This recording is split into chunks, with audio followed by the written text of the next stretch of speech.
romantic tension. It's literally what the movie's about. Yeah, right now, Lawnmower. Right now. It's go time. What is the most FI movie in history? I just finished watching it. It was a workout. It was a physical, emotional, like it wasn't even really, is it a physical, mental workout or something? It was, that movie. Now, here's the key thing I learned today. I learned something very important today. This single most FI movie in history neither made me laugh nor cry at all. Okay? What is it? What are we learning here? What am I learning here today? Is that the thing I have historically thought of as FI is actually just FE. So, like when I watch Lord of the Rings movies, and one of the guys gives an inspirational speech, and then somebody is selfless for the good of the team. Here come the waterworks, you know. But that's not FI, because I'm crying at these people's story. In this movie I just watched tonight, I was not experiencing it as one would experience watching people in a movie. I was experiencing it as I was putting myself in their shoes the whole time, feeling their complicated emotions and discomfort, not being able to say anything very much meaningful about them at all, because my lack of clarity on this matter is stubborn. But I have never been so emotionally impacted by a movie before, and concurrently been completely unable to articulate to you what emotion I felt. I don't know what emotion I felt during that movie except tense, you know, incredibly tense. The movie was called Before Sunrise. And you want to know what this movie was about? It's about two people walking around. That's it. Basically, all that happened in the whole movie. They walked around and they talked. They walked around and they talked about stuff. Yep. And yet I can't remember the last time a movie put me so much on edge. Why? Because you can just really, it drew me to put myself into Ethan Hawke's shoes, and just, it's just like, I feel so bad. Don't feel bad at all. I'm so grateful you showed it to me. I told Rachel, like, wow, that was genius. I loved that. Now tell me what happens in the second and third one so I don't have to watch them. You have to watch them. He doesn't have to watch them at all. But I'm so glad I watched that one, because I've never seen anything like it. It was so emotionally powerful without evoking a single emotion that I can name, really, except tense. What do you think my emotions were about that, Rachel? What emotion did you feel? Tense. What emotion do you feel when you watch that movie? The same? Well, I would say, I kept on saying, is intimacy a feeling? Intimate is not really an emotion, but I know. There's a sense of you are where you ought not be. Observing another person's intimate moment. Yeah, you know? That's what I felt like. But I also felt for the characters also, because it's not inconceivable that someone can meet someone else on a train and, have a connection with them. You married them, yeah? Not that bad. Yeah. No, it's not an unrealistic movie at all. There's nothing that stretches verisimilitude. It all could easily happen. I'm gonna check myself. I lied accidentally. I forgot something. It did make me laugh. And right towards the beginning, when those two German guys invites him to their play. Yeah, that made me laugh. That was fun. Yeah, it was well done. Fun. Really well done. But the movie's called Before Sunrise, and literally Ethan Hawke meets Girly Poo on the train, and and they walk around Vienna all night. And then they, what's the word? They part company. The movie ends, and did they ever even sleep together? They did. Oh, they did. Mm-hmm. Oh, he did hump her. When did he hump her? At the park there, or what? In the park, yeah. He humped her in the park? Yeah, she changed her mind. I did hear her change her mind, but I didn't see them humping in the park. No, they didn't show it. That's nice. I'm glad they didn't show it. They didn't need to. No. Oh, Kitty Wonder. Sounds boring. Yeah, I agree with something with her. As I was trying to say to Rachel, it's impossible. If you wanted to assign somebody the single most impossible task in the world, prior to me having seen that movie, the impossible task would have been describe in detail that movie to me and then get me to watch it. Sorry. No, Rachel, stop apologizing. I'm just saying there's no possible way to convey to you how good that movie is by telling you what happens in it. Nothing happens in it. You have to see for yourself, everyone. I mean, it's like... Check it out, Winston's mom. I think you... I don't understand. What the fuck was the elevator pitch there?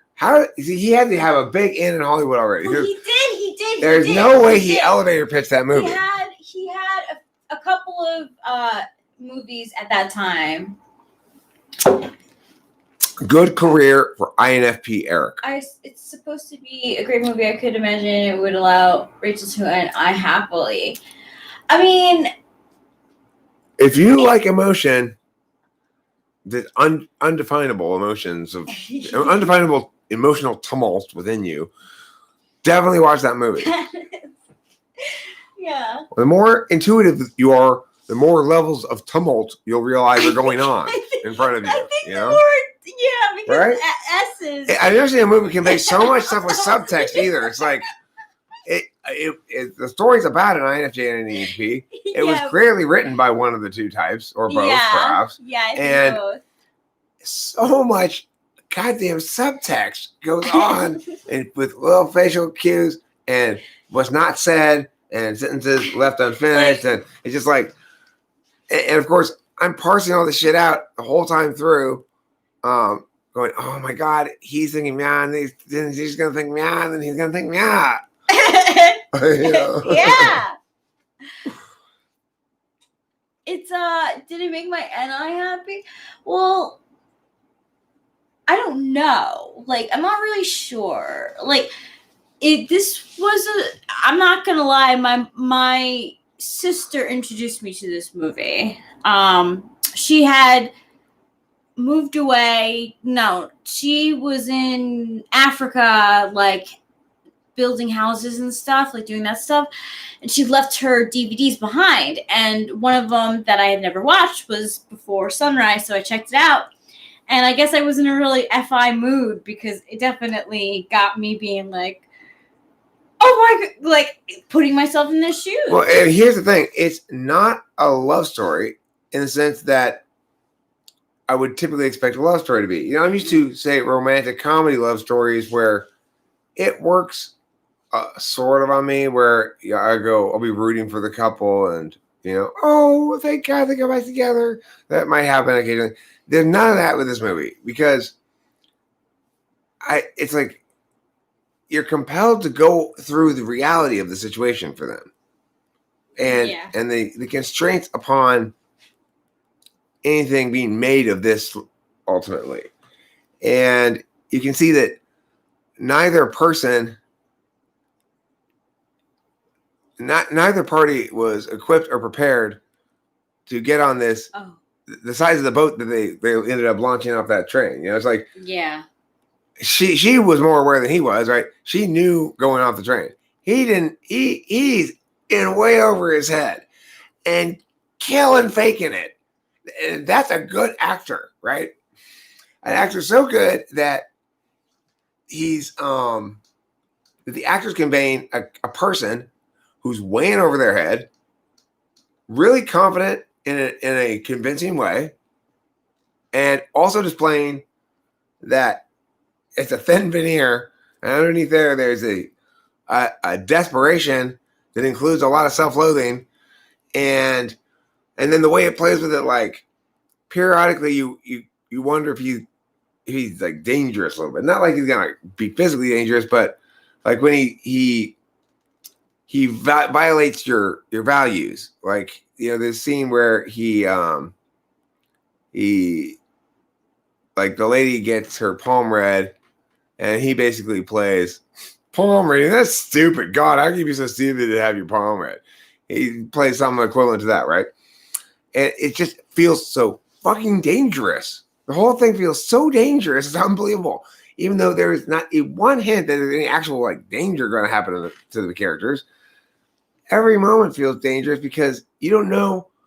It's like there's moments in that movie you go, shit, I'm in the hands of an unreliable narrator here. The guy's kind of the main character, and because you start with him and then he encounters the girl, right? Yeah.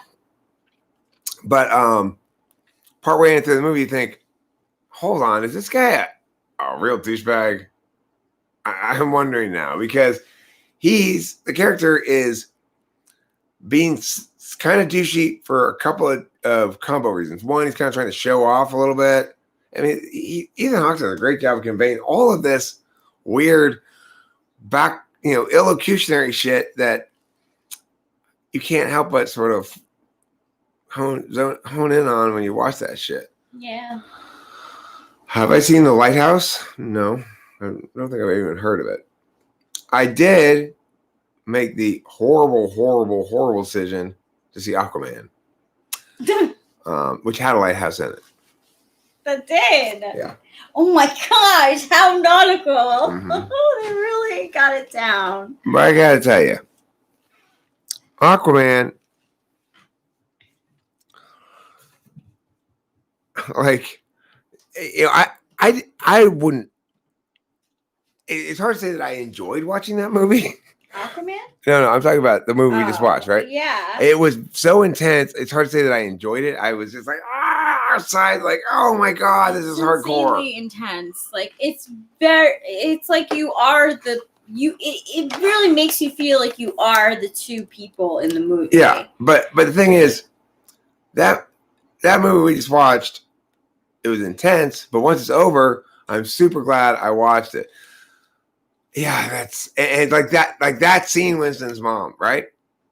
That scene is another one of those moments where you feel dangerous. It's dangerous because you can see you can see Ethan Hawke having his toes stepped on a little bit by this poet guy, ideationally. And you can just feel him not having owned himself yet to respond well to this, and you're worried, how badly is he going to respond to it? Yeah. And yet the film never does any actual work to get this out of you. That's the crazy thing about it. That's how incredibly genius it is. It's like it doesn't have to, even for a split second, actually put the characters in any actual danger from each other or anything else. It's all just FI danger. Yeah, it is. Like they're in the music box listening room. Right. When it says mom, and of course, the poem is perfect for them in that moment, right? It's like, it's as though the poet had their backstory and wrote a poem for them specifically that was all not just using their word, but that was about their specific circumstance. So then when Ethan Hawke accuses them of just giving everybody the same poem but changing one word, then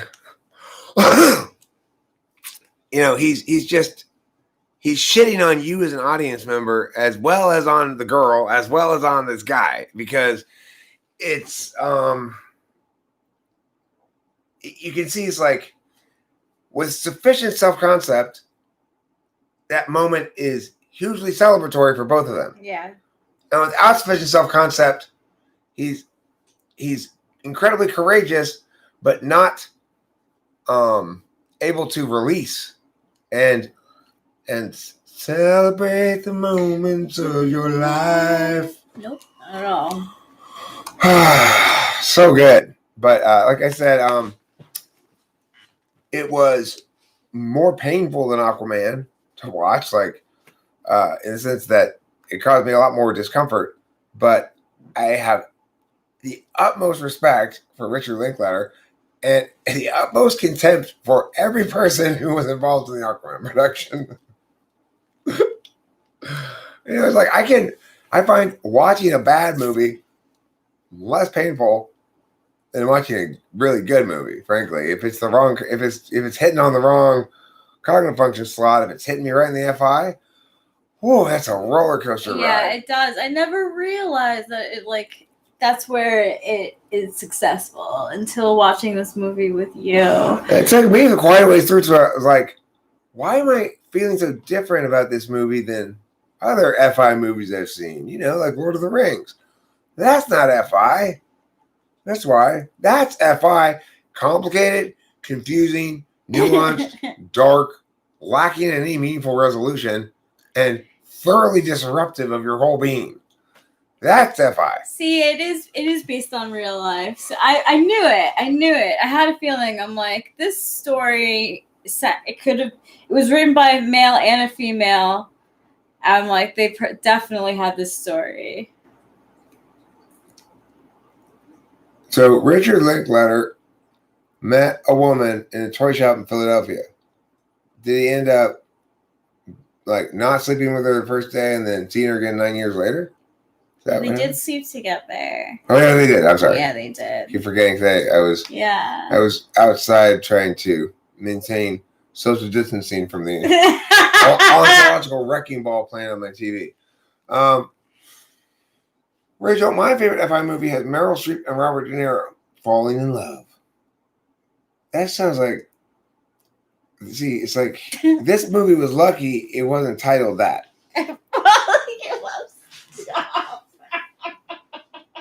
That's a terrible title. See what I mean about like movies with I wish there were more movie examples of ENTPs and INFJs because there really aren't. Well, you always watch Talk of the Festival. You can see it. True. Textbook. ENTP couple there. True. Before Sunrise, indeed, Shadow X Goose. Wow. Talk about a roller coaster ride of cognitive attentional manner fun. I felt so bad. I felt so bad during it. I'm like, oh my gosh, I didn't know this is FI. If I had known it was FI. Winston's mom, there's a third movie too. Yeah, there's a third, and Ethan Hawke writes that one. Now, what I'm going to do is I'm going to write the fourth one. It's going to be called Before 2 a.m. The Next Generation. Can you put an X in there? Yeah. Okay. Before 2 a.m. X, The Next Generation. Yay! It's going to feature the kids of both Ethan Hawke and the French girl and Ethan Hawke in Madrid. Ooh. Ethan Hawke in Madrid. And their kids be mortal enemies, but sometimes friends. It'd be really complicated FI. I like that. Everybody loves really complicated FI. Everyone. Apparently they do. I mean, it worked with that one. Yeah. You think there's something sexy, cool, and mysterious about trains? I took a train ride from Long Island, or actually no, Manhattan to Albany, and it was a really nice trip up the Hudson line, up the Hudson River. It was very pretty during the fall. But I did not sit next to, I sat next to an older lady who fell asleep, which was cool. Like I got to look out the window the whole time, and she was out like a light, didn't want to talk to me. I could listen to my music. Winston's mom, you need to watch out because 90% of the tuxedo-clad men you will encounter are part of the wait staff and on the clock. Ooh. So you gotta really be careful with that. That is true. Yeah. Are you a cat person or a drug person? A drug? I'm both. Did you go to GS camp?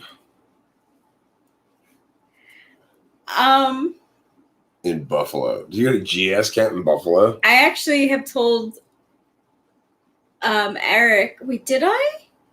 I don't think you went to GS. No, camp. I went. No, I didn't go upstate. The Girl Scout camp that I went to was out east. Actually, I did go to Girl Scout camp, but it wasn't in Buffalo. I've actually never been to Buffalo. That's the farthest north that I've gotten was Binghamton. Binghamton was pretty far north, but I didn't go northwest to Buffalo.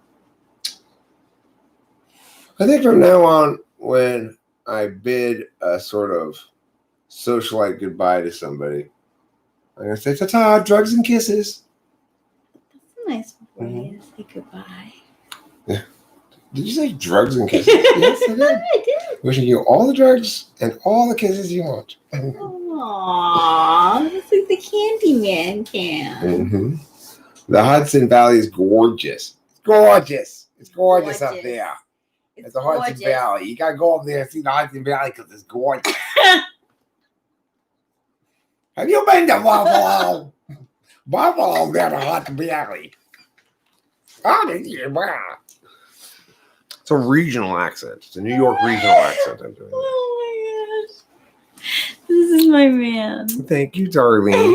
You're welcome. I feel very well loved by Rich. I feel like you like me. I do love you. I like you and love you. I do like him and love him. I feel valued. I tell him that I feel appreciated by you. Well, I feel valued and appreciated by you as well. I'm glad, darling. Mm-hmm.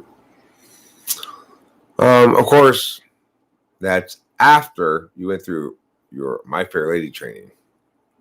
You know, before she first appeared on this YouTube channel, Rachel and I we put in a solid 6 months working on her diction, her vocabulary, everything, and how to walk. Yeah. The rain in Spain falls mainly on the plain. Does. It's true. Comes over those mountaintops and just rolls out onto the plains, dumping its perspiration or precipitation. I mean, not perspiration. What's a good job for an INFP? Oh yeah, he's been asking that, and I keep getting sidetracked on it. What's a good job for an INFP?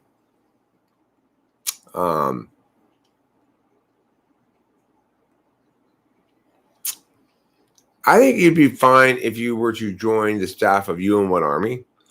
UN Army is my revolutionary, groundbreaking new internet company in which if you get burned in a comment by somebody, you hire UN Army, and we will send totally legitimate people with social media profiles to go, you know what? Hey, Joe here is right. He totally kicked your ass in this argument. And it'd be like 5 other people unrelated to each other. It's called UN Army, where you can basically win any internet battle by getting like engaged real comments and stuff on it. Pretty expensive. That's a good but it's you know, you can win your arguments. It's worth a lot. That's all that matters, right? Really is. That and pooping. Don't forget pooping. And going 1, 2, and 3. Arguments are the 2 things in life. Winning your arguments is going number 4. I feel like INFPs change their jobs often. Like INFJs. I mean, INFJs do too, but the most FI movie is Before Sunrise. Mm-hmm. Before Sunrise. And it is a trilogy. That's what I said too, Running Fox. I'm like, it's a trilogy. It was way too much FI. I didn't realize the movie was FI at all. Because, like, you know. I think you might very well call it the Sophie's Choice of relationship films. Yeah. Oh my God. I feel so bad. It's kind of like a romantic send-up of dying young. So, I met an INFP who I work with at Trader Joe's, and she actually really liked the job, because she was able to get enough like face-to-face time with people, and she like the hours worked well for her too, because like it's one of those places where like the longer you stay, like the more advantages you get. And she was there for like a long time because she enjoyed it there. So maybe like in a job, at least it's not a career. You can make it a career, but working in an environment like that, like that has like warm, friendly people where you can kind of like work any hours that you want to like and maybe make friends there. Here's the other thing, Rather, Vicky. Aim low in the sense that not in life or whatever, but in terms of what it will take to make you feel satisfied by your own efforts. As she was sort of intimating, the best you're going to get to is a sustainable half work week that you find inoffensive. That's the best you're going to do. Mm-hmm. Because every task you have to do requires either a repetitious sort of like just killing your tool function, or it requires follow through. So it's like, let's say I were to task you to, can you put all the dishes from the table in the dishwasher? Probably no problem. The worst thing you can possibly do to an INFP or an INTP is this. Okay, so Monday I'm going to need you to handle this in the morning, and then Monday afternoon, if you can please have this done by Monday afternoon, because Tuesday morning we're going to do this thing, and then Tuesday afternoon you do this, and Wednesday morning we're going to do this, okay? And why aren't you writing this down? What's wrong with you? Did I break you? I seem to have broken you. You seem to have completely stopped functioning. Sure. Oh, did I give you too many tasks in advance? I did, didn't I? Yeah. One task at a time, INTPs and INFPs. All right. Can you please just take this roll of paper towels into the kitchen and then come back here? Yeah. I can do that. Okay. That's now good. Can you take this thing into the kitchen and then come back here? I can do that. I'm killing it. And working in an environment that allows you to have that kind of like position is great. Like Trader Joe's is able to hire so many people because they have people who do specific tasks like all the time, and it rotates too. So, and you know when it's going to rotate. So it does become this like, it would be easy for an INFP to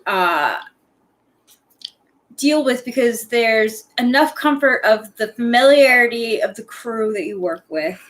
Plus you're doing the tasks pretty much like, it's not the same thing every day, but it changes often enough where you're satisfied in seeing different faces and different people. Oh, yeah, she'll be a first lady. Yeah. Yeah. You know, if it would like help the campaign, this is the sort of thing you're not supposed to say a lot. If it would help the campaign, we could always get married sooner. That is so political. That's a stupid thing to say, Eric, because then you're gonna think like, but Eric, I want our marriage to be special. So I don't want you to think it's gonna help the campaign. That is so rational. It's the first time it ever occurred to me. It's not like I've been sitting here planning some sort of, it's just, hey, that might be helpful. Who knows? I love you. I love you too, my precious wonder. Oh. You and I together cause life to grow. This is the opposite of my last relationship. Kimberly and I together caused cute little animals to die. So many things died around us. It was crazy. No fault of our own. It's just like that relationship was cursed. It was just. Yeah, I've had experience like that too. Meant to be together. Yeah, and the universe tells you, shows you.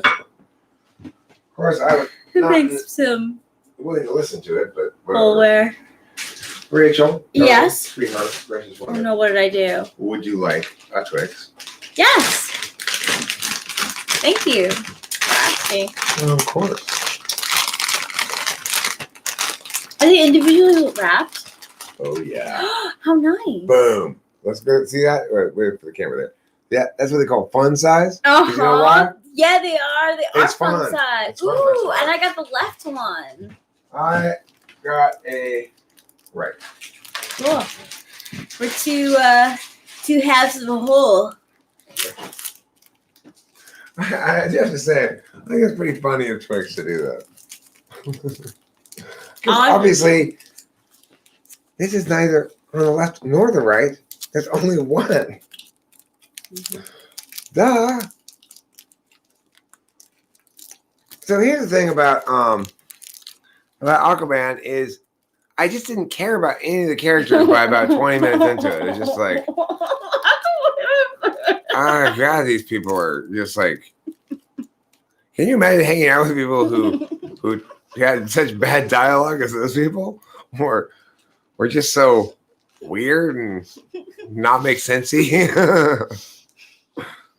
Hello there, I'm Aquaman. Why are you talking like that? Mom, I'm with you on the frozen candy bars, except I've determined that I've gotten a little bit older. Only some candy bars in the freezer will give you a nice, satisfying crunch, right? Some of them will give you a nice, burst my teeth, no. you know? Oh my goodness. You gotta be careful of that.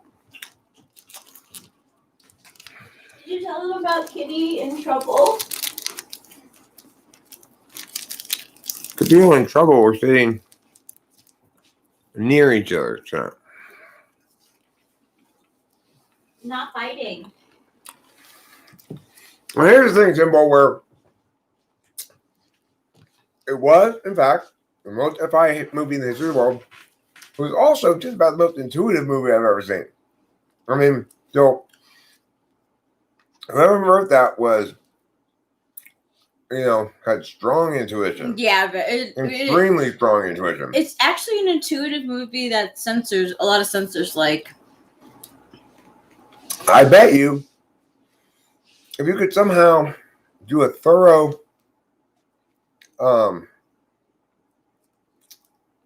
surveying of audiences after watching that movie, that you could glean a lot from how much of the subtext they got. Like, you could figure out a way to test it on it. You could really probably draw pretty clear distinctions between groups based on what kind of subtext they get and how well they get it. Because there's a TE kind of subtext too. TE kind of subtext is something like, there's no way they'd be able to push that laden cart up a ramp with that slope. They'd need a pulley. That would be like an INTJ or ISTJ, something noting as they're watching a movie, like, it's like that ramp's got to be 25 degrees. They can't pull that cart up there without a pulley. That's like, intuitive TE. Intuitive FE is, oh my God, he said that, which means she's going to realize this thing, and then she's going to think this, and he's going to realize she's thinking that, and then he's going to try to get it. He's going to try to double down, and oh no, you didn't take her number one. The whole movie was like that, and nothing was happening the whole time. Yes. How crazy is that? That's the power of FI. To cause great discomfort in no way that's articulable. It's exactly what's going on there with you, or what emotion was I feeling? I don't know. No. That's what it does. It was a mist. Moisty mist. It really was. I felt like I was the one in a room full of argon gas. Oh my, I knew it. Made me feel like I was the one in a room full of argon gas. Well, I was there with you. Interesting thing I saw, Rachel with me and I saw last night on the YouTubes. It was called The Book of Christ. I recommend it for a couple of reasons. So funny. Here's the thing that thing does, right? It had a joke that to get it, you have to Google it. That's true. Which is, The Book of Christ. You're like, what did she say? Something like, you're really getting into that, right? The thing is, argon gas, it turns out it's heavier than air, and you have a problem if you are in a room where you're breathing it. I guess it tends to settle into your lungs, and then if you keep letting it get in there because it's so much heavier, even though it's inert gas, you'll suffocate because it's too heavy and the regular air can't move it out of the way or something. No, this is not Lawnmower's Neighborhood. It's a very funny little skit that kind of bounces around in its humor a bit. It's Adult Swim. Yeah, but it's successful enough that in taking advantage of a couple of low-hanging fruit jokes, so funny, then getting a little weird, and then it's like it does a lot of things in a short period of time. So funny, and really well acted too. I gotta say, The Book of Christ is extremely well acted.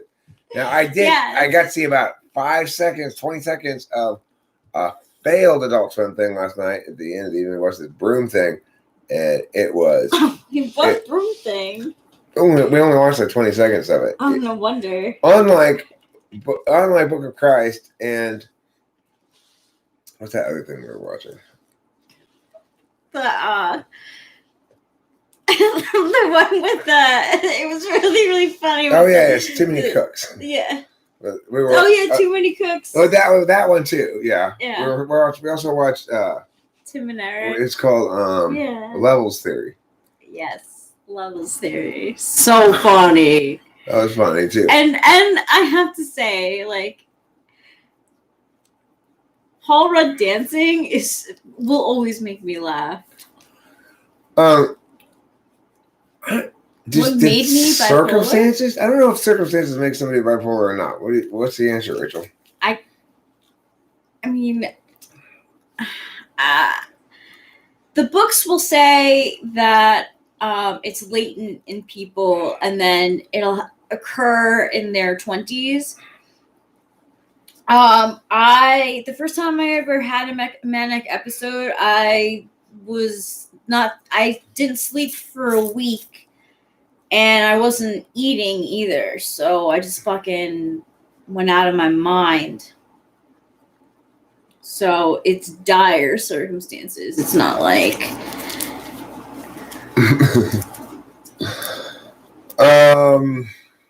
Okay, so yes, I have seen Dark History. I like that show a lot when it's good, and sometimes they're not good too. Sometimes it's about half and half, Yeah. The ones that are really good, and the ones that aren't really good are not very good. So, of course, that's what you get when you make a show like that. The way they make the show is it's gonna be kind of hit and miss. Yep. I couldn't watch the show when the person got too pukey.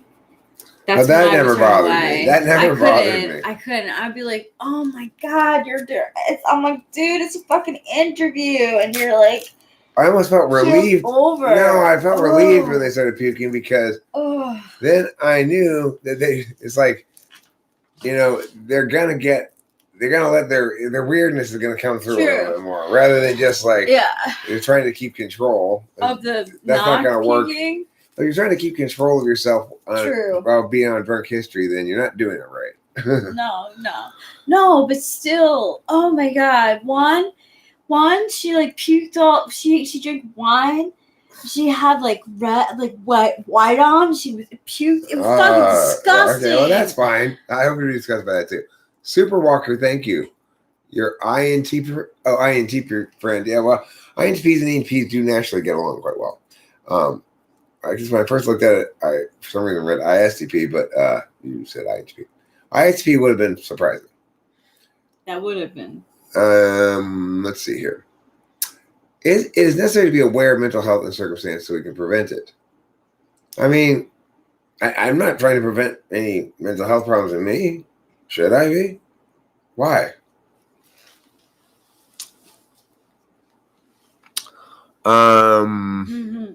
That's cool, Super Walker. Eric's a really funny guy. Thanks, Rachel. You're welcome. Ask your take on objective personality. I mean, Kitty meow. Took my seat. It's like calling your Cub Scout troop Big Strong Attack Man. That's definitely not descriptive, right? The name objective personality is not descriptive. It's aspirational at best. It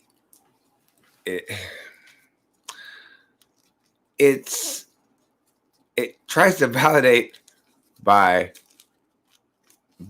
appealing to strategies of independent evaluation of multiple parties, but it's really just him and his lady. And he's got how many subtypes in the system? Oh my gosh, that's too much. If you've got a system in which you could be either an ENTP or a subtype of an ISFP who looks a lot like an ENFP, who looks a lot like an ENTP, then how the hell can you tell what anybody is? No, actually, I don't think you're an ENTP. I think you're an ISFJ with an ENTP subtype. What? Why? If you're like, you know what, you really look like an INFJ, but I think this is going to trick a lot of people because you're not an INFJ. You're an ESFP INFJ subtype. That's why you look so much like an INFJ. Okay, if in fact you need to say, like, here's why we should ignore all the data and choose something else, then that something else needs to be very powerful. So if for example, I was to test somebody and their answers were consistent with type A, but their answers were all to self-reporting questions, and then when I do the skills test, I discover that the reality suggested by their self-reporting is in direct conflict with what the data of assessment has provided me. Well, then I guess I would be wise to ignore your self-reporting and not ignore it, but rather to conclude from it that you're likely to be FI tool. Super Walker, I hope I'm as quick-witted as you when I'm older. So, okay, now this is an interesting statement because I like this because it can be interpreted two ways, okay? One way we can interpret this is that you feel as though you've not attained the level of quick-wittedness that I've attained in my age, right? The other way you can interpret it is that you can't believe that I'm still almost as quick-witted as you, even though I'm so old. Now, I don't care which way you interpret it. It's fine either way. But it is true that I anticipate my mental acuity to begin reducing in approximately 20 years or so. In other words, after 70, I think I will be probably getting gradually less mentally robust, because as long as I continue to grow in my understanding and abilities, as I believe I still am, then I can't yet be at the top of the hill that I'm going to go on the other side down, right? I don't believe I'm getting dumber. I believe I'm still getting smarter.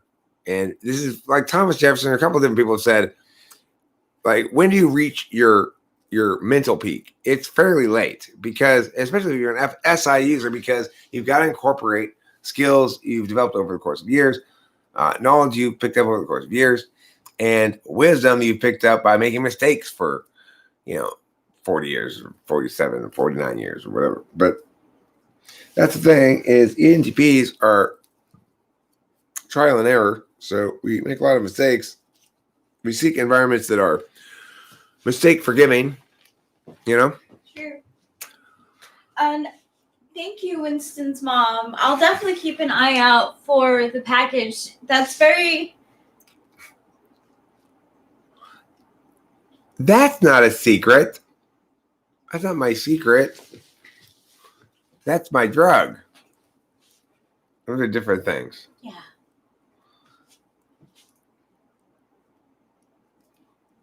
Adderall's not my secret. Adderall's the kind of speed I like to do when I'm wanting amphetamines. Eric, have you met any perso? What the heck does that mean? Perso involved with what sort of thing now, Gene? Yeah. What do you think of mirror types like ESFP and ISFJ, for example, compatibility wise? I think that ESFP and ISFJ will have a conflict over FE. I think ISFJ needs to get with ESTP. I thought that they were... I think they'll have a conflict over contrary. FE. Yeah, that's right. Because there's ESFP 6th slot FE does not validate with Alpha Quadra. Alpha Quadra, which includes ISFJ, we don't like their FE. We're not buying it, basically. No. Because they take a very particularist frame to their FE. They say, like, well, FE exists so that I can tell you how you perceive me. Which it's like you're saying, instead of using FE, I'll just tell you how you will perceive me. There, done. You don't have a problem with that, do you? Eric, have you met any person who's an INFP? Has a beautiful and wonderful life. Let me think. Well, I know my friend Liz. She's an alcoholic who seems kind of depressed, I guess. Let's see. I know. I know an INFP who I've always thought seemed happy. Okay, I can tell you about an INFP who I always thought seemed very happy. I always kind of felt a little bit of jealousy towards her because she had that INFP like natural, like if you're an ENFP and you see an INFP who's happily functioning, then you will feel like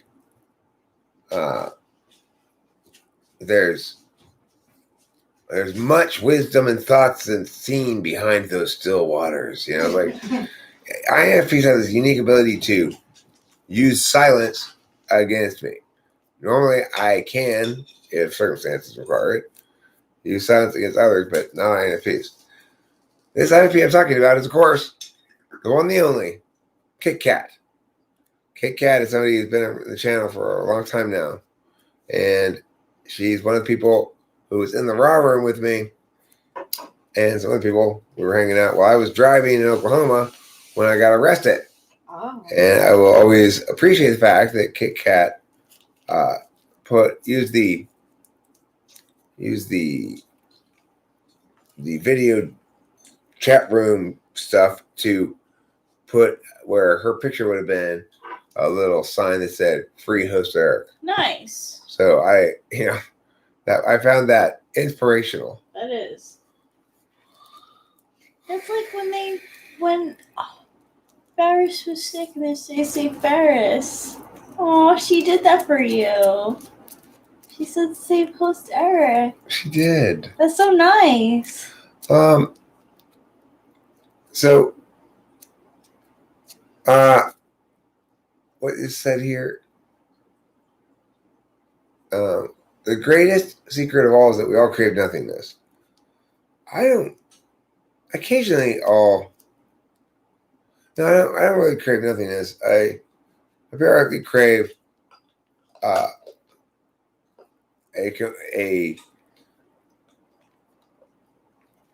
dream having, but otherwise mindless night's sleep.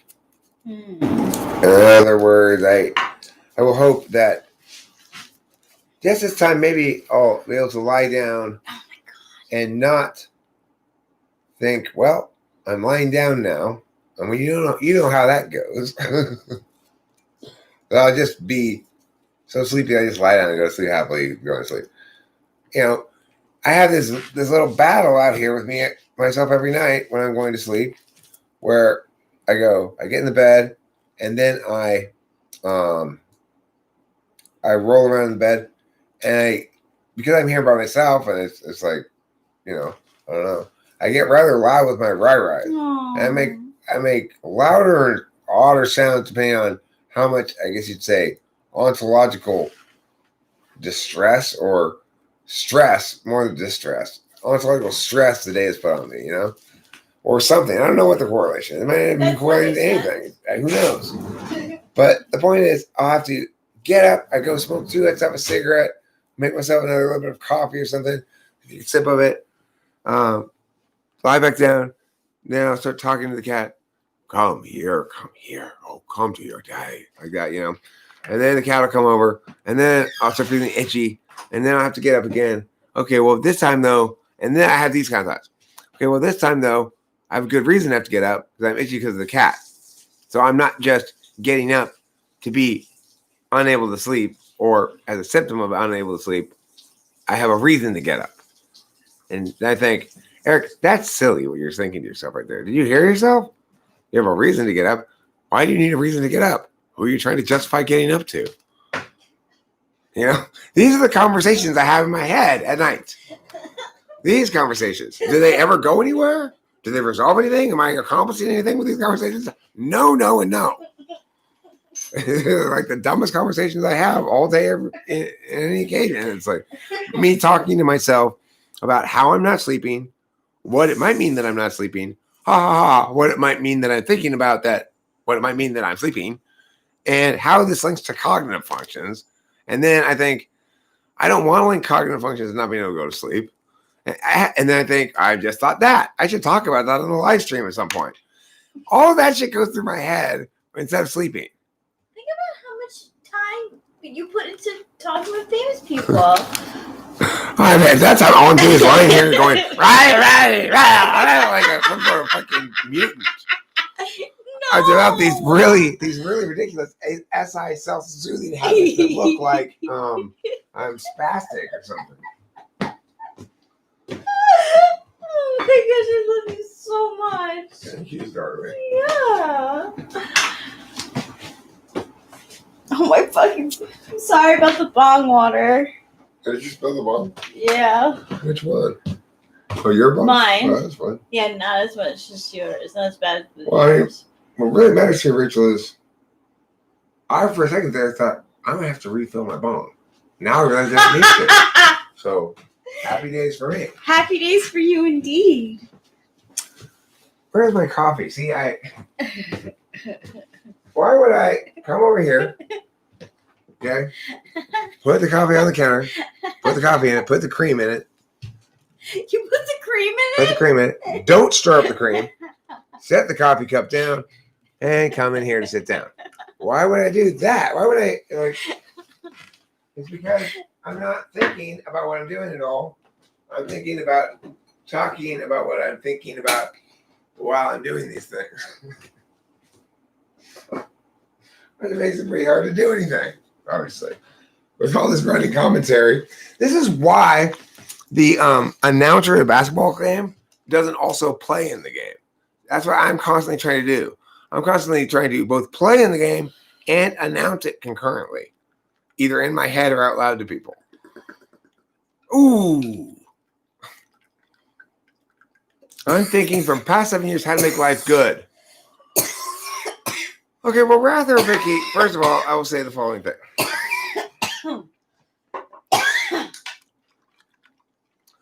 You are stuck by your own lack of decisiveness and follow through. But I don't say that critically because that's what I'm stuck by too. My own lack of decisiveness and follow through. Eric, what other type do you like engaging with discourse in the most? Well, okay. I mean, I like this kind of discursive engagement best, which is to say, I prefer to be in an environment where I can scoot over a bit. I prefer to be in an environment where I'm getting prompted by lots of different people in different ways, And that allows me to either focus on one thing that's making me mad and keep arguing at one point and ignore everybody else until they start saying, hey, stop ignoring everybody. And then I feel FE shamed and I go, okay. Fine, I'll talk to you. Hi. Hi.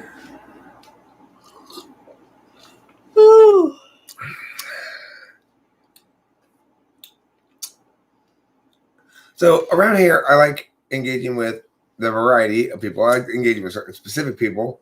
I like I like being able to ideate with such a rich variety of prompts to be able to have communication while also concurrently always holding the floor. It's really custom made for self-absorbed ENTP like me. Hey, this is great. Oh no, hey, this friendship style is working out great. You guys type, I'll talk. Now I see what my dad's getting out of it. This is working great. That's how my dad approaches our conversations when we're there in person, basically. Whether or not he addresses or responds to what we're saying doesn't seem to have anything to do with what we say. So every once in a while, he'll respond to something we say. Even then, he'll usually respond in a way that he doesn't make the link between the thing you said and the thing he said explicit. So you have to ask him if you want any clarification, or you sit there in silence and he looks at you, and then he clarifies. You know, it's a weird.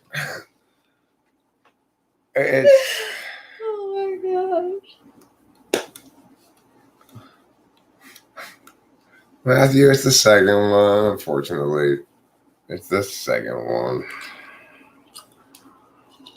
It is his profession, but it's still not understood by a lot of people. What, this is my profession? I would call it an avocation. But the thing is, it's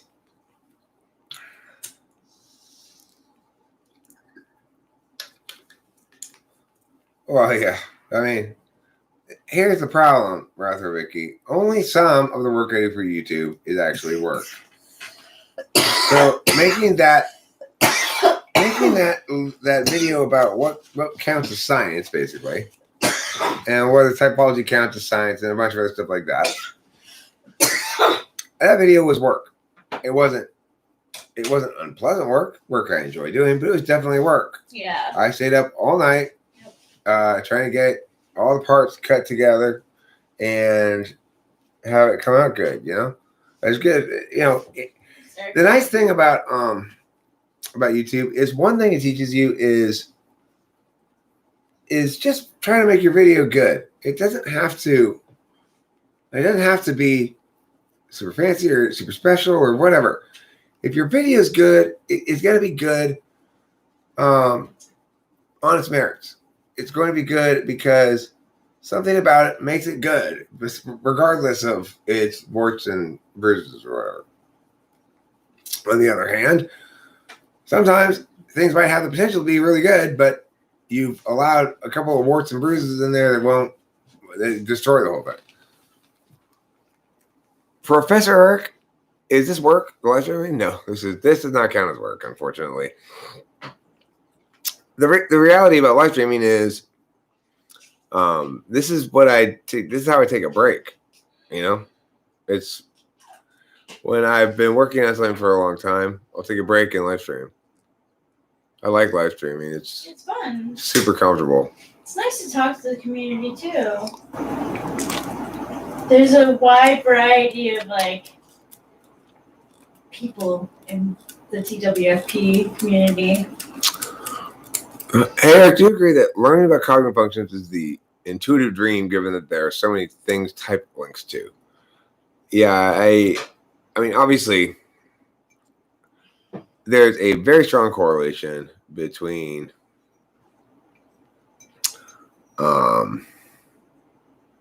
intuition and on point engagement about cognitive functions. There are a lot of non-intuitives here who are engaging about cognitive functions in different ways than intuitives do. So if you get a couple of ISFPs sitting together, even if they know a lot about cognitive functions, they probably aren't going to talk about cognitive functions. They probably won't really talk about anything. These sort of, if they do have conversations, it's like this. I really like the pancake house. Really? I like the pancake house too. I went there yesterday. You were there yesterday? Yeah. I like the pancake house too. They've got such good pancakes there. Yeah. You know what else I like? What? I love sailing. I love sailing too. Those conversations. Takes a lot out of people. Can I have a sip of that? You may, my precious wonder darling bottoms.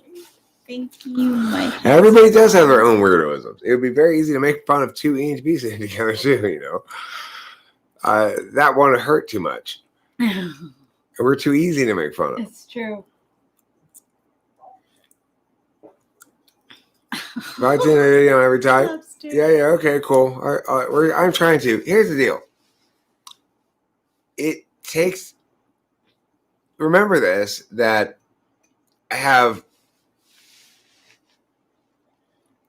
like, every time I go to make an edited video, we're immediately looking at hours worth of time, even if it's a 5 to 10 minute long final video, right? Yeah. Because, in fact, as is the case with writing, you know, the old expression, I'm sorry I don't have much time, or I would have made it shorter. You know, which is how I feel. It's how it always is when I'm writing. How much time am I going to put in? When I get, and all the time put in I should put into it, I will have eliminated almost all of the unnecessary words. It starts jam-packed full of unnecessary words, and then I slowly try to just get them out of there. Thank you, Nate Wheatshelf. Thank you, Nate Wheatshelf. Appreciated. Nate Wheatshelf. Does that mean you have boobs made out of wheat comprising your shelf? You can never link too much to cognitive functions. Yes, sometimes you can. Sometimes I cut too much out of writing. Then I'm like, now this makes no sense. I have done that too. I certainly have. Karma's pimp. That sounds like an any move where you get in the flow of things and you just start going, why? Like, this isn't shorter, this isn't shorter. And you lose track of the rhythm of the paragraphs and stuff because you're so into the trees. It happens in music with me too.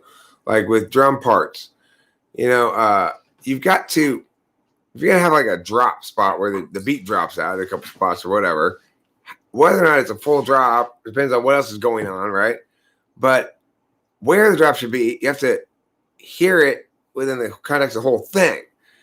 And then what I'll do sometimes, I try to resist more now, but I still do, is I'll get sucked in going, ooh, it would sound cool there it would sound better a little bit there if I got rid of this particular beat, because it's conflicting sound quality wise with this other thing. Like, I don't like the way the fact that the bass and the guitar and the drum are all hitting right here is making it too muddy, and I'm not getting the bottom end of the vocals or something like that. So I'll just take that piece, that one bit of beat out. But when you do that a few times, then all of a sudden it gets this weird, like, disjointed feel. So I have to remind myself to pull out, contextualize the thing in the whole song, or otherwise you're gonna have this, you know, editing train wreck thing. Flexed rectum. Yeah, I'm like wondering where this. Am I into it? I am going. into that term. I am definitely into that term. I've not heard that before, and I'm not mad, bro. I'm very happy that you brought me the gift of this term. I am, as we speak, I am flexing my rectum. Lawnmower. Oh. Lawnmower started the flex. Oh, lawnmower? Yeah. Is he like the Suzanne Summers of the rectum flex? Hi, I'm Suzanne Summers with the rectum flex, the newest hit adventure in exercise. What do you do? Well, you simply insert this in your rectum, then squinch your butt muscles. Squinch your butt muscles, and you'll see thinner thighs in just 90 days. Wait, why do you have to squinch your butt muscles for your thighs? And they're all connected in there. Listen, you squinch your butt muscles, your legs are going to squinch too, your back's squinching. The whole thing. Haven't you ever done Pilates? I'm sorry, I haven't Suzanne Summers. I'm sure you do it. Do you? What, rectal flex? Yeah, you don't remember how I picked you up? I'm like, hey, check this out, rectal flex. You are so muscly. No, I remember. You are so muscly down there, she said. All retract all my messages. I was like, you're going to make a lot of money on this. What can stretch 7 inches? Ew! Oh, did you laugh? Oh, rectum.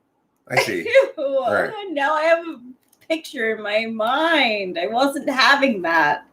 Well, I would say I don't remember grandma's rectum elongating any further than about 5 or 6 inches. Rectum flexor. Does my butt look big? Is that my name? Am I rectum flexor?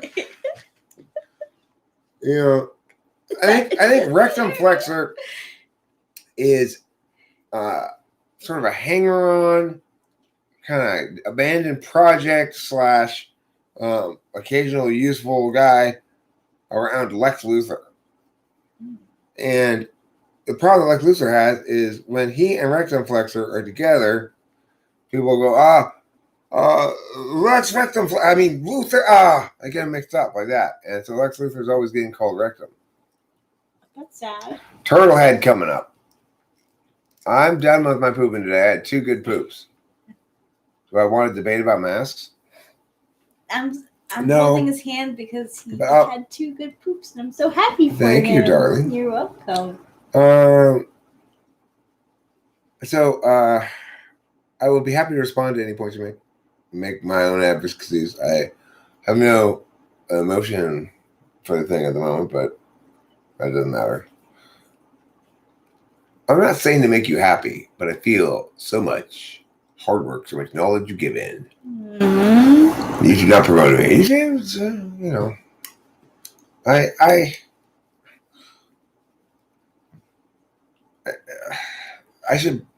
have a basic standard that says before I start taking you to task, I should take myself to task first and make sure that it's really you to fault.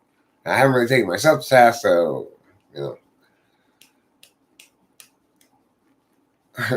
masks don't save people, guns do.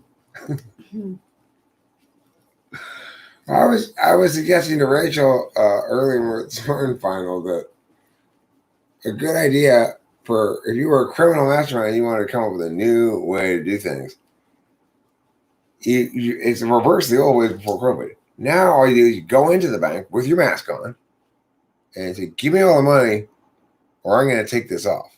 That would cause a stir. And they say, well, we'll see you then. You go, yeah, but you might. Yeah. There's an increased risk of you getting COVID. Small increased risk. And we all know that everyone must be sacrificed at the altar of COVID. The movie is called Before Sunrise. Lawnmower. I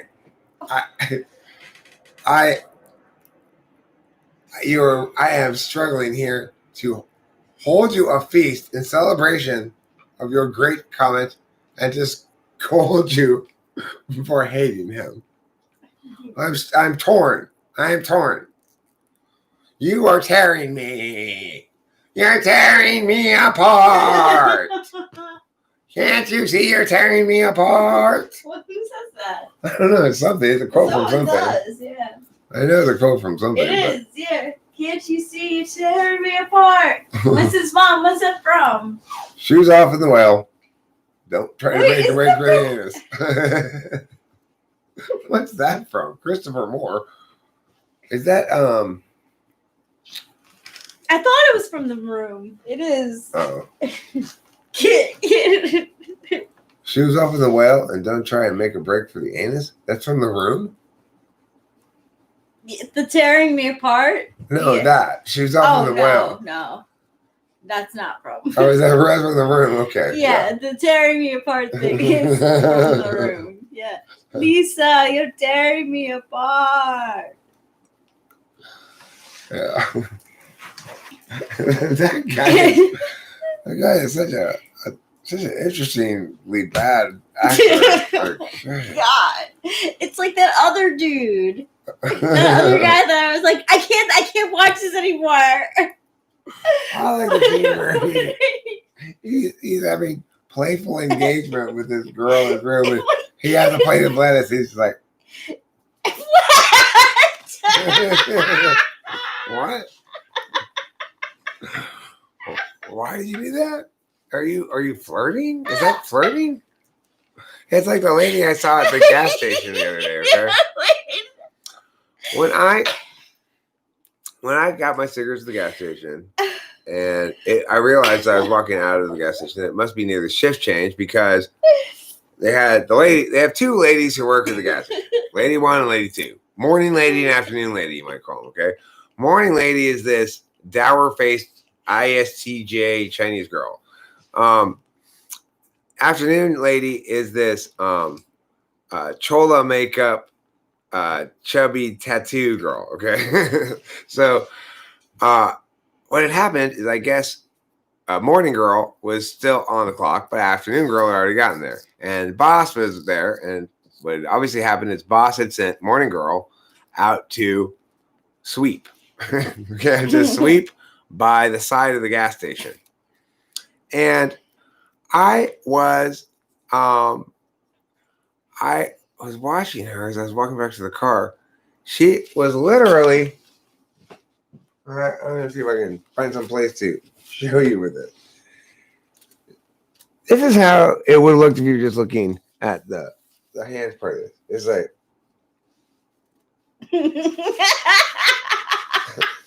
it's sort of like pushing the dirt down into the ground, pretty much. It's barely moving this thing.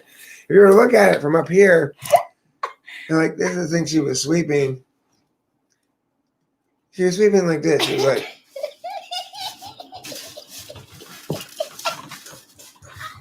I was looking at her like, does she think she's doing something? I think she believes she's fulfilling her job duties right now. I think she thinks she's sweeping. Because she had like a little scooper thing too. She like push it into the scooper thing like,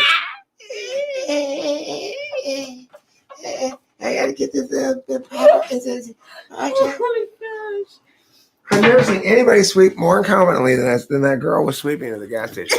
It'd be like, and I know for a fact she was not being snotty like, well, fuck you, then I'm gonna just sweep really terribly. No. She's got this dull look in her eyes that makes it clear that's the best she could possibly sweep. So wait, she's an ISTJ? Well, she's probably an ISFJ. She seems like an SI dom, okay? So she's sort of like so like quiet and like she just sort of does her job and kind of like, hey, can I get a pack of Marlboro Reds? And you put your card in. No words exchanged, you know. And then you go, and you get your thing, and she goes, thank you. And you go, okay, have a nice afternoon. Okay. She's a very, like, well, so I think she probably ISFJ because ISTJ would be able to sweep better than that. That's what I think. Yeah. So let's see what we got going on here in the El Chatteroo. Okay. Eric, now it's 2 weeks. You are interacting with me. I hope I'm not mistyped as INFP. It doesn't make any difference. The thing is, Arthur Vicky, I'm not interacting with you as an INFP. I'm just interacting with you as just, you know, whatever vibe you're bringing, dog. Yeah. I'm grokking on your vibe. There's a song by this band called, I forget what the band's called, but the song's called Bang or Bang, Doom, Doom, Doom. You know that song, it says, the lyrics to it are, Oh, yeah.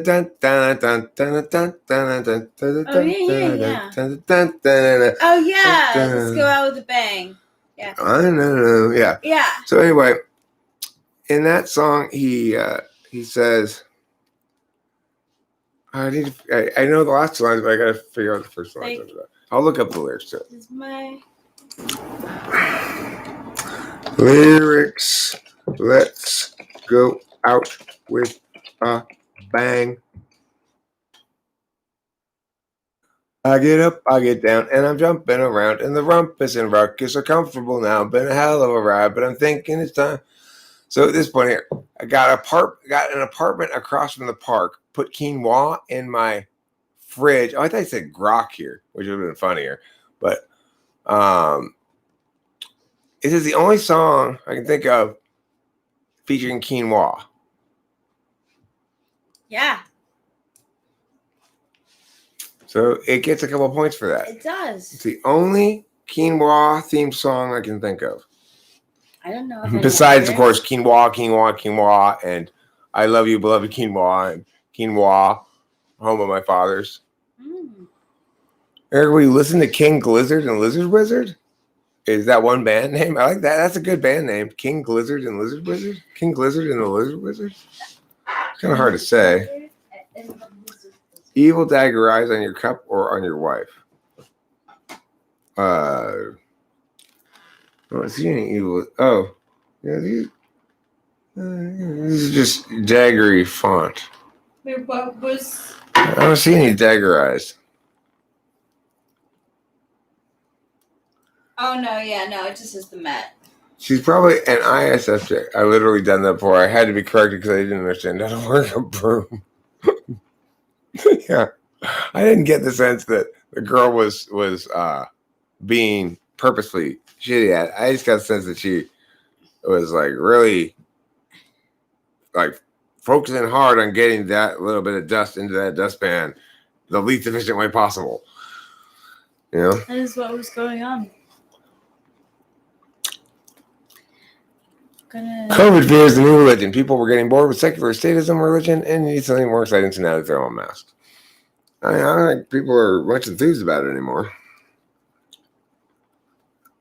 Although I will say, as recently as today, on Nextdoor thing, some fussy housewifey type person. Oh yeah. Said there are 30 plus people unmasked and not socially distancing in front of TCHS. What is going on? What is going on? I don't know. You see this scowly face I'm giving? Yeah. That's for that lady. Wow, that's good nose flare. That's good scowl, good flare. Yeah. A full scowl, you need to maximize your flare. So tonight we're practicing nose flare and scowl. And welcome to Eric and Rachel's real acting class, where you really learn to act, okay? I am an actor, classically trained.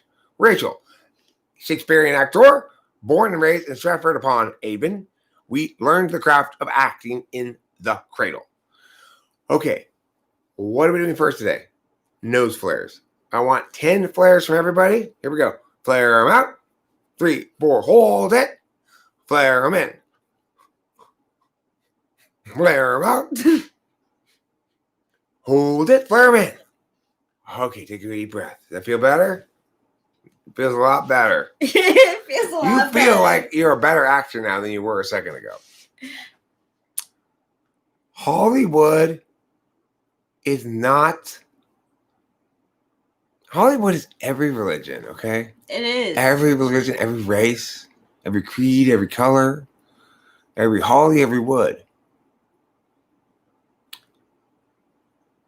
Eric, do you think people with high FE are most suited for the role of interviewer? I think probably Tool FE is very well suited for interviewer because an INFJ, for example, will be very well suited to engage insightfully with what the person's saying, execute the action part of her job, the talking part where she asks the questions, without that demanding too much of her ideationally, because she can basically be in her comfortable frame of receiving information until something hits her in the eye and she goes, okay, I want to comment on that. You know? Yep. Ethnicity wise, is Jewish an ethnicity? I don't think so. Wasn't Sammy Davis Jr. Jewish? And he was Asian. I thought that Sammy Davis Jr. was black. It looked Asian to me. Oh shit! I think he was. I don't know anything. He looked like an Hawaiian girl. Oh, maybe. I think he changed around. Maybe I'm not sure. Davis Jr. I'm a kind of man, That's what I think. What are some things that Sammy Davis Jr. would say? I need words for. You saw Karen fight security today over others not wearing masks. Needless to say, I gave her this channel to help educate her. You're welcome. Thank you. I appreciate that. I want COVID wrongers to come here and earn the shame that they so richly deserve for their wrongness. I support. It's an ethnicity. You need to be a Jew in order to be a citizen of Israel. But isn't being a Jew mean you're part of the Jewish religion? Yeah. Like, you mean you go to temple instead of church, and you wear a little round hat instead of no hat? Yep. Yeah, that's right. He's correct. I'm an expert on Judaism. You can tell. Yeah, but he's transracial. Yeah. Hey, Zandy. Long time no see. How's it going? The thing is, some of my best friends had opinions about the Jews. So I'm pretty woke.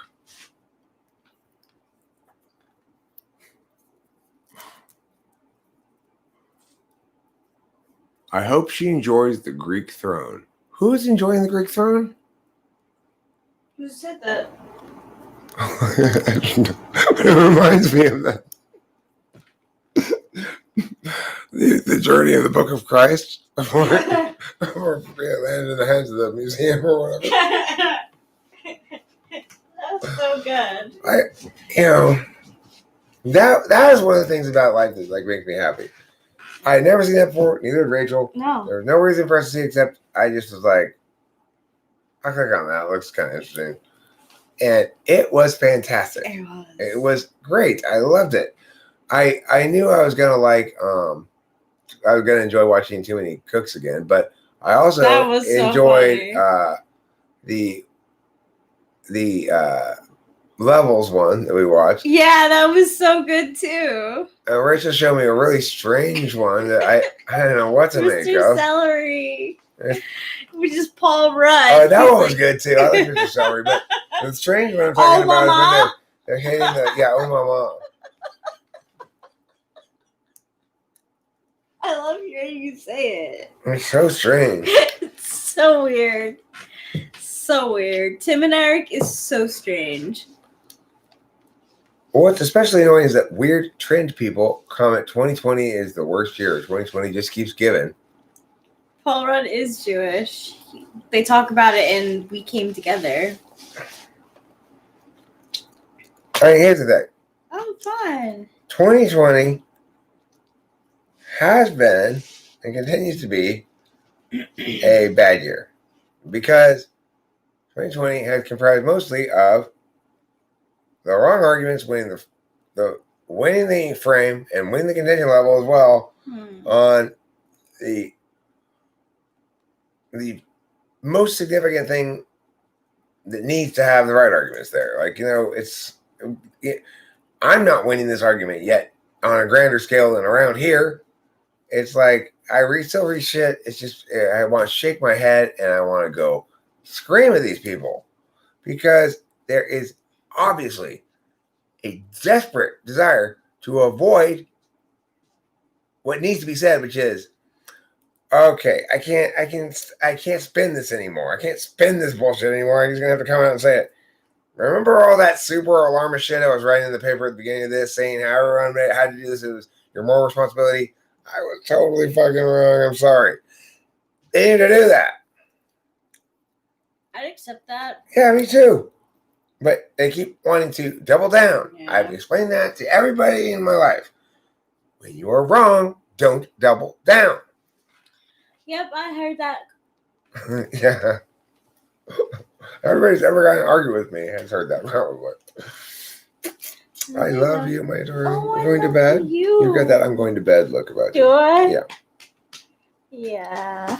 Are you motivating out of the room and into the bed? Lay your head down on the pillow. Pick a bale of cotton, pick a bale of hay. Pick a bale of cotton, pick a bale of hay. Oh Lord, pick a bale of cotton. Oh Lord, pick a bale of hay. Negro spiritual, Negro time. Negro spiritual swinging time. Oh Lord, pick a bale of cotton. Oh Lord, pick a bale of hay. Down in the field, swing down low. Sweet chariot gonna take me through. Negro spiritual. Oh Lordy Lord.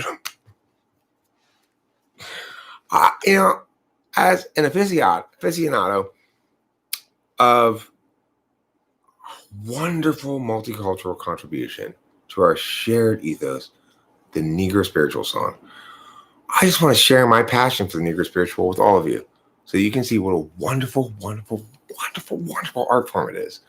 And, nothing says down home south like a round of a rousing Negro Spiritual.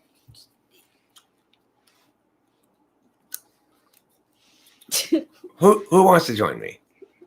What I want to do is show my support. And it's important I do show my support. I'm going to need to go to the next Black Lives Matters protest. I'm going to say there, I am with you, brothers. And we're going to sing a Negro Spiritual together. Me, my black brothers, together, Black Lives Matter. I will be leading us in a rousing rendition of Oh Lord, pick a bale of cotton. Oh Lord, pick a bale of hay. It's from The Jerk. Chris Chapin. But I am pretty sure, Rachel, I have no real reason to think this, but I'm going to say it anyway. That song predated that movie. Yeah, it did. I think it went all the way back to the times when they were writing the original Negro Spirituals. I think so too. There was a day, I think, when it was neck and neck, which was the number one on the Negro Spiritual singles chart, whether it was Swing Low Sweet Chariot or Oh Lord, pick a bale of cotton. I think they were neck and neck. Nowadays, it seems like, obviously Swing Low Sweet Chariot blew it away. Yeah, but back in the time, it was a neck and neck race. Nobody was sure which one was going to be the one that lasted. Yeah. They'd probably dig it. The thing is, I have no interest in provocative gestures. So it's a funny joke to me, but the reason I have no interest in provocative gestures is because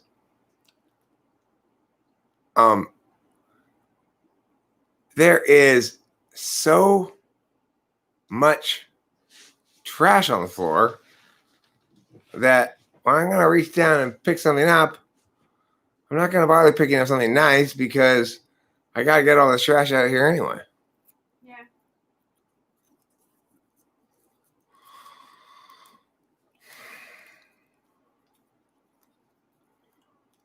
Okay, well, lawnmower, no, it doesn't make you anti-Semitic to say that Hollywood statistically has a lot of Jewish people. It doesn't make you anti-Semitic. However, I would point out that you are drawing that distinction.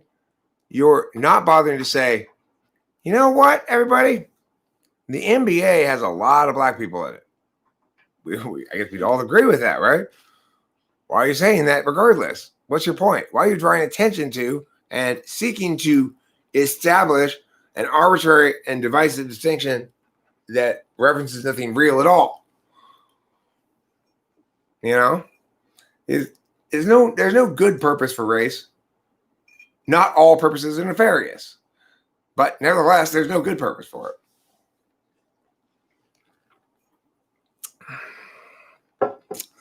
Philosophical thinker says, fun fact, I flipped a coin 100 times, got 49 and 51. I forgot which number was tails, which was heads, though. Well, philosophical thinker, you're going to have to do it again. Obviously. Oh, my goodness.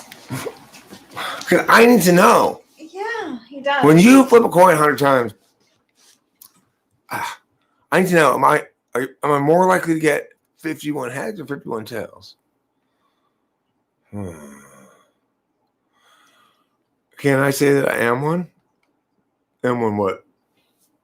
I am a Jew sometimes. Mm-hmm. He is. Well, he was watching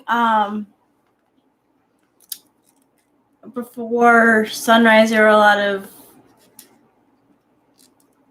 oy veys, right? Before sunrise? Yeah, you're saying, oh. I was saying oy vey? Yeah. I mean, I was being made tense by the movie? Yeah. I wasn't trying to, it came out. I guess I vaguely know that oy vey is Jewish, but yeah, it is. It wasn't meaning to reference anything. But you have to agree, black people have basketballs. Not all black people have basketballs. Why would you need more than one basketball anyway? Why would you need basketballs? Okay. Just one basketball is plenty. Who's gonna play basketball with two basketballs concurrently? They spin. Like Harlem Globetrotters type stuff, I guess. Yeah. Okay. So here's the other thing. I'm gonna fill you guys in on a little secret. Do you know that like the huge vast majority of horse racing jockeys are like these really short guys? I shit you not. They're biased against tall people. They hate us. I'm sorry. So wait, you can't be a horse rider? Don't tell me I don't know oppression. Yeah, have you seen those jockeys? Yes. Okay. Now let's say you were to go to a corporate building and there's this one boss dude, and you look around, all the secretaries and all the employees, they're all like scantily dressed chicks, like scantily dressed young women, right? You would think what? You think that guy's probably hiring purposefully the scantily dressed women. Yes. And ignoring other qualified candidates just because they have on more clothes or men. Possibly. So what can I conclude about horse racing jockeys? Somebody's fucking all those little guys. All those little guys, and they pick one big guy, not one fat guy, with a bunch of all the same body type. That's a sexual fetish. That's somebody's fetish. That's a boss who is exploiting their position and sexually harassing a whole crew of little short men. That's terrible. It is terrible. Yeah. I mean, I'm not confident that whoever is exploiting these little short men like this is providing them protection for their self-concept while using them for her own filthy sexual pleasures. Terrible. Terrible. That's why all the horses keep dying. Obviously. I mean, look, and what do you think's gonna happen if you fuck the living hell out of a little short guy and then stick him on the back of a feeding horse? It's a recipe for disaster. His legs aren't long enough. Sure. Yeah, I don't know what to do, clearly. You seem to know a lot. Oh, yeah. I'm a passionate advocate in favor of opening up the horse racing industry to some diversity, getting whoever can't keep their dick in their pants or vagina in their pants out of wherever they go to meet all these short guys. Short lives matter is right. Stop letting some evil horse racing princess keep her harem of thinly veiled tiny sex slaves. Every day I wake to this, reflecting back at me. Don't tell me about oppression, okay? And you don't tell me about it either, okay? So it sounds like you're mad, bro. I am mad at you're mad, bro, being mad at me, bro. Don't talk to me unless you're over 6 feet tall. No. See, I'm inclusive. I'm woke. Okay? It's like, I wish I were 4 feet tall. Right, because he wants to have the maidens. Do you think I like calling? being correctly accused and condemned for my height privilege? Standing up for the short guys. Every day when I get up, I do what I call my wokologies. I go first to neighbors who are African American. I apologize to them for their historical suffering. I go to the Asians. I apologize because I say, I did it again.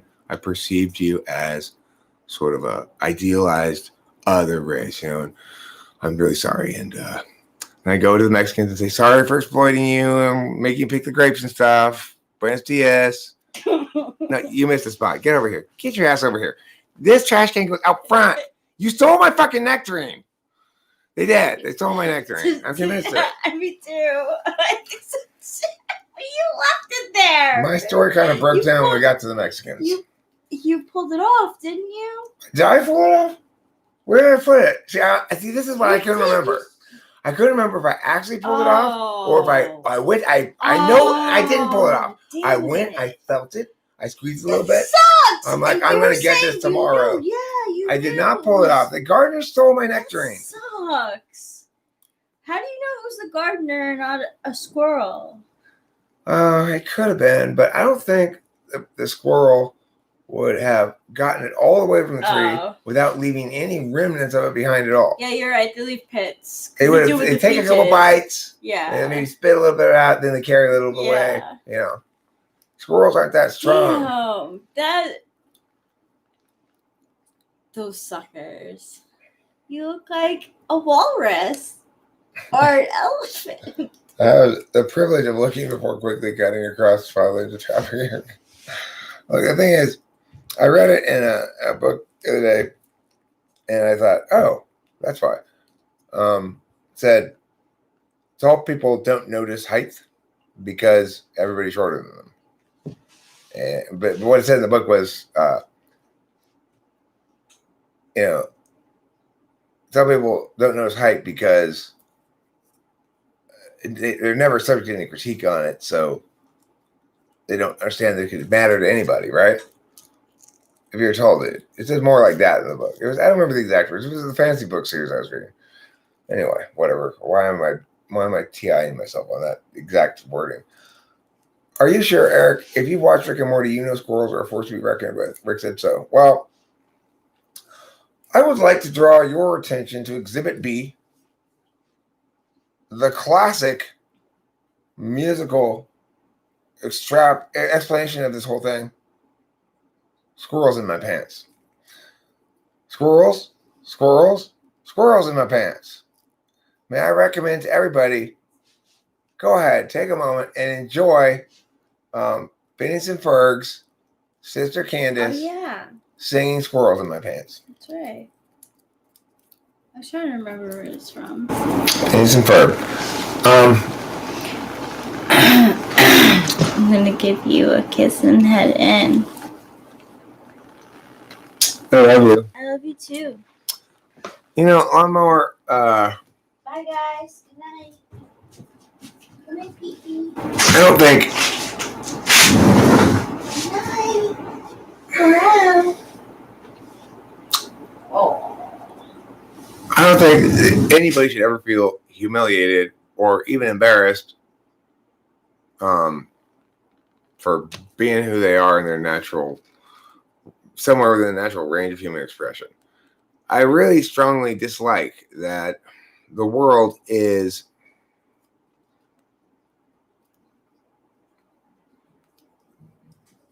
there's a lot of built-in injustice that nobody can do anything about.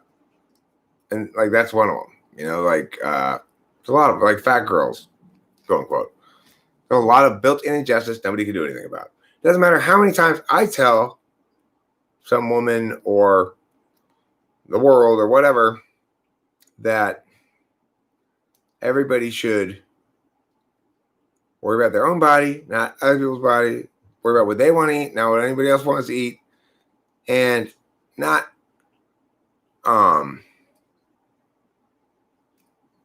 impose this ridiculous fitness value on everybody, you know?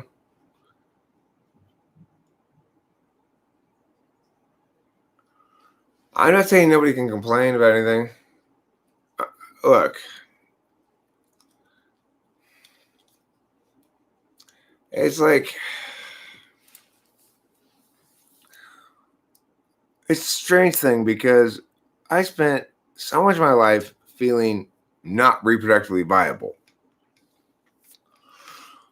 But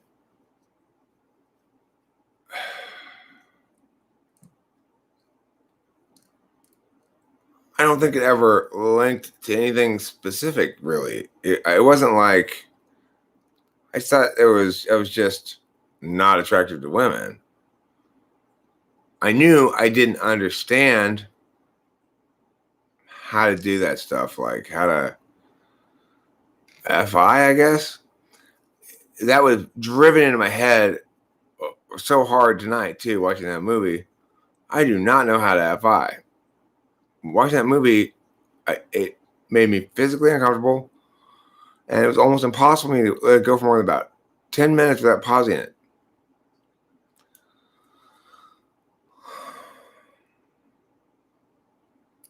Eric, it's too late for this tone of voice. What tone of voice? I'm trying to express that I want people to feel good about themselves, and I want the world to be careful with other people's feelings. I try to be careful. You might laugh at that and say, but you're not careful at all, Eric, or something. I do try to be careful with other people's feelings, believe it or not. Yeah, I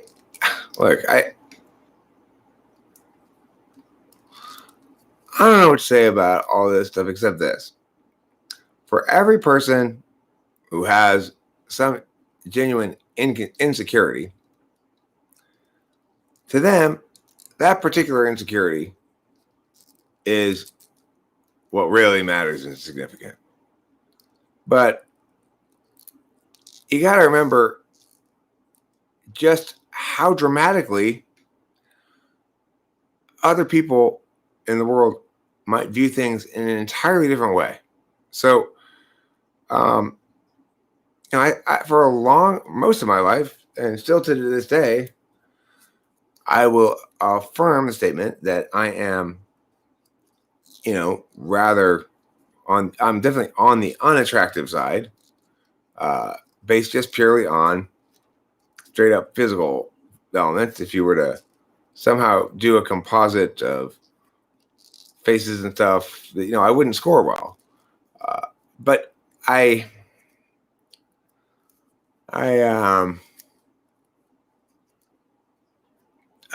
was convinced of that for a long time, and still sort of I am. But the difference between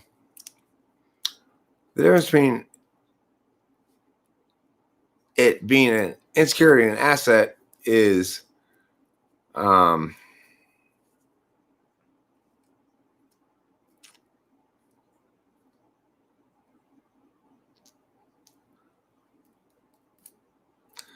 it's like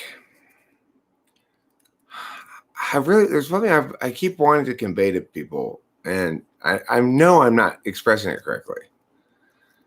But if I could just get this across, I feel like I've really expressed something important.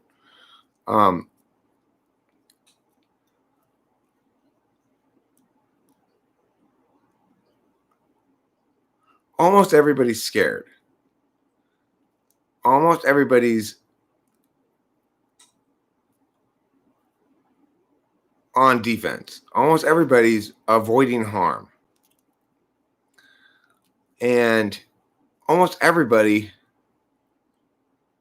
ultimately wants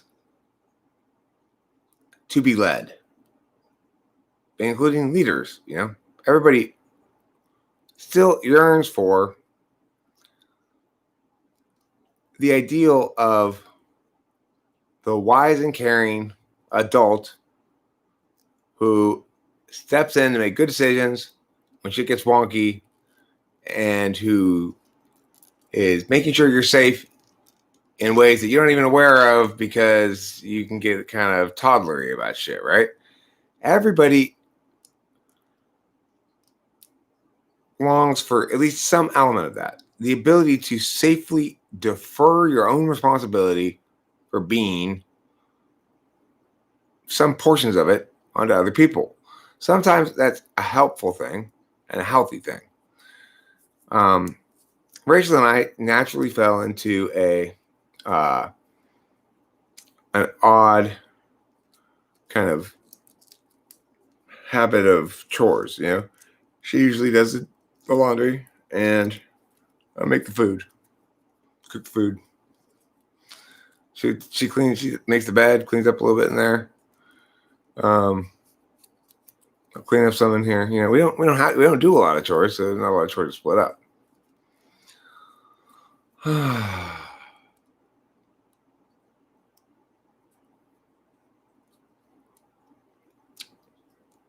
Well, lawnmower, normally that would be hard. However, we have learned typology. If you are emotionally compatible and she is loyal, that's all I really need.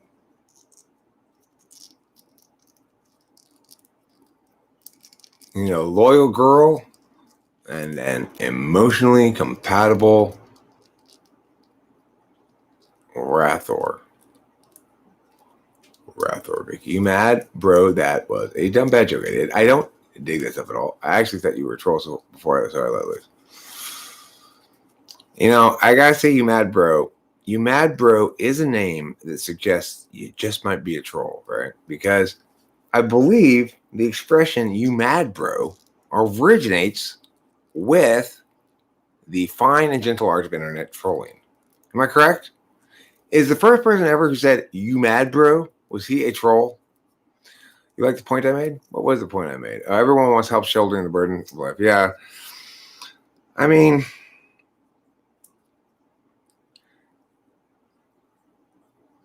here's the thing. The way it's sort of supposed to work is your parents take care of you and love you and gradually put more responsibility and release more autonomy to you as you get older and closer to your majority. Okay. But even if that's done perfectly, different people are going to respond to those stimuli differently. In the healthiest of relationships, there isn't coercion, threat, or dominance, which means that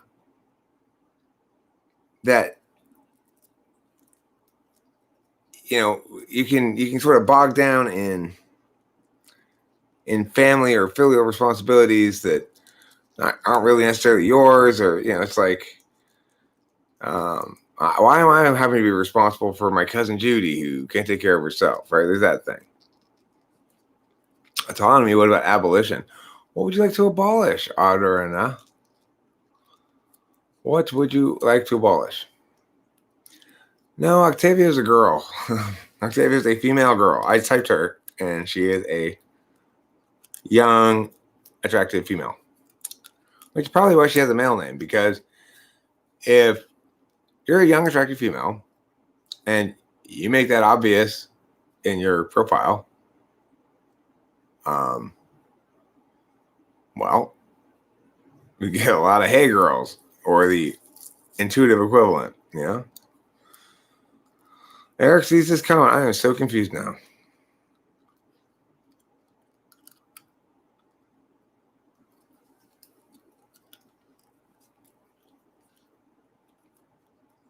Yeah, I just think that I assumed that probably I don't think I asked her about it, but I assumed that the reason she called herself Octavia Silva is because it is, I don't know if it's easier, but if you go through the internet life as a male, you don't have to worry about thirsty dudes trying to get on you.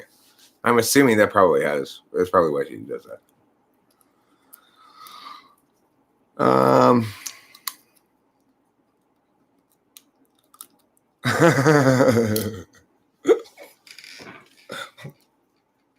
Oh, lawnmower. Gosh, you know how I feel about groupism. I love the blacks. I love the gays. I love the women. and also the lasers. Also, I love Mexicans and some Polish. Well, I love the Jewish, the Catholics too. Also Hindus, what do you do? I love the Buddhists, the Japanese, Koreans, and also the Taiwanese. But I don't love Middle Eastern Islamic countries, 'cause they're so pre-enlightenment in their thinking. Declare their sacred outweighs our free expression. I say, no, stay over there. Blow each other up until you're done. Once you're finished, and you've got it checked off by us, then the remaining living civilians can emerge. Until then, keep at it. Keep at it. I'm sure you'll run out of able-bodied young men soon enough. You know. Oh my God! These awful scoundrels are feeding themselves into the wood chipper. I fail to see the problem. Does anybody else fail to see the problem here? What? Hey, could we ask them to do? Could this turn out any better? The scoundrels came to town, and instead they decided to feed themselves to the wood chipper. Well, give them some more wood chippers. Come on. We can shoot. What we need to do, the American government needs to finagle some of them gold balloons out of those Middle Eastern countries so we can ship them crates and crates and crates and crates of guns. Profit and democratization without dirtying our hands a bit. But how do you know the guns will end up in the hands of democracy forces, Eric? I don't. What I do know is that all the warlike ones will kill each other. And once you're dead, you're a lot less likely to shoot an American with a bullet, right?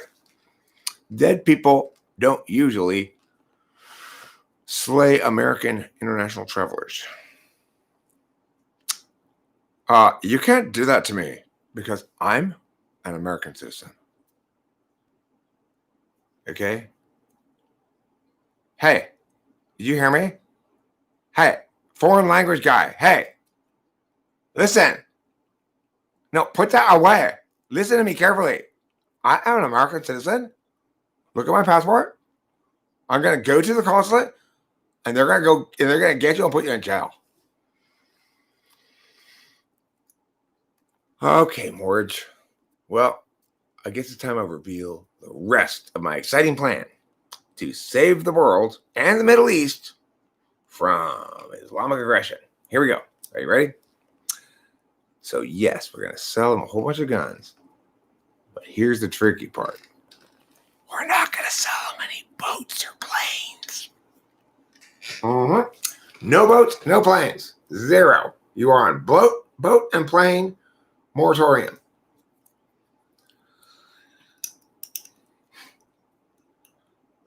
Lawnmower says, Eric, as soon as Saudi Arabia started letting women drive, car crashes statistically increased by 71%.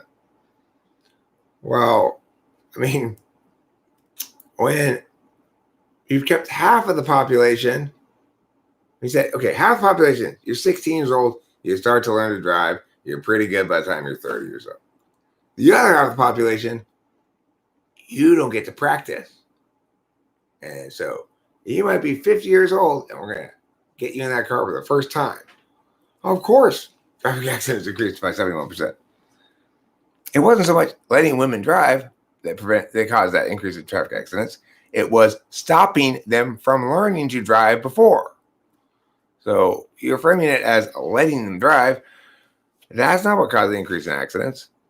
It was the prohibition on their driving before that resulted in this whole mass inclusion of unqualified, untrained drivers onto the roads of Saudi Arabia. Fortunately, traffic accidents are just a rite of passage for Saudi Arabians. They love it. They're always crashing their cars out in the desert.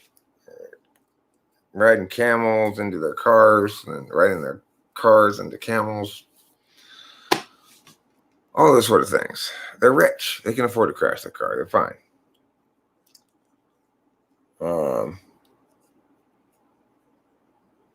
It's just a way to increase demand on gasoline too. You have to get a new car. That means a new fill up.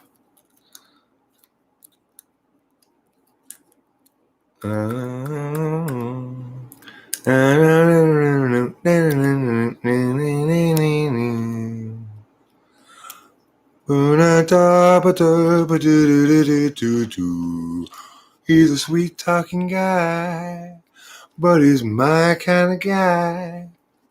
Sweeter than sugar, ooh, kisses like no. That's the Chiffons. The band is the Chiffons. I like that name for a band. I'm not, to be perfectly honest, I'm not exactly sure what chiffon is. I think it's a kind of material that you make dresses or something out of, but I also think it's a kind of cake. So I'm not sure. Maybe both. Eric, you're so good, you could have been a defense lawyer. I mean, I don't want to defend Michael Jackson. But I would have. I mean, everyone has the right to competent legal defense, even horrible people.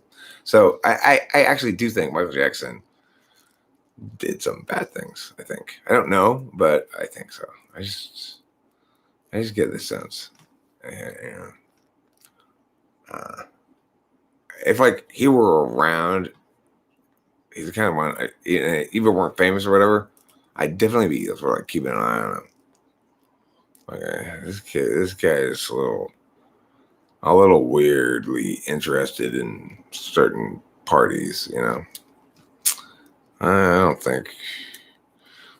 don't think he was walking a narrow path. Okay. First of all, he was taking like heavy tranquilizers and stuff, right? Like that's what he died from, a bunch of drug overdose. Why did he need those incredibly strong sedatives and tranquilizers and stuff? What was wrong with him? Well, nothing. I think he liked popping pills. Isn't that also how Prince died? Prince.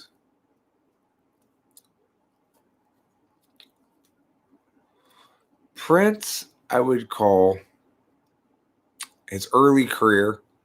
I would say that during his early career, Prince was overtly, highly, and disturbingly sexualized. The problem here is that somebody objectified Prince. And my concern is that it might have been Prince himself. Maybe the issue was that he was walking a narrow path.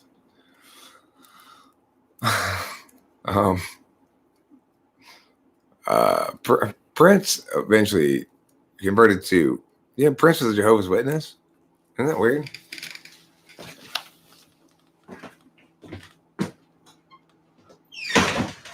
Shit, you not. Prince was a Jehovah's Witness. You went on a date on Thursday with that hunky Brad from tennis class? Let me hear about it. What happened? I want to hear about your date. Mike's fondle glove. Don't bet you must have quits. Where's Mike's fondle glove? Hi, Mike Fondle glove here. Who was born a woman or died from AIDS? Michael Jackson? I think Michael Jackson died from a drug overdose, doesn't he? And lawnmower. You be nice to Octavia Silva. I care about her date. I want to hear what happened. Maybe she had a wonderful time. It was so funny. They were eating. They both reached for the breadsticks at the same time. Their hands touched. Octavia started to pull away, and she's like, no, it feels too good. And then went like this. And she said, Brad, you're so funny. And he's like, oh, yeah, girl, right now under the table. I think Michael Jackson was an ISFP, but you could be right. Prince was an ISFP almost for sure. Okay, Winston. Well, so he picked me up in his Yaris, but it was okay. He had it waxed like I had asked him. Because prior to that, he had so hairy down there. Anyway, Eric, you're deep, buddy. I am deep. Or are you saying, Eric, you're deep, buddy, over there? Or are you saying, Eric, you're deep, buddy? Wait, Eric, you're. The woman AIDS thing was about Prince.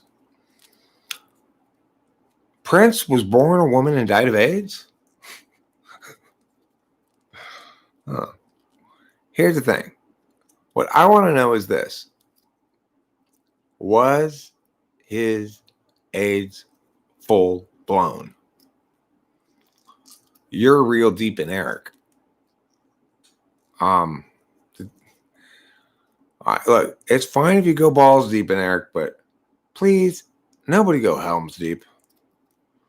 I know what that means. It means you're going to stick a Balrog up my ass. I hate that. I hate it when a Balrog gets up my ass. And I try to poop him out, and he goes, I shall not pass. If you get a Balrog up your butt, it's a complete reversal of the whole Gandalf situation.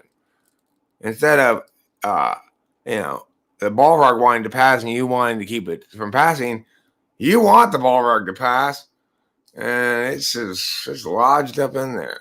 I shall not pass.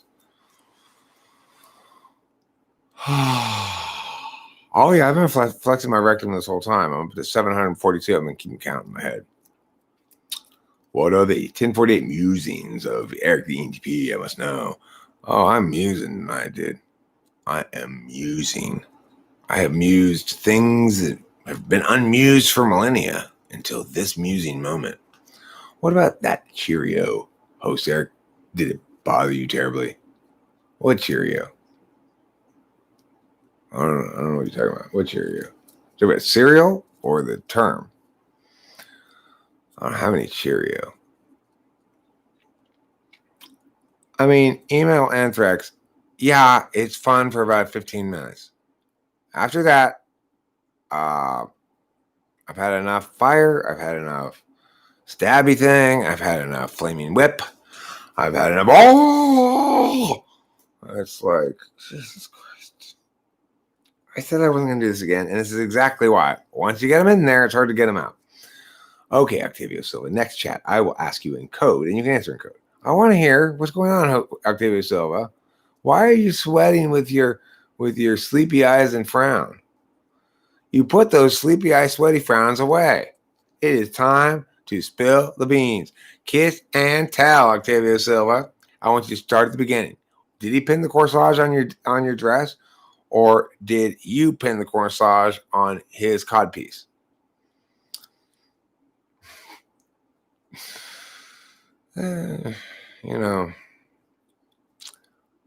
It's just not as sexy. You got to go down to the deep realms to get a Balrog. You just go to the pet store to get a gerbil.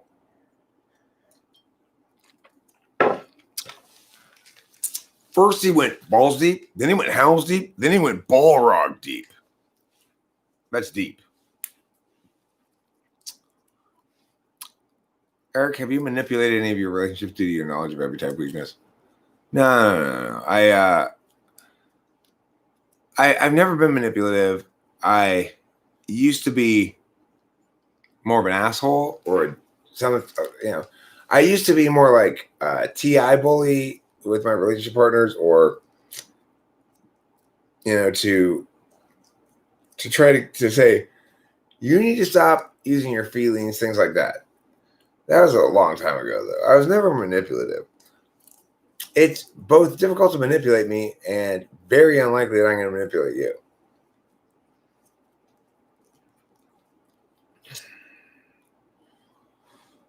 IAG lasts first. You need a Cheerio, then a mirror. Tomorrow I will tell you the rest, or we can wait for host Eric to explain how the Cheerio and the mirror work.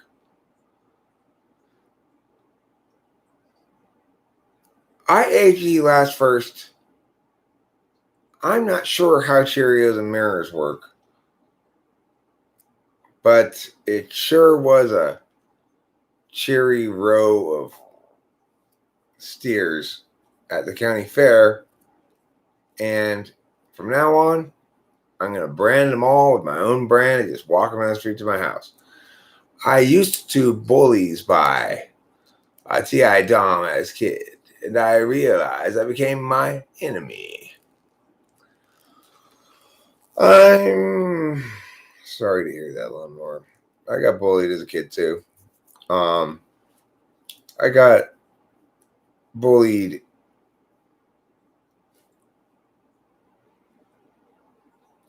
an acceptable amount.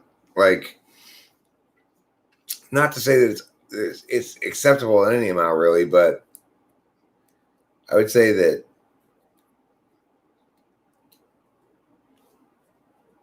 maybe it's because of the comparison against other people.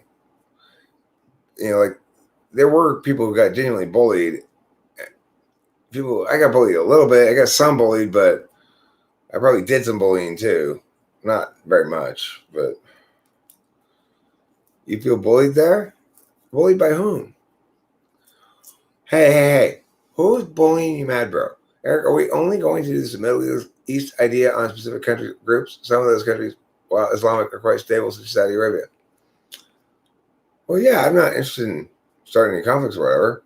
I'm just saying anytime we have an insurgent group in the Middle East, like ISIS or something, arise, just, give them a bunch of weapons and encourage them to open their own caliphate. By the time they got all that straightened out, we'll have a lot fewer potential terrorists around. I mean, not that I care about terrorism so much. It's like, that's not the problem, right? The problem's not the actual threat posed by terrorism. The problem is the threat posed by our responses to these things. Mad bro, we are froze. We are femmes. Don't feel bullied. Hey, you mad bro? Listen. Not only am I not bullying you, I am loving and nurturing you right now. I'm holding you to my bosom. Come here. Okay, just let my pillowy clouds envelop your gorgeous little head, okay? Doesn't it feel good? You mad, bro? Doesn't it feel good to be hugged? I love you too, bro. I love you too. With my moisture. IG last. Hey, you know what you look like you need? A hug. Why is it that ESFPs are prone to critique others unfairly that are different, though? I just don't get why they ontologically assault people who are different personality-wise. Well, IG last. The old fairness button compels me to acknowledge that I tend to blast ESFPs some too because they continually reaffirm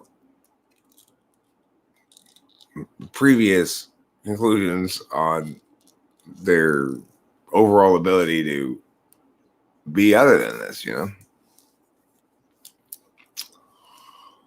All right, everybody listen. There's a new rule here at Camp Pendleton. No relation to the U.S. military camp. This is a fun camp. It's a Christian camp, okay? From now on, we are not going to use the term raging in regards to our boners, okay? From now on, our boners may be supple, they may be lithe, they may be whimsical. Those are the 3 acceptable adjectives for your boner. Your boner may be lithe. Your boner may be skeptical. Is okay too. Boner can be skeptical. INFPs must be protected and cherished at all costs. At all costs? You mean they're even more important than COVID? You're saying we should sell guns to groups such as ISIS? Wouldn't that just make the innocent civilians in these countries of the West as well as ISIS once they know they're being shot?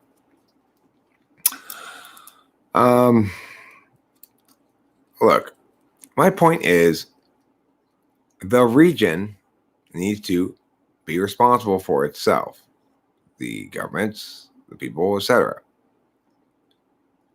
If we want to treat the Middle East like a grown-up wants to be treated, then we will be willing to do business with them and sell them guns if they want to buy them.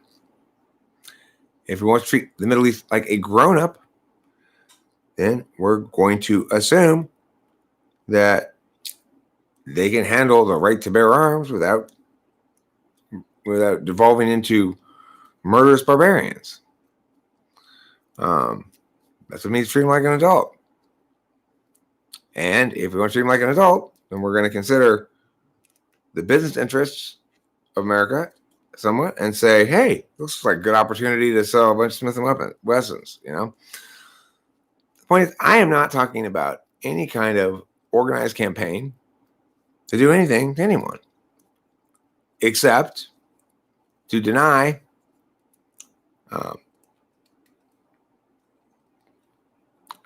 put it this way. The only thing I would like to do is to see the people who are brave and courageous enough to fight for their liberty and way of life and vision and ideology and stuff. I'd like them to have those fights amongst themselves only. That's what I'd like to do. I'd like to see that happen. So, in other words, I understand that in the Middle East, you've got multiple groups of people. And some of those groups of people are fighting hard to prevent authoritarianism. Some are fighting hard in favor of their version of authoritarianism. Some are fighting hard saying that, you know, this subsect of Muslims are heathens, and whereas these are the right kind, and all kinds of shit's going on over there, right? I don't have time to think about all that stuff.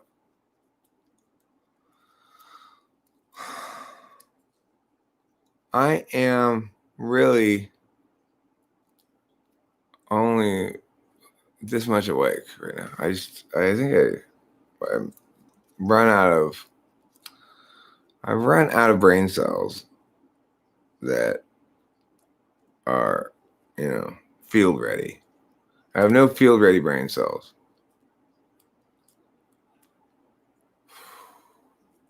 If I absolutely, like, you know, if I had to continue right now because the fate of everything depended on it, like in the movies, well, I'd still probably fall asleep somewhere and I feel that sleepy. But I probably could stay up for a while, but I'd say, why? Hey, you can see I'm not being coherent. Why would you make me stay awake further? Lol, no, I'm INTP and I'm just fucking with you. We don't go to the same school, rather, Vicky. Oh. Me and Morridge shop at the same porridge dealership. Isn't that right, Morridge? I saw you there just the other day getting your porridge prepared. What happened? Alignment? You should take advantage of the free tire rotation. Free tire rotation on your porridge. Can you rotate my porridge's tires, please? Can you point them out to me? I don't see any tires on this porridge.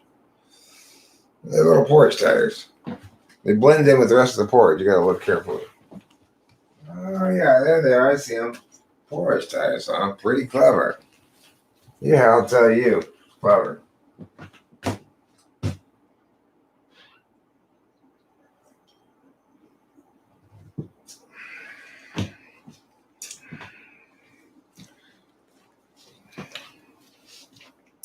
I have the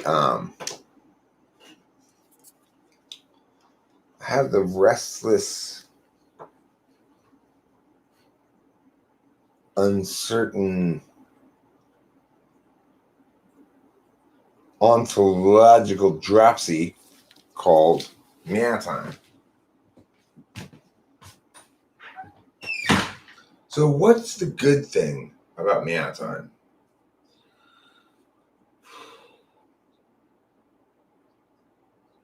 It's better than time, you know, a little bit.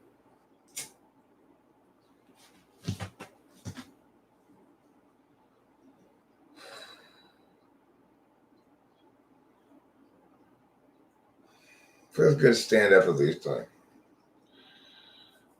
circulation get back into my legs a little bit. I'm very tired. I think I'm very much almost asleep, like half asleep. I should end this live stream right now. I can feel like I'm literally almost half asleep. I'm going to try to stay awake till I finish a cigarette.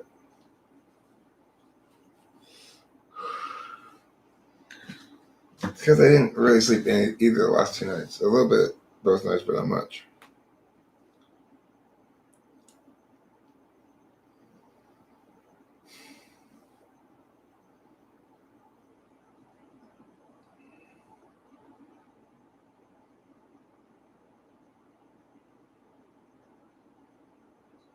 Tripper, dun, dun, dun, dun, dun, dun, dun, dun. Wow, no.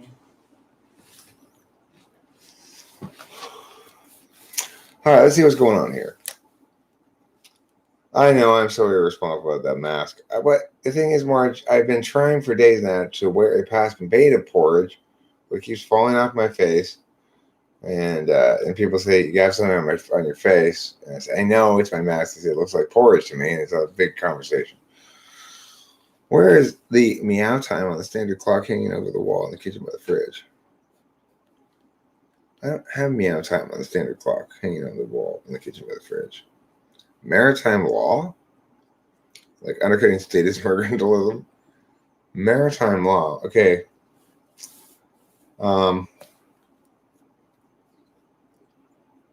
Karma's Pimp. Did somebody give you a heads up about my pending Yar raid on your boat? Because me and the Yar boys are going to go check to see, make sure your boat's Yar. If it's not, we're going to throw you overboard. Or give you a $1,500 ticket. Boats need to be Yar. Boats need to be Yard. Boats need to be Yar. With plenty of tar. And the hoisting the sails of the mainmast. With a bulky and a fya-fya. Some nautical talk for you. Starboard. Port. Deck. Boat words.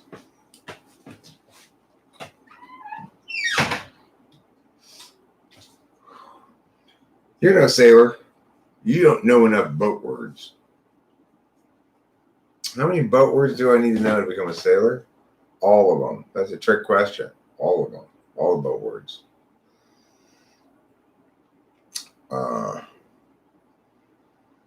All the way from the mast to the brig to Davy Jones' locker and back again.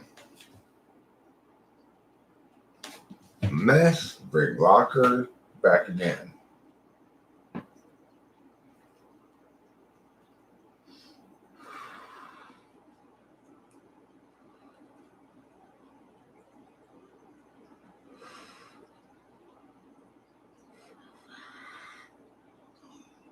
Uh-oh. The weirdness is coming upon me. Don't get consumed by the weirdness. What's the weirdness?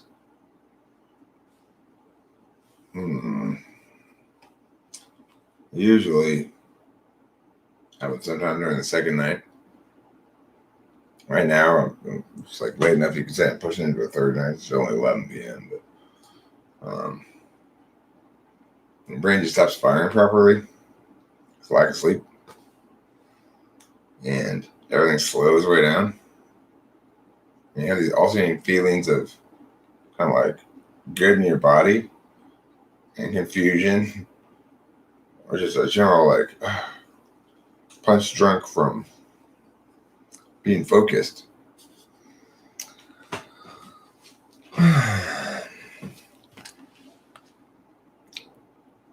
Oh, lawnmower, you think everything's witchcraft. I was telling a lawnmower about how the other day I turned this guy into a frog, and then I took their kids inside my candy house and cooked them in an oven. And he's like, that's witchcraft. And I said, what are you talking about? We haven't really resolved it yet. He agrees the children were delicious. So, good enough for the witch, good enough for the wander, I always say.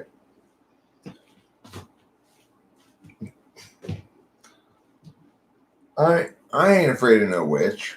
I ain't no witch, okay? I am a time wizard, but that's not sorcery. It's a much older magic. A magic rooted in the spores come off of the feet of the creator himself.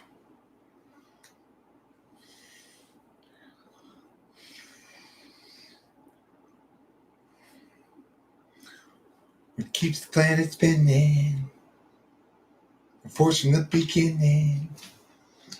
To be honest, I've never heard of Kabbalah. It was never mentioned to me. I'm pretty sure it's a made-up word.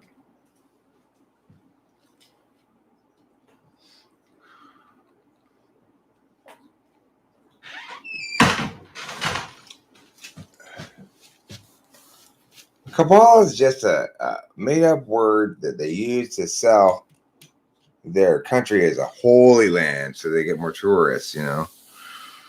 Oh, this is the Gnostic Holy Land. Really? South Dakota? Yep. This is where we found the Kabbalah. Buried under that rock. I kind of want to write a religious text. That's something I have never considered doing. I've never considered writing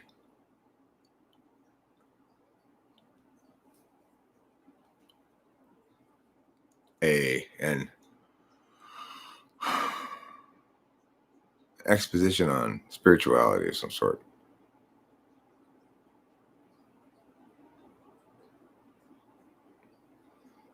A Ouija box? I have used a Ouija box when I was a kid, except it was called a Ouija board. And I remember seeing the thing move around a couple times.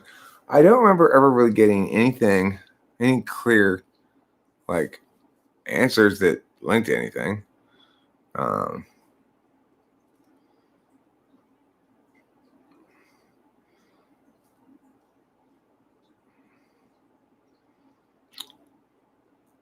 I didn't say it was witchcraft, Winston Mom, okay? My criticism of the Kabbalah is that it has too little vowel diversity. I'm a little more woke than that, okay? I expect E's, I's, O's, U's, even an occasional Y to get in the mix. If you're just going with A, pretty clear whether you are doing it willfully or whether it's just internalized that you are a vowel racist.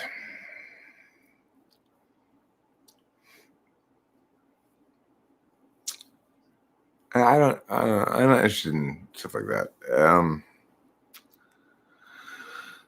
It feels like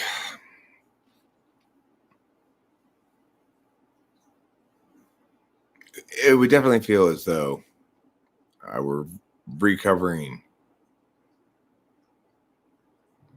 remedial ground that I had long since finished conceptualizing about, Sometimes I wonder, even cute and beautiful girls feel lonely and need someone. There are tons of boys running for them. So why is it so? Then why is it so?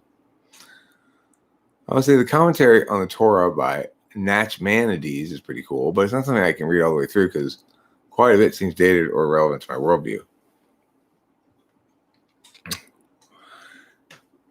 Karma's pimp, listen. 21st century, 14th century, the more things change, the more they stay the same. We've got the same problems today that we did in the 14th century. Except instead of bubonic plague killing everybody, it's a plague of stupidity.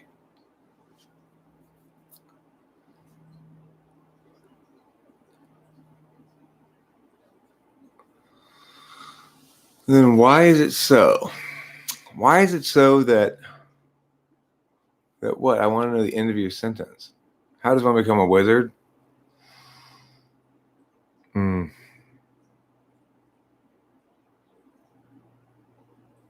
I mean, I address the point. I address the issue by willfully ignoring or post willfully ignoring something like that. Anything that might be magical. The way it tends to work is this: you've got to trick magic into thinking you're unaware and don't care about it at all. Then it thinks it has to try to impress you. But if you try to tell it what to do, it's very rebellious. The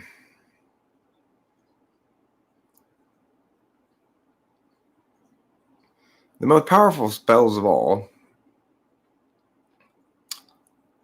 are those that open up before you and can be realized only if you follow the most natural path presented by the thing, even if it runs afoul of all of your itinerary, so to speak. The world opens up and presents fractures of possibility. Because why does that happen? People say things. People engage each other. And anytime an engagement occurs, there's an exchange of communication in the open, in the world. It's very much like opening yourself up briefly to an attack. While the shield is open for our planes to get out, we might take a little bit of damage because our shields are going to be briefly open. So what I mean by that is that there's a lot of different ways to approach the realm of magical thinking. And it works best for me when I'm in the right frame of mind receptively and not being proactive, not being receptive to magical sweater threads. When you do magic properly, you've unknowingly taken steps 1 through 8 of a grand plan you can't possibly deduce at all the nature of from steps 1 through 8. You'll find out later on, oh shit, that's why I did 1 through 8? That was super, super important that I did 1 through 8. I was wondering why I was doing 1 through 8. That's when you know your magic's hitting on all cylinders. Is you encounter these situations in life where you hit it and you go, oh Jesus, if only I had a pine cone, a bag of glue, 2 sticks, a plastic dump truck, and 5 pieces of silverware, I'd be able to make an escape pod out of this. And then, like my check around the resources, Eric goes, well, why this bag has exactly those things in it. Yeah, I remember I set this up for this other purpose over there. That's what you thought you were doing, but obviously you must set this up for this because you need exactly those things. And then you know you're doing it right because you're not manifesting anything. You are behind yourself and your intuition. This is an ENTP strategy. I don't know if this strategy would work for an NI dom at all. The ignoring NI, well, it's like all the stories say about invisibility or not being noticed. If you walk into a lot of different sort of places dress nicely in sort of generic supervisorial management kind of clothes, carry a clipboard, and carry yourself as though you're exactly where you're supposed to be and you know what you're doing, probably nobody will stop you or question you at all.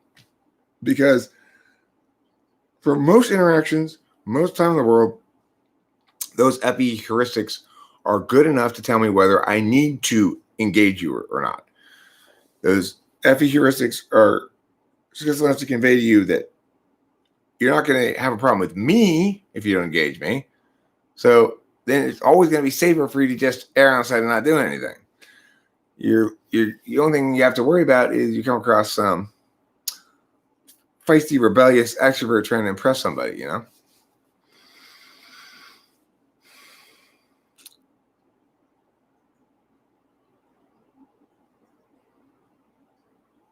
I have done mantras, war gemstone, not even one problem reduced. God never fulfill your wishes? Brother Vicky, you'll probably find that, I don't know what you'll find. Let me change the approach to this. I like to use prayer for expressing thanks and asking for forgiveness. And I find that my gut says this. God finds that approach to prayer most respectful and prefers to reward those who've done the boring part because of faith or humility or something, and empower the magic in their lives rather than rewarding people who ask for it, because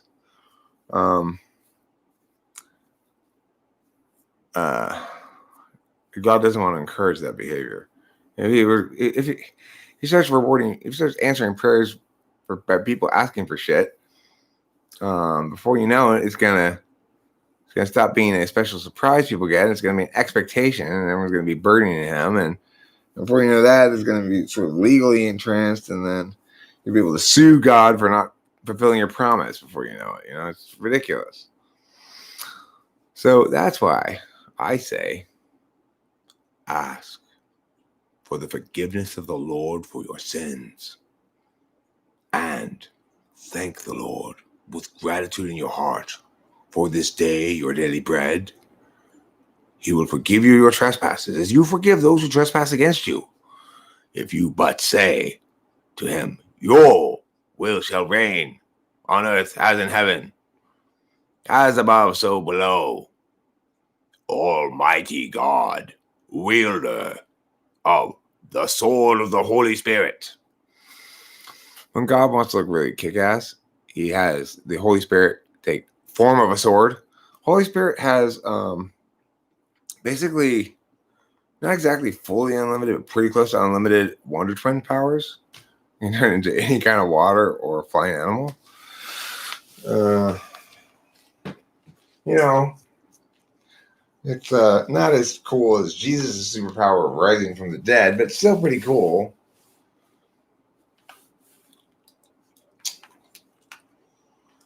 Now keep in mind, Retro Vicky, I'm not suggesting that you should be grateful or seek forgiveness. I'm just saying to you that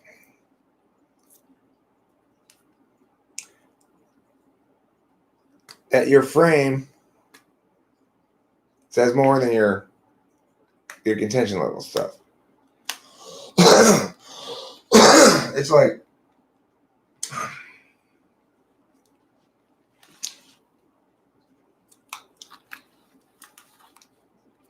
if I want something more concrete than that, then I have to try to pull a schmoozy fast one on God. Like, hey, God, no, totally don't need anything, don't want anything, God, no. I'm not here to hit you up for anything. I'm not like that. I'm here because I care about you, buddy. I want to know what's going on with you. How often do your praying people come to you and say, forget about me for a second. You tell me about you, God. What's going on with you? I heard you and the Holy Spirit were having a bit of a rough spot. And he just left those for you to do in the kitchen. And he dirtied them. I mean, well, they're his friends. I'm going to have to side with you on this one, God. Okay, well, that's being a little picky. He's got to smoke somewhere. And if he smokes on the patio, he's outside. Well, then don't hang your clothes out there. Hang them someplace else. You're God. Will you just get a dryer already? I can't believe you still use a clothesline. Where's Jesus? At the laundromat, huh? You're in the biggest building in the kingdom of heaven, and you can't afford a washing machine? You like to embarrass your son by sending him to the laundromat with your saved up quarters? Not cool. I'm here to help resolve these conflicts once and for all. God, do you promise to give rainbows to us so that we won't flood us anymore? Amen. Holy Spirit, do you promise to infuse us with the glory of God? Amen. Jesus, yes. Do you plan to lead the way in your besandaled feet and your peacefulness and lack of sin is helpful to also your ability to multiply bread as though they were just short gestation period bunnies. Shake the ketchup bottle. Shake the ketchup bottle. No one will come. No one will come. Try the vodka. Better shot, son. Better shot, son. The Bible was written by many men over many years, and by many churches. That is why one must study and learn on their own. It's okay to listen and trust, but verify and study yourself. Yeah, okay. Can we? I want to add more books to the Bible. Can I write some too? Really? How do you get it put in the official Bible? Who do I talk to? The Pope? No, casting a spell is not inherently sin. Depends what you mean by casting a spell, though. I have a very broad understanding of it. Certain kinds of spell casting, I don't know if it's sinful or not, but I know that it's bad mojo, and it will. Like, I'm not very gray. I can't successfully sustain much dark energy, and so if I go down that path at all, I know it's gonna backfire and punish me way more than any benefit I get from it. So I don't do those kind of things. But and what you mean by casting a spell is you're willfully and actively, knowingly attempting to bypass the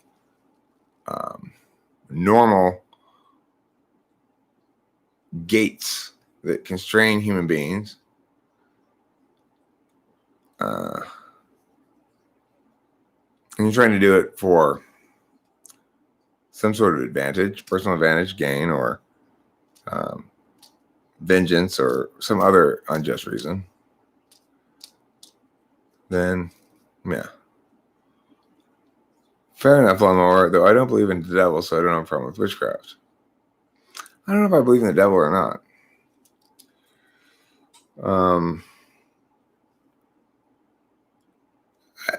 It's not necessary to believe in the devil to believe in God. I don't incorporate the devil into any of my thinking. In fact, I don't incorporate any afterlife stuff in any of my thinking. Because I don't see like God and Jesus' stuff as providing guidance on the afterlife. I see them as providing guidance on the life. You know?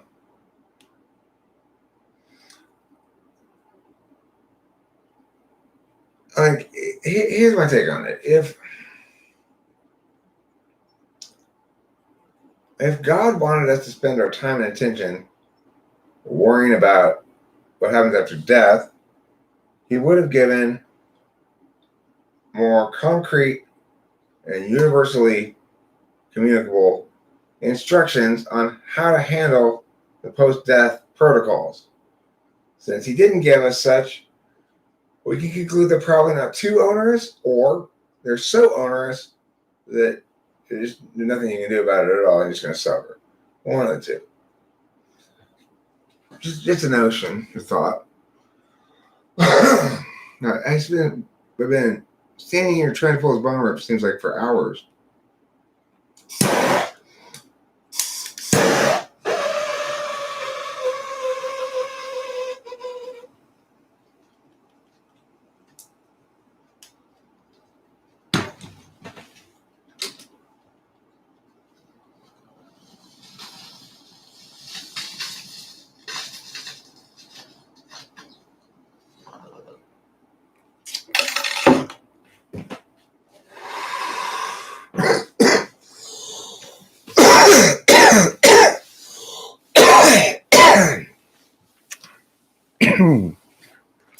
Oh, I tell you, that's the cloggiest bowl in history. It's like, why can't I pull it through already?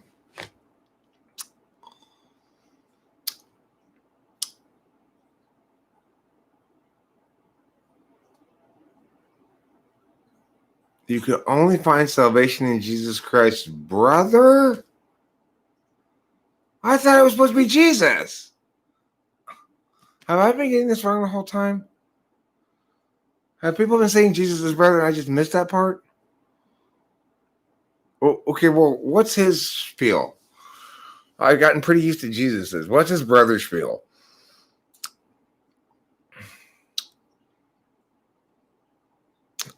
Oh, they didn't get along. They were those kind of brothers. Hyper competitive.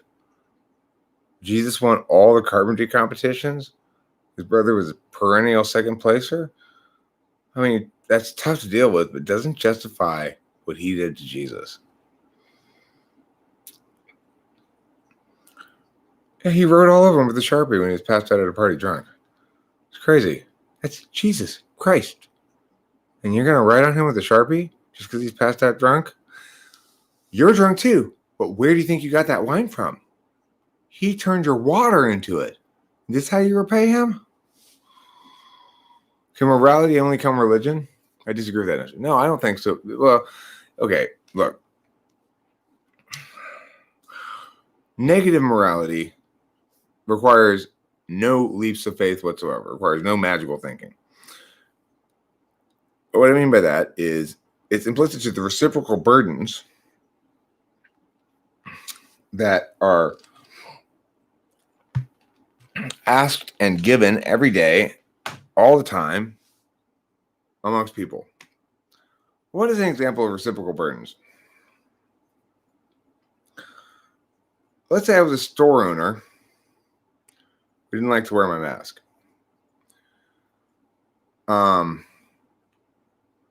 I could refuse to wear it, and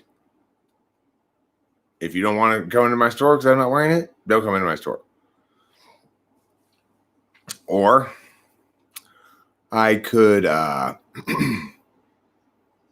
wear it and let other people wear it if they want to or not.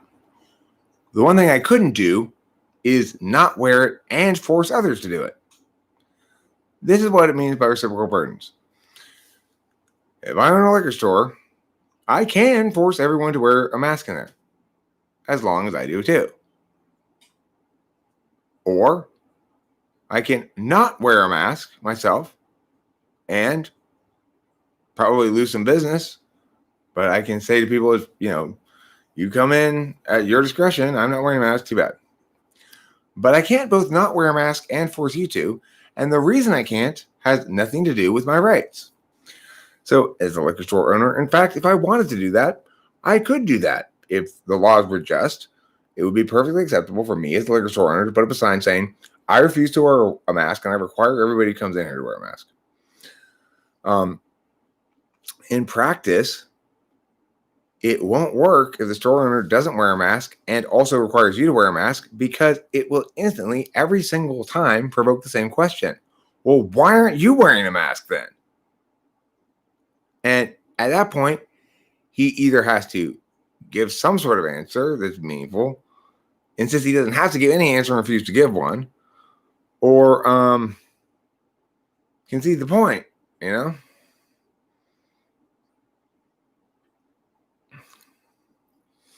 What is the most FI movie? It's called Before Sunrise. It stars Ethan Hawke and Frenchie Von Frencher Girl. And it was, I mean, I call that movie a masterpiece, frankly. The movie is an absolute masterpiece that I did not enjoy watching. It was very effective. I felt anxious and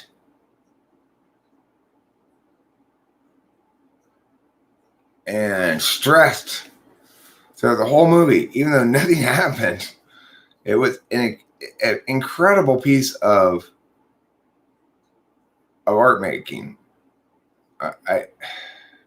But the reason I have so much trouble discussing it is it didn't hit me on any of my normal levels. It didn't make me cry. It didn't make me laugh, except for this one scene where the guy's invited them to this play. But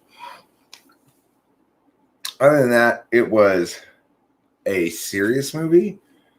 There's nothing really light about it, but it wasn't dark or heavy either.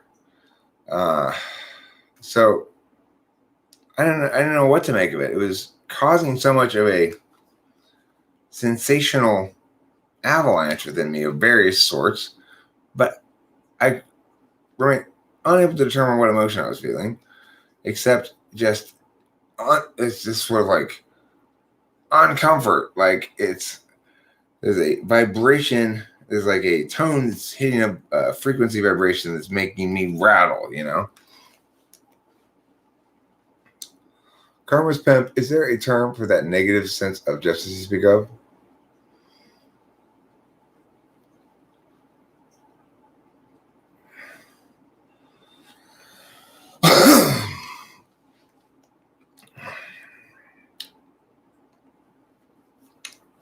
So the thing is, I didn't enjoy it, but I did appreciate it, and I'm glad I watched it. Because I really get a sense that most of the stuff that I'm thinking are FI things, like watching Lord of the Rings, just waterworks coming down my face. That's FE that I'm getting. I'm getting the FE of those people's stories. What made this an FI movie is I was inside those characters' heads and really like intuiting just how epically complicated and like FI involving this situation was. It was hard to process. I had to pause the movie a bunch of times. Very good movie though, brilliantly done. I have nothing but the absolute utmost respect for those people.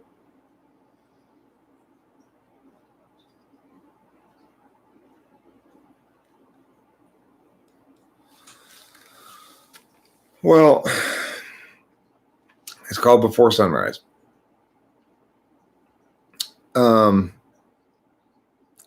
It's not so much that it makes it difficult to know what I'm feeling, although that was part of it.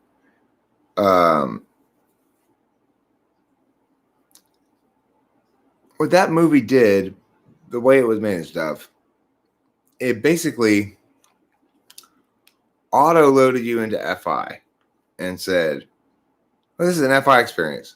No, it's not feeling emotions, Eric. That's an FE experience you're doing there when you're crying the movie and laughing the movie and stuff. You're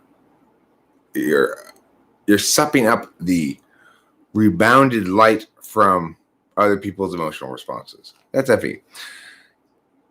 It's FI movie. What it does is it really sort of compels you to put yourself in the shoes of these characters, especially for me, the man, because I identify more with the man. He's also an ENTP character. And like,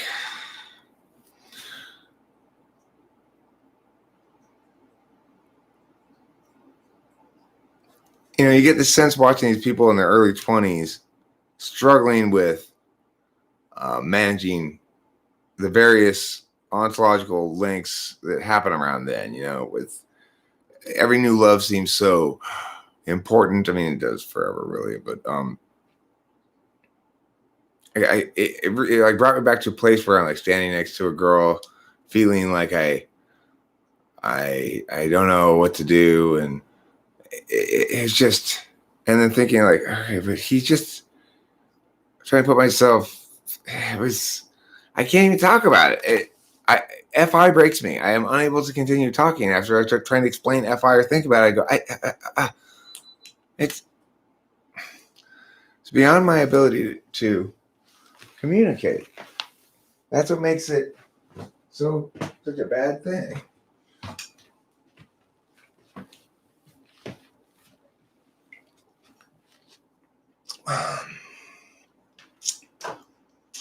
One more. The deontological imperative is don't use another agent as a means to an end. That whole big fucking book. There you go. Sums it up for you. Don't use another agent as a means to an end. What's all of the argumentation ultimately boil down to? Reciprocal burdens. Big fucking book, right?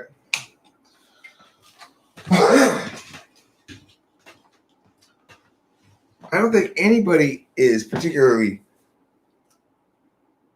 like swayed by the argumentation of Kant. I think people are swayed by the intuitive resonance of the deontological imperative.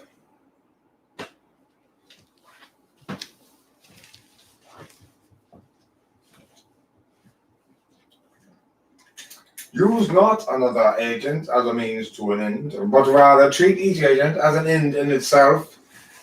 Oh, you hear that, Kant? Your Kantian angels are singing for your philosophical morals treatise.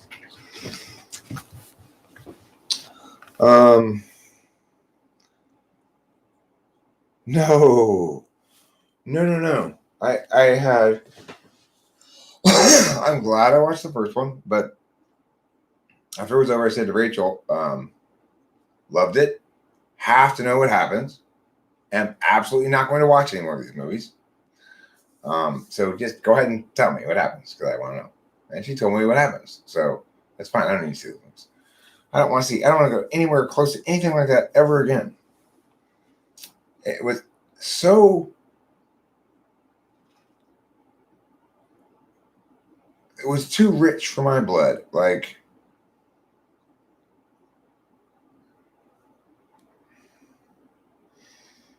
it's like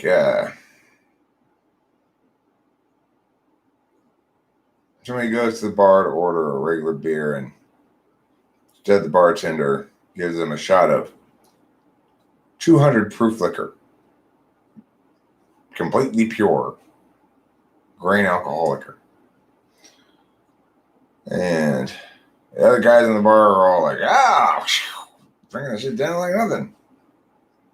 Please go. Too rich for my blood, man.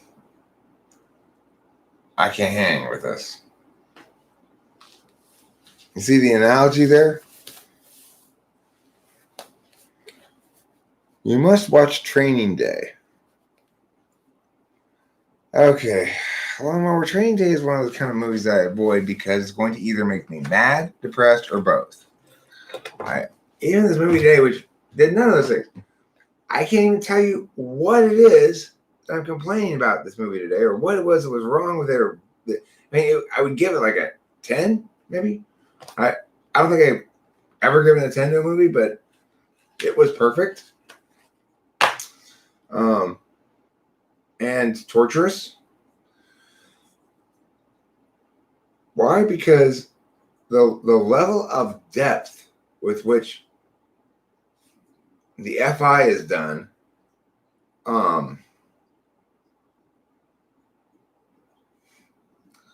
it's like falling into a bog. All of a sudden you're like, I don't think I can get out of this bog. It's what's going on here. And he's like getting kind of panicky. He pushed pause on the movie. Okay, back on dry land. It's like when you watch it, you realize, God, it's like does there have to be so much pain with everything? You know those characters in that movie, especially Ethan Hawke character. He's so ideal when he's pure and so courageous on some level, and at the same time, in a foolish way, trying to be less pure because he hates himself so much, which is even too strong of a word. He's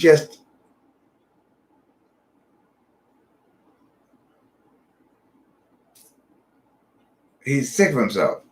Wakes up in the morning and goes, not this fucking guy again. He's such a douche. You know, I don't resonate with that, but I did. I used to when I was drinking.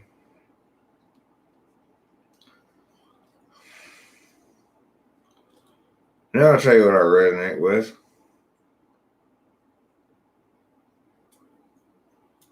Kevin Grape with.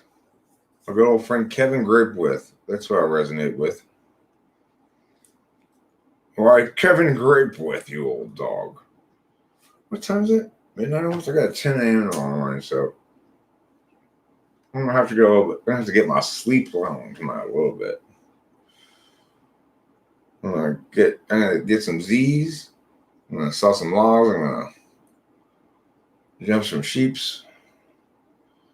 We'll tell a bedtime story before we go to sleep tonight. Host Eric's highly sensualized, deeply sexualized, and wholly erotic story of the bedtime. Once there was a lady. Her parts were deeply erogenous. Next there was a man. He looked at her erogenous parts. Wow, he said. I know, right? She said. She knew she was smoking hot. For a moment, Tom heard a noise behind him and turned his head. When he turned it back around, he was knocked to the floor by the weight of her swinging bosom, hitting the side of his face. God, you got big breasts, he said. I know, right? Said Luna, or whatever her name was. It changes. Doesn't matter.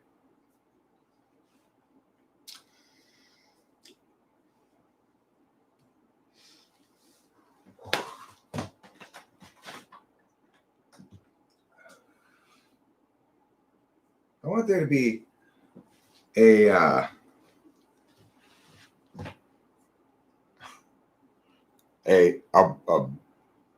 bashfulness fetish. So the idea is that what you really get off on is being made to feel bashful or making others feel bashful.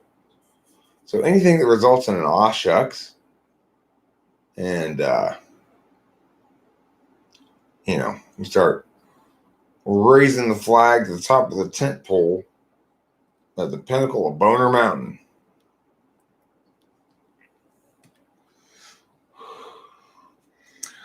A gonzo philosophical inquiry about the film, The Lighthouse, starring William Dafoe and Robert Pattinson, as well as an inquiry about the nature of gaslighting and the nature of madness.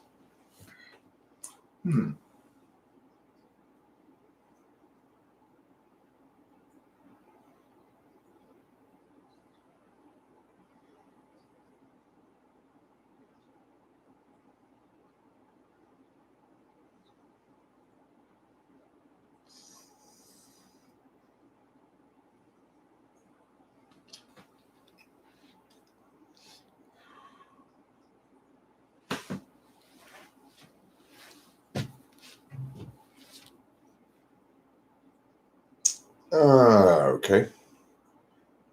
Eric, you're acting like a robot who discovers human emotions. I am acting like somebody who's experiencing both sleep deprivation and just, the full range of the what. You know what I'm talking about. Write down your thoughts before bed. Dear Diary, it has been such a long time since I've spoken to you.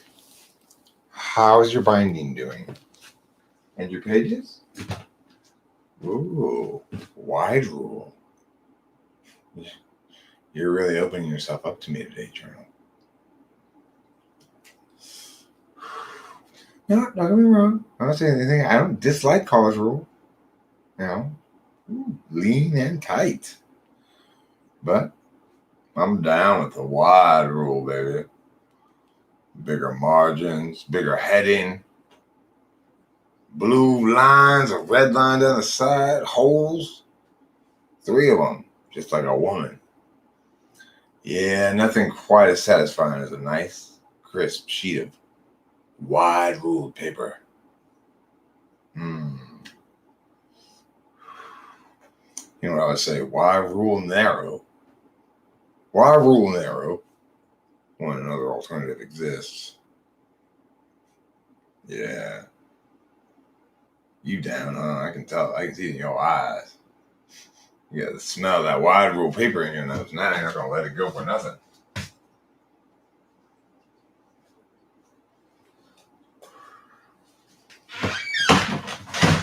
Oh, did I mention I was going to ask all of you guys to please type in the chat from now on in cursive, if that's okay? I can't read printing.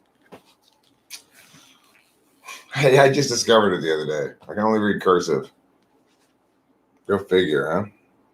Talk about bad luck. I'm the one who had to get bitten by the goat that does that to you. Usher molested Justin Bieber? Really? Why?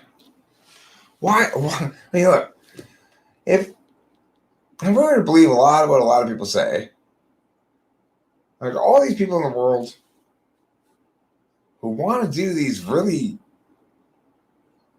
weird, awful things. So, okay, what is it about like wealth and power that makes people want to do weird things like that? They change who they are all of a sudden? Were they always like that before they were rich and powerful? I don't think it's wealth and power that makes people do bad stuff. I think there's you're extrapolating too much. Probably it's like there probably are points of ice sticking out of the water, but they're probably not actually icebergs. They're probably just little pieces of ice on the water. What's my thinking? I don't know for sure either, obviously. All I know is that unless I can uncover some really dramatic repressed memory soon, I'm about to put to bed as falsified my theory that Usher molested me. I had no evidence of it, just a gut feeling. I think I got a feeling from when he said Usher, Usher, Usher. That's my favorite part of that song. Usher, Usher, Usher. He says, it's like, damn, that's great.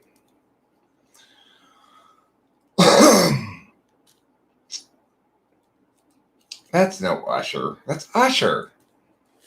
I wonder if that's ever happened. Somebody's mistaken Usher for an Usher and been corrected and been informed that's no Usher. That's Usher. No, that's Clay Aikens. Not Clay Aikens. That's Usher. Well, they do look a lot alike. No, they don't. Sort of. Not really at all. What is this, Mom? How in the fucking world can you figure out how to write in cursive here? That's just silly. That is just, it's like, How is that even possible? The writing cursive in here. Usher has herpes. Really? Usher?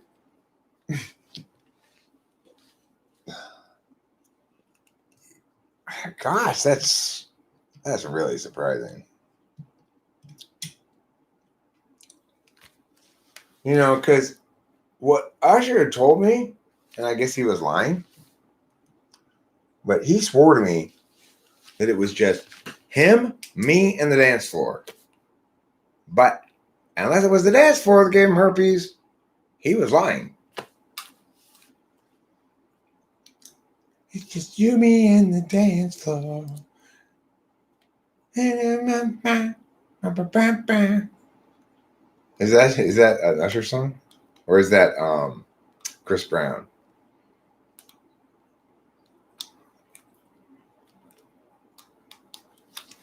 That might be a Chris Brown song. I get those two confused sometimes. The only ones I know for sure Usher songs are the ones which he begins by saying, Usher, Usher, Usher. Oh, that really just gets the blood pumping. Like, oh, damn, yeah, an Usher song's on. I'm so excited to change the channel.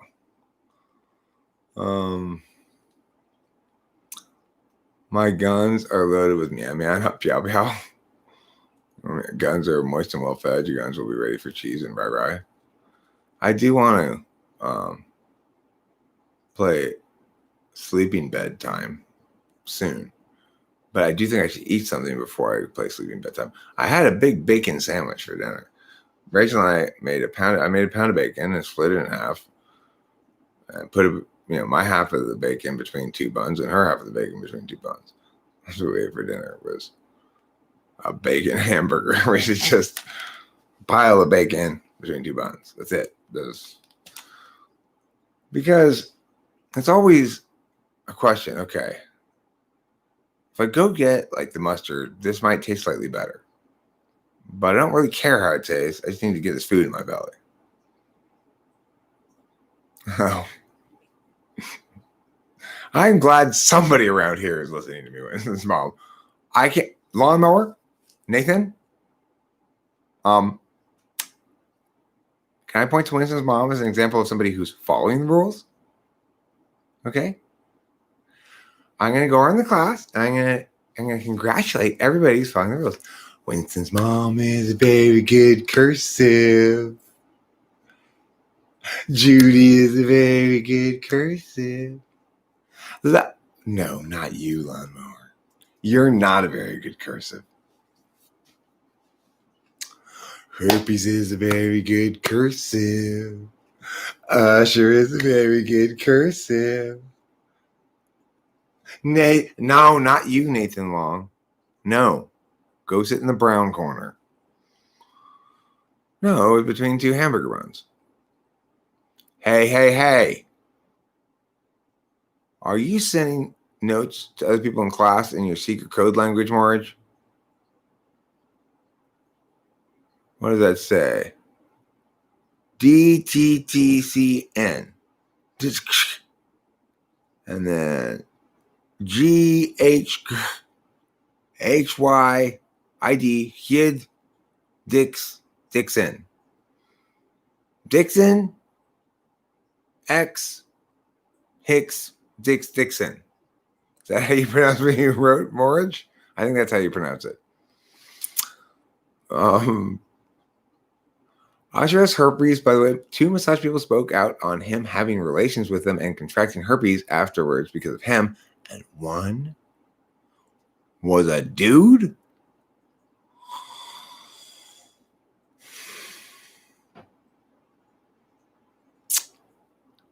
It's a tough call. Let's say I'm going to go to a massage place to get a massage, which I wouldn't mind doing. I like getting massages. My shoulders get very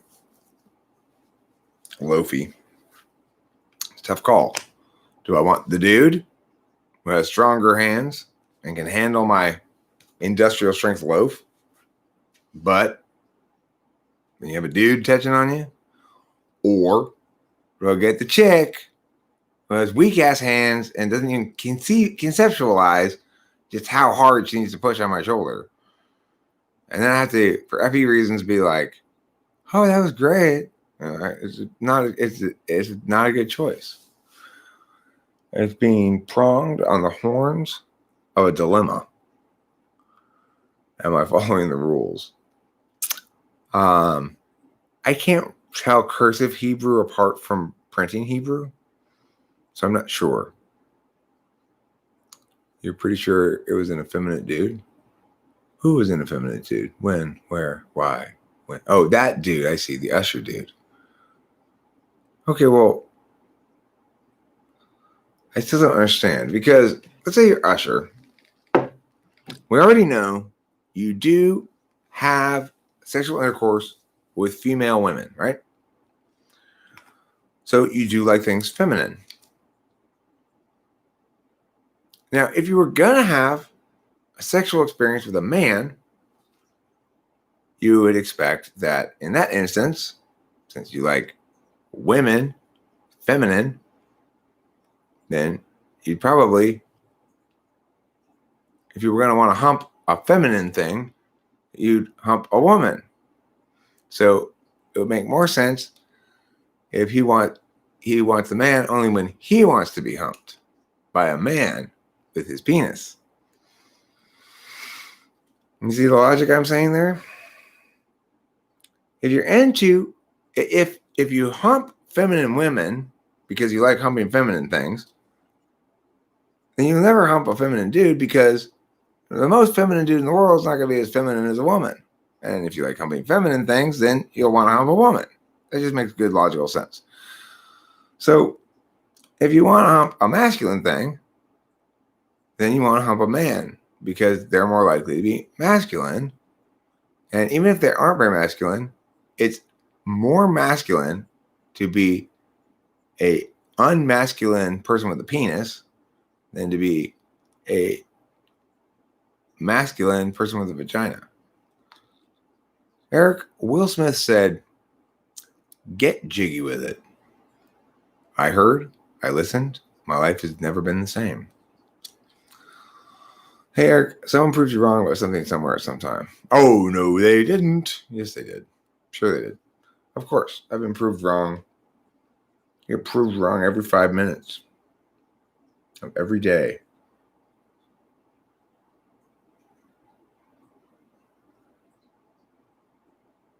There's this guy, Barry the bathroom elf, who lives at my house. He's a magical creature, and he frequently comes up and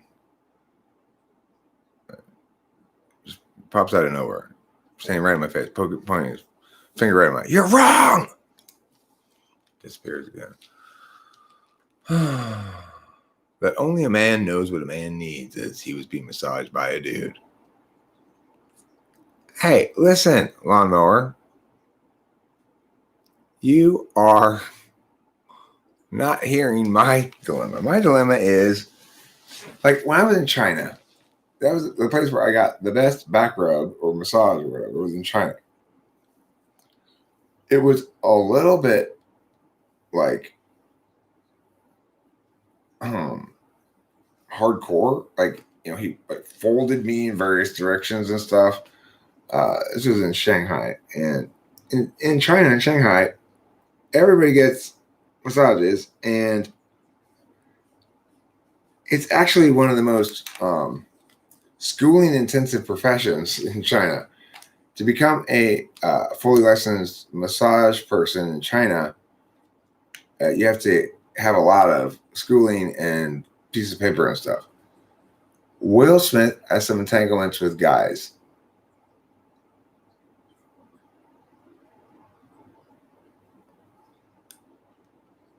I mean, look, if I'm getting a back rub from a male masseuse and somebody walks in and draws attention to it or something, I'm likely to say the exact same thing just to make a joke. Or I'll say something like, "Well, how else am I supposed to end this back rub with a face full of cum?" No, that's not the same, okay? It's more of a saline discharge. And people who knew me would know I was just making a joke, right? But somebody who didn't know me and heard the story secondhand might go like, oh, dude, Hozark's gay. He said he wanted a load of cum on his face after a massage. Those were the exact words. Shit, you not. Yeah, I probably did say that. It's like when I was on the phone with Delilah one time and she was in the CVS and was telling me how they didn't have her birth control pills, and she was in a store with her boyfriend Danny, and I said, "It's okay, baby. Just tell him to pull out and come on your face." And I was rewarded by uproarious laughter. She really paid me off by being like taken totally surprised by the joke, and it worked. It worked. I made an equivalent sort of joke, like when Danny first came around. Like Rachel and I actually met up briefly with Delilah and Danny at the end of their first date ever, and it's like I walked up to their car because I probably was hitting her up for Adderall or something. I was like, dude, bro, you gonna hit that shit? Righteous. Because, of course, it's a unique opportunity when your daughter's going out with a brand new guy to make a hilarious first impression.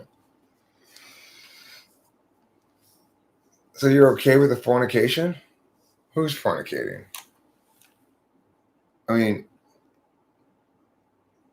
I think Delilah's doing a great job.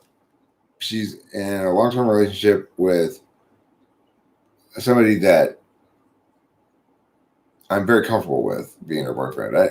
It's not that I exactly like Danny, because Danny's very quiet and doesn't really engage me much. I haven't really had many conversations with him. But I like Danny for her. I mean, I think he's good with her. I mean, I think they're good together. She's the extrovert in the relationship. She seems and they don't have a power dynamic-y relationship particularly, but she definitely takes the lead. Am I okay with her fornication? I don't have any opinion about it at all, actually. When she was 14, she got started hanging out with this boy, what was his name? Darby. And Candace, my wife at the time, wanted to enforce all these protocols about, okay, well, you can come over at this time and you leave the door open and you put your feet on the bed and all these sort of protocols to prevent her from having sex. And I said, I got a better idea. Why don't we be sane and put her on birth control pills? Because if you think, Candace, that your stupid rules are going to prevent these two teenagers from fucking each other, you're totally crazy. You see as quiet as Hambone was? I mean,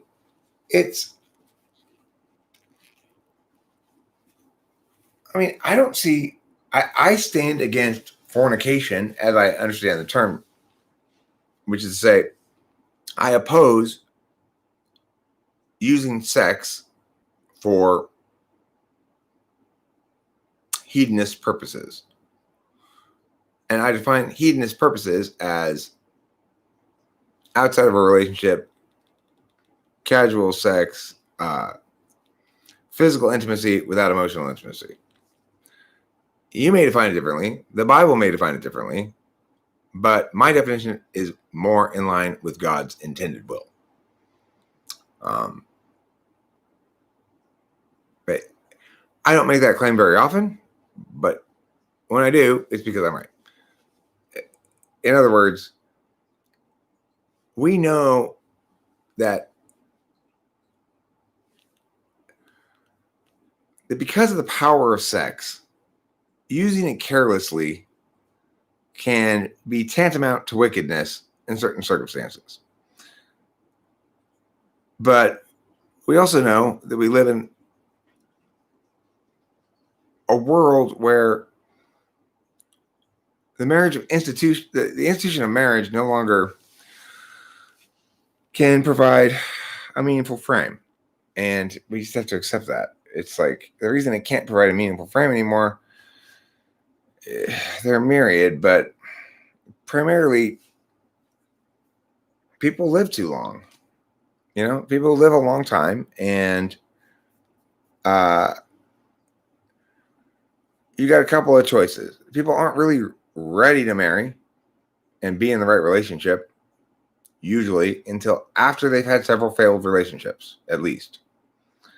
Point two, it's unreasonable to expect anybody to wait until they're ready to have a healthy, fully adult relationship before they ever have sex. And asking people to wait until after they're married before they have sex is not as robust as asking them to be capable of a fully healthy adult relationship. That requires a lot more than getting married. No, I'm not married to Rachel. Right, that's the thing, Marge. I was not encouraging my daughter to do that. I found pleasantly that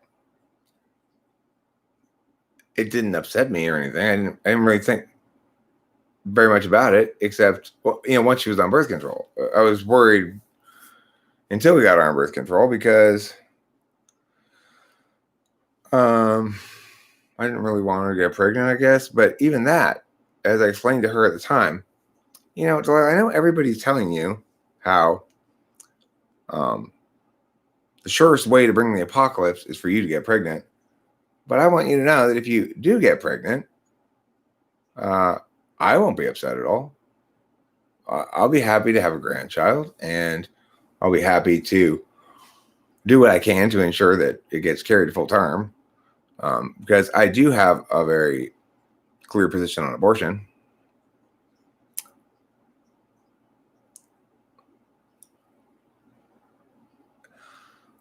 Okay, but see, Lawnmower, here's the thing.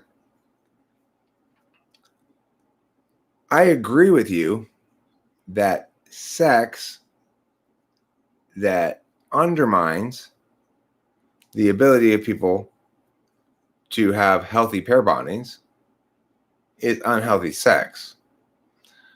But if any thought, claim, notion, possible hope that because Rachel and I aren't married, that our sex isn't healthy or that it's undermining our pair bonding relationship, well, that's just delusional. I'd say the same thing for Delilah and her boyfriend. There's nothing exciting about what Delilah and I are both doing, which is comfortably being in healthy relationships that blessedly seem to be with the right people with whom we don't have conflicts. And it doesn't seem like Delilah fights really much with Danny at all. And certainly Rachel and I, it's shocking. It's shocking how easy and natural it is being with her at all times. Does it run politically for me? Does what run politically?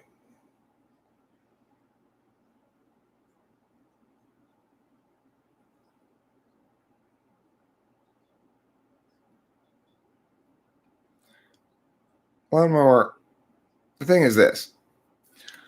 I'd say that women without very many past relationships, or say without any, are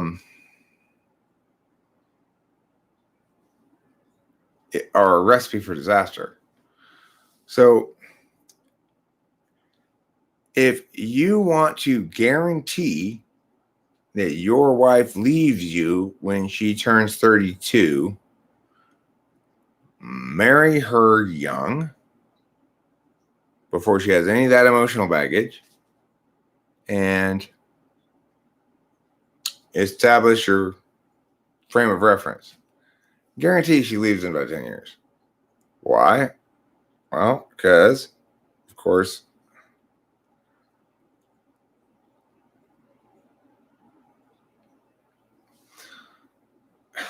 it's people can't pick the right partners very well, and additionally, there just aren't very many right partners.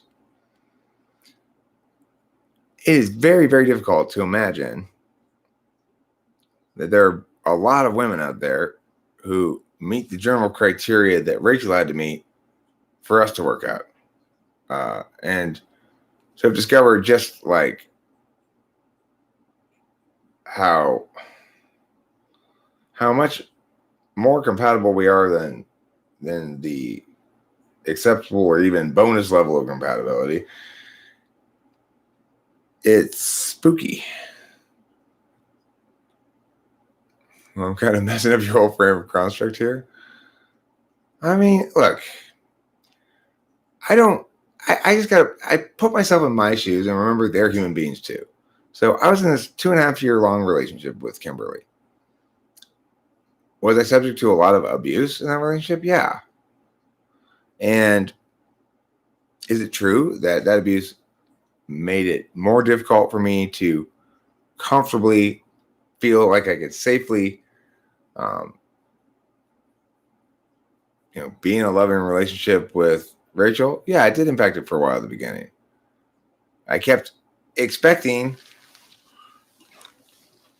everything that looked like a Kimberly move to reveal that, yeah, here we go again. We got another Kimberly. I kept expecting that, but what happened is it just wasn't there. There's nothing. If you keep waiting for the other shoe to drop, eventually you realize, well, there aren't any shoes. Nothing's dropping. I'm not having to work to be happy and feel comfortable in the status quo. The status quo is comfort, ease, effortlessness, happiness, mutual affection.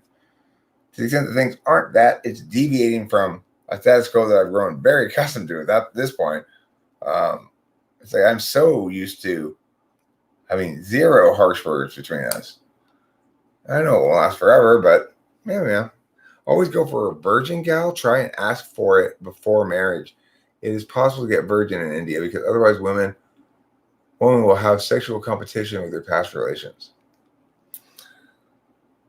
That's not true. Well, yeah. You got to remember this.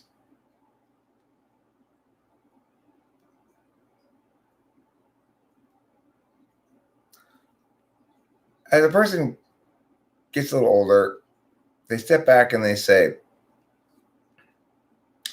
God, I never did anything. I ended up getting in this relationship with this guy. We got married. And all of a sudden, I've sat with these kids, and it's like I never dated a bunch. I never played the field. I never saw what my options were. I never got to live me as I manifest, regardless of another's will. And now here I am, 33, 34 years old, and I'm no longer that young person who was able to buy into this idealized vision of Hallmark Channel style growing old together or something. I'm starting to have an early midlife crisis. What happened to those days when I would go out and party and shit? They ended so quick because I had these two kids and then now, listen, honey, this is for the best for both of us. We both need to see what's out there. We can't deny ourselves a life just because we fell together as kids. And could be ESFJ and bipolar, might leave and then never quite realize just how horrible the decision it was because and bipolar.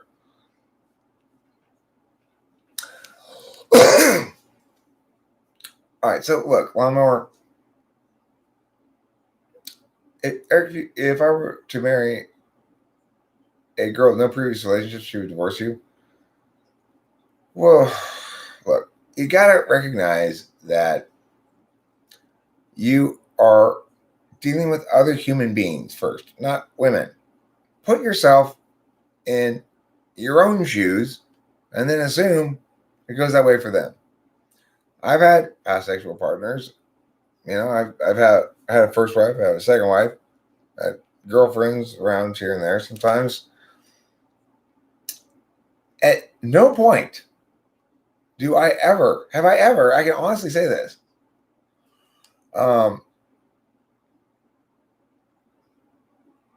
I don't compare. Like, it never occurs to me to think this person's worse in bed than, yeah.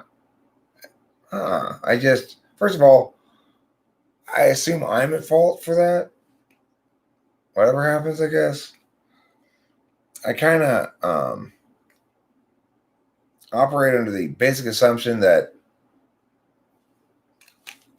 I'm pretty middle of the road in bed, I guess.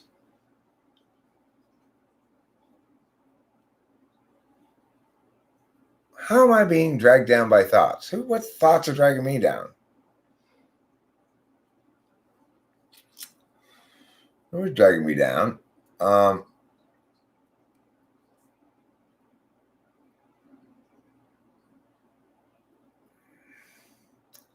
You are a playboy, Eric. I see how Rachel is flat for me. Rachel is flat for me? What does that mean? I'm not a playboy at all. I mean, I'm that weird guy who can't seem to sleep with a girl one time without going, okay, now we're boyfriend and girlfriend forever.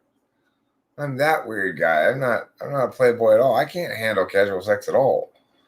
I don't want it. I don't understand how to be that intimate with somebody that I'm not very intimate with,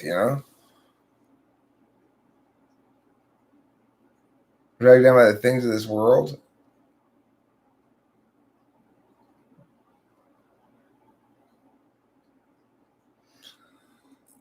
I mean, that's basically what happened with my second wife. So we got together when she was 20 and I was 30. And what were we robbing the cradle for, Eric? She was my assistant at work. It just sort of happened, I brought Delilah to work, and Candace loved being assigned taking care of Delilah because she was very motherly. And, ultimately it turned out that, and she kind of knew this, she had this childhood health problem where they gave her these drugs to make her grow taller because she started menstruating too young and stopped growing or something. And they warned her that it might make it difficult for her to conceive a child. So she probably kind of knew going in that the implicit deal here, which is she showed me right away that she was a fantastic mother. Like, oh, okay. There, I found a great mother for her. I have to decide if I really want to pursue this chick that much because, it wasn't like,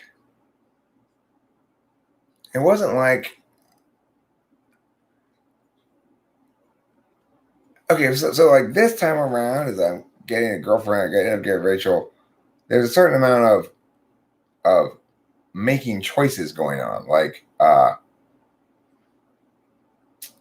she's cute. Let me see about her. There was none of that with that relationship. It was, oh, I need a wife and a mother for this kid.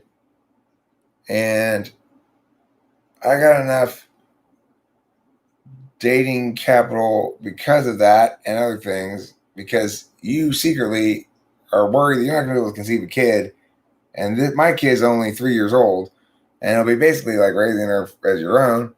This is your chance to raise a kid. None of this stuff was said out loud. But, then one day we were on a lunch break. We had another assistant. I had another assistant. She was there.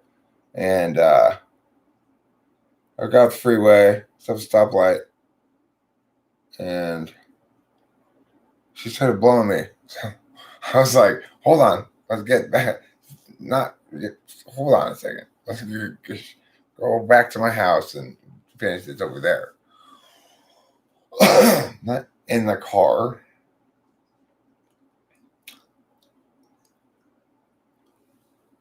Well, that was during my special ed teaching days. My first teaching jobs were special ed jobs. I worked first as a substitute.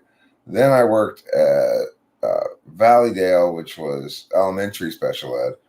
And I got that. That was the hardest job I ever had. I'd come home every day after that class and just crash and nap. Yeah, she did. Well, I think she made her decision, and she FE'd on.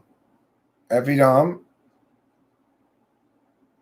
in order to express to you that yes, she's interested.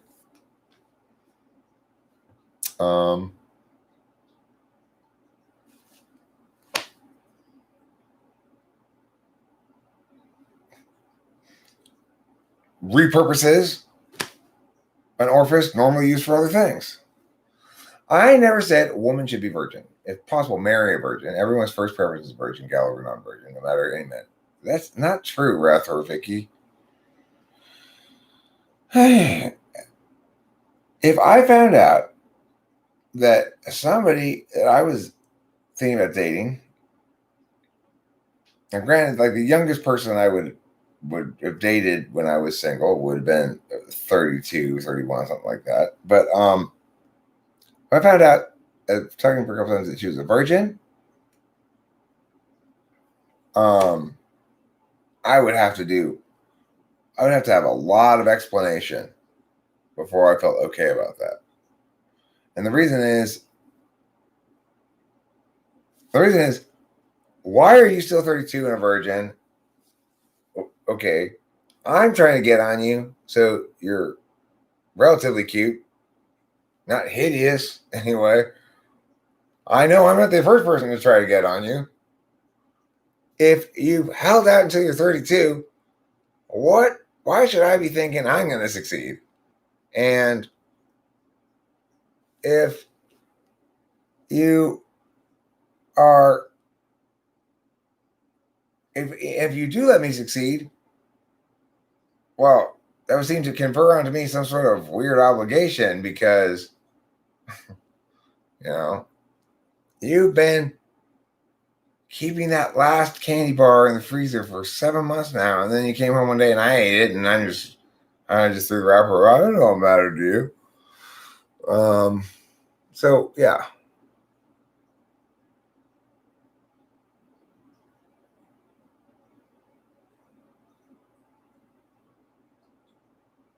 All right, so here's the other thing: mortgage and lawnmower both. It is an unfortunate sort of reality of the modern world that I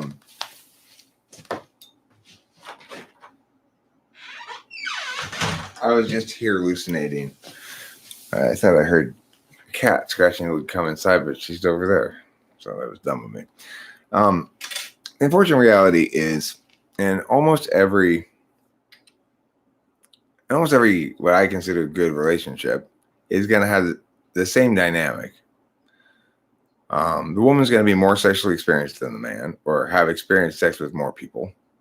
And the man's going to have possibly some insecurity about that, especially at first.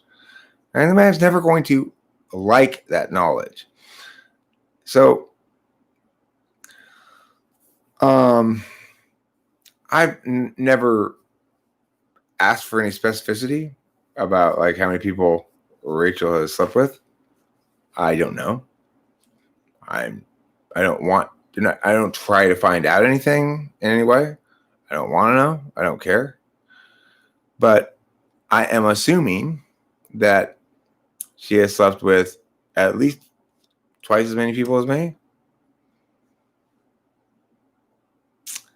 I tell you what helps a lot in the challenging feelings that go along with that. In this relationship, what helps a lot is I really believe and feel and see, and she makes it clear to me, I believe and feel and see that Rachel loves me. Rachel appreciates me. Rachel values me. Rachel sees herself as lucky to be with me. Rachel, like all the evidence suggests to me that Rachel's entirely as satisfied as I am in the bedroom. And most of all, what I know is that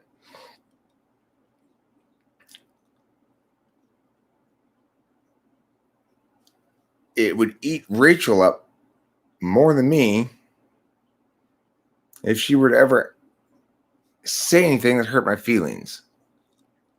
It would be an accident, but it's possible. And that I'd feel bad because I'd know how significantly that was impacting her and that it was out of proportion to the amount of damage it did to me, possibly. At the beginning of the relationship, I was looking for harm words because I was accustomed to getting them from Kimberly all the time. And for a little while, I realized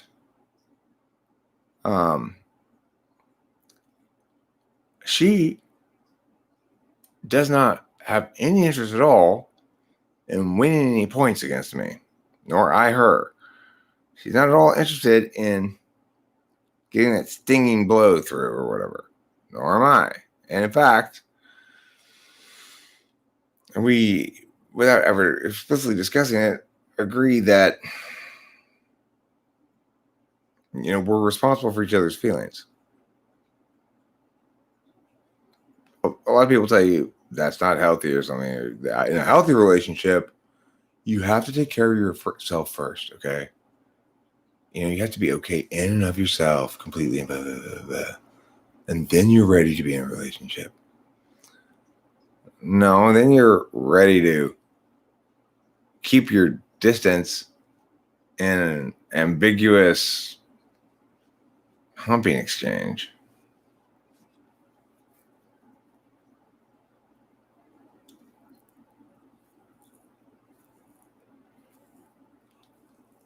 I'm not saying it's not true that I want a virgin.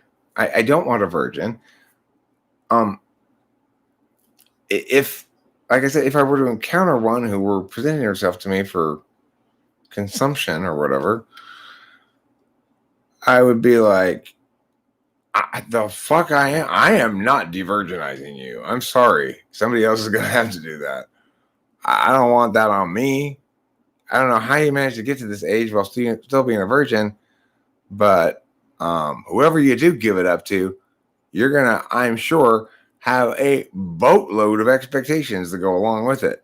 After all, you've held this chastity safe for so long. It just seems like it's like this is a much more complicated engagement than by manners by exponential amounts than a standard such engagement, right?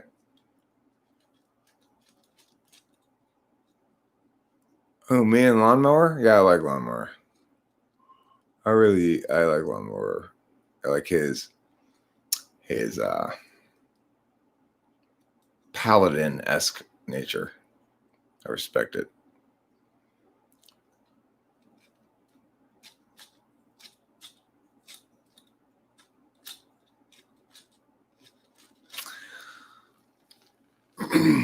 Yeah. Rachel and I are totally on the same page about that kind of stuff. We think wasting money on dumb shit's dumb, but when we want our specific dumb shit, then we don't want to brook any discussion about that. That's necessary.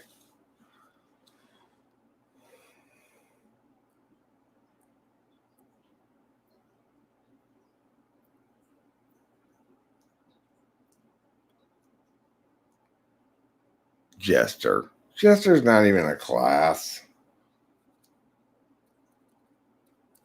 I think you mean perhaps bard or thief. A jester would be, yes, several levels away from a bard. Okay, jesters are bards are what jesters aspire to be.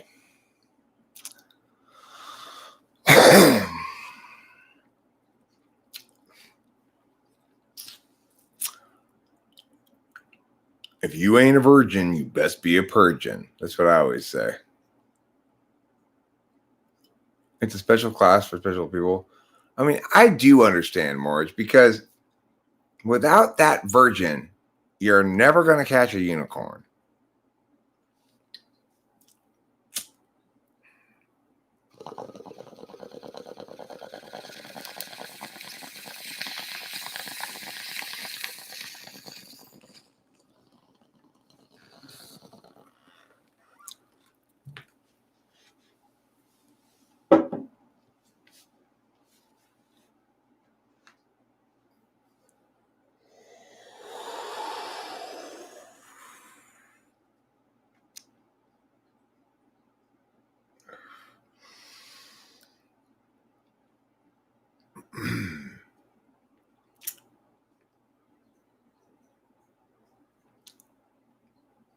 You can use virgins in war against Islamic armies, because one trick that frequently works is, say you're in the middle of a battle.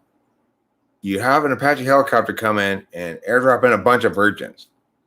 For all of a sudden, the Muslim warriors, they tell you, "Am I dead? Am I in heaven?"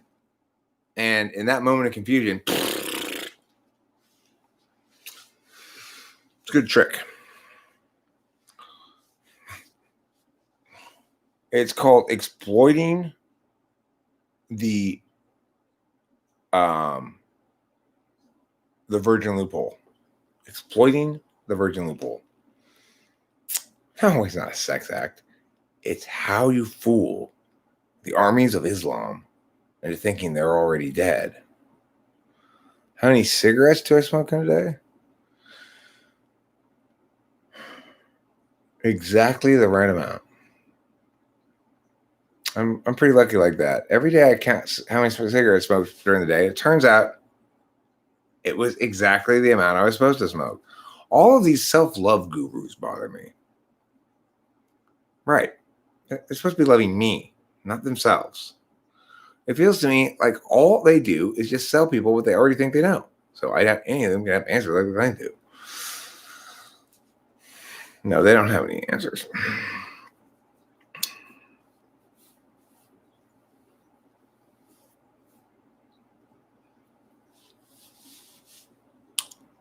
I don't mind gurus as long as they are guruing me about something specific enough. Like, I would love to have a miking guru to come here and give me tips on, like, for example, I'm thinking about getting an out of the box compressor, so I can get some compression before it goes into the sound card. I want to talk to him about that. It's like that sort of thing. I could go for a guru of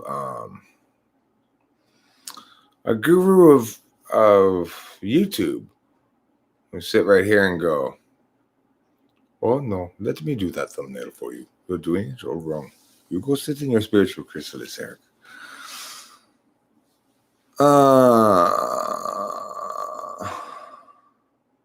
Okay. I want to point something out, rather, Vicky.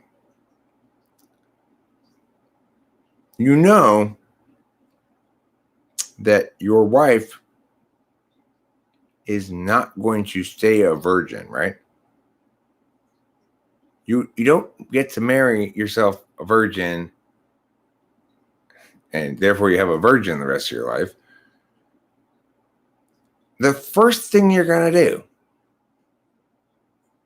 let's say you're going to be married for 60 years, but what's really important to me is that really important event where I de-virginize her. Okay, it's going to be over the first night. And then now you have to think of a new issue to care about, right? Well, remember all that fuss we made about that little piece of skin down there? I guess does it grow back? Do we have to make this fuss again at some point? No? Oh, I see. You're just despoiled and filthy now that you've been touched by my man meat. Is that what it is? Okay, good. I'm going to filthily despoil you with my man meat. Despoil you and your nativity. Yes, I'll lay your tender innocence upon these whitened sheets, and poke and prod and stab you with my penis. Who wants that? Maybe all he wants. All he wants is head. Bum, ba-da-da-da. All he wants is head. Bum, ba-ba-bum. All he wants is head. Head. Head is all he wants. When do I get to be a guru? How many more of these live streams do I have to do before I earn my guru badge? It's like, I thought I would have earned it by now. I asked out of the Guru Guild. They keep giving me enigmatic guru-like runarounds. When you are strong enough to pass through, the wall will stop you. But when you are the wall, you'll pass right through. I hate trying to get into the Guru Guild. They always got riddles, mysteries, nonsense galore. I'm going to lie down now. Well, actually, I'm going to put the bed down now. Well, careful over there. I've never trusted that lamp. It's some sort of clumsy intuitive, always running into shit. Another 5,000 videos until I get to Guru? What level am I at right now? Am I acolyte?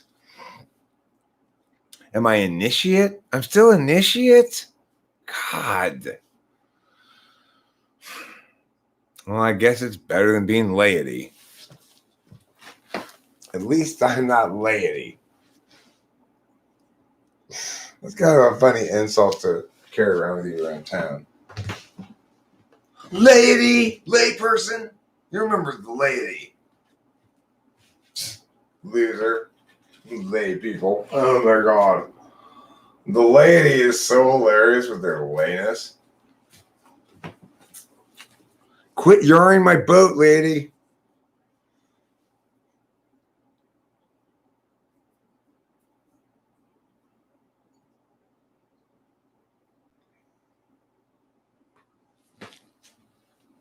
Quit yarring my crotch boat, lady.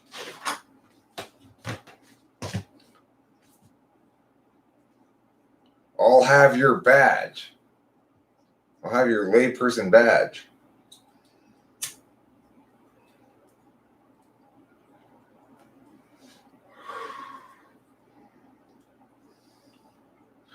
I'll walk over your head on my wall for breakfast. That sounds like a pretty tough threat. I'm going to walk over your head on my wall for my breakfast at your place Thursday morning. See you there. Don't worry if I ain't got money. I would take a second wife, honey. Winston Baum, you can come live with me.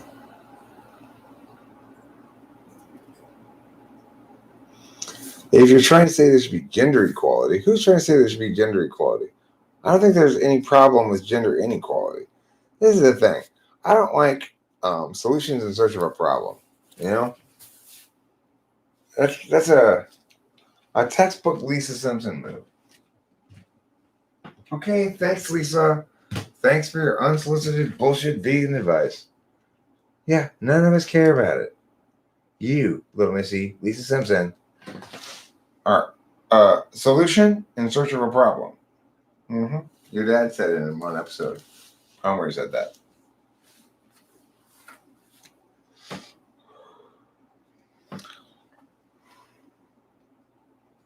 If I was rich, I'd take a widow as a second or third wife. Okay, wait, lawnmower. Hold on a second. How is it that fornication before marriage is illegal? Well, not illegal, but immoral. But polygamy is not.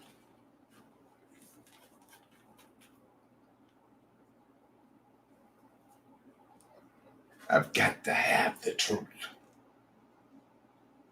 You've got to teach the retarded children.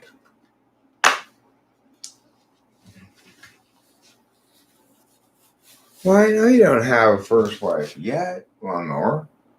That's why I'm coming over next Saturday to help you with your barn raising. Remember? We're doing a barn raising? I don't want you to try moving Can Kirsten Summerpagoo into your house before we've got that barn up, mister. Okay? Any good wife's gonna expect you to have your barn done, man, before you bring her home. A man can't bring a woman home to a home with no barn.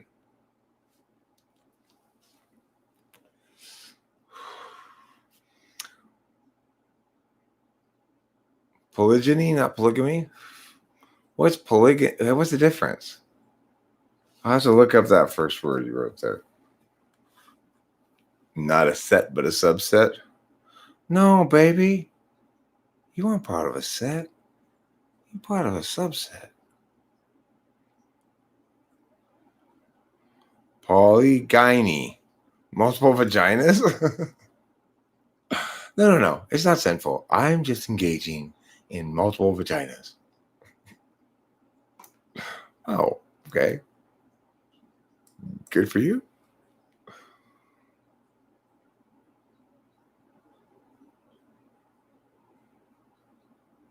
Polygamy in which a man has more than one wife. Polygyny is the most common and accepted form of polygamy, entailing the marriage of a man with several women. Polyandry is another form of polygamy, which women having two or more husbands. Okay.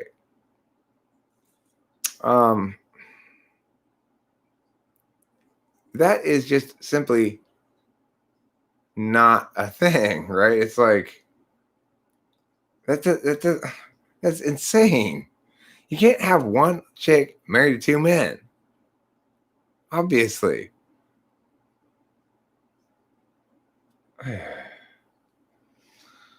That won't work at all. Let me explain why it won't work. First of all, because that chick is building that relationship on the inferred fact that neither of them is adequate to satisfy her. How can you possibly be in a relationship in which your partner makes clear in the most demonstrable, undeniable way that you are inadequate to satisfy her needs?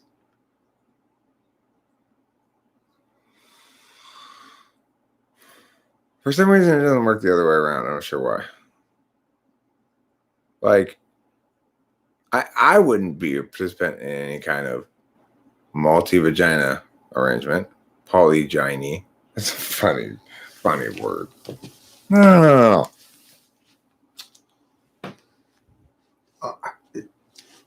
No, I'm not sleeping around. No, I'm not enjoying multiple vaginas. I'm having polygyny. It's different. Well, what does it mean? Multiple vaginas.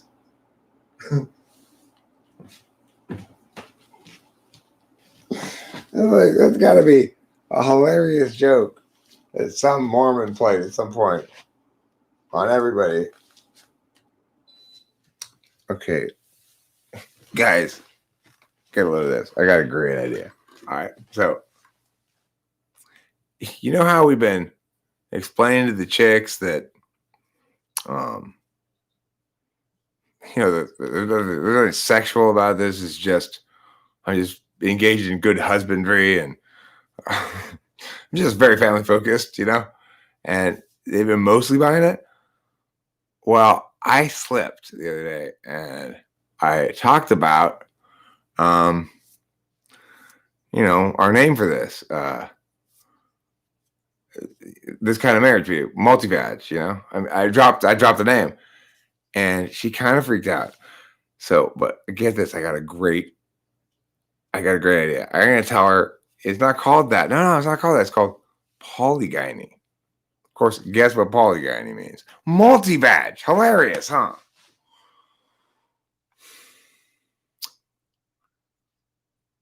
In biblical times, a man would take a widow as a second wife. Women who would have died without having the provider in the times. Keep in mind the context of the times there. I'm not judging. I'm not judging. I don't. I do believe that God takes an interest in your behavior in the sense that some behaviors are wicked, some behaviors are good, and some behaviors are neither. I think there are a lot of particularist considerations when those behaviors don't include rights violations. And it's difficult for any individual to generalize the positive obligations that other people have. I know I can only determine, and only to a limited extent, even what my own positive obligations are. I couldn't even begin to imagine, to dream of suggesting I know what your positive moral obligations are. Only negative moral obligations are universal. That's why we need God, because without a metaframe like that, we have no means of putting to bed the inevitable positive moral questions that have no answers amongst the rational worlds of humanity.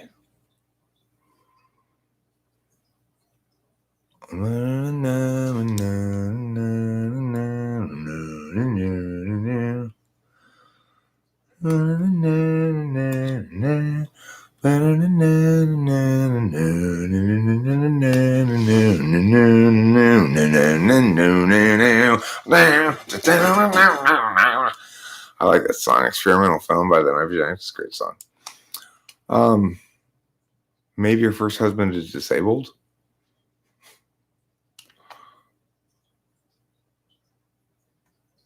I mean, it seems like such a horrible solution. Like, oh gosh, I don't want to be with you anymore because you're disabled, but I feel too bad for you to leave you. So, I'll just get another guy in here, to fill in your man part of the job for you. It would just be the most toxic, awful thing I could possibly imagine.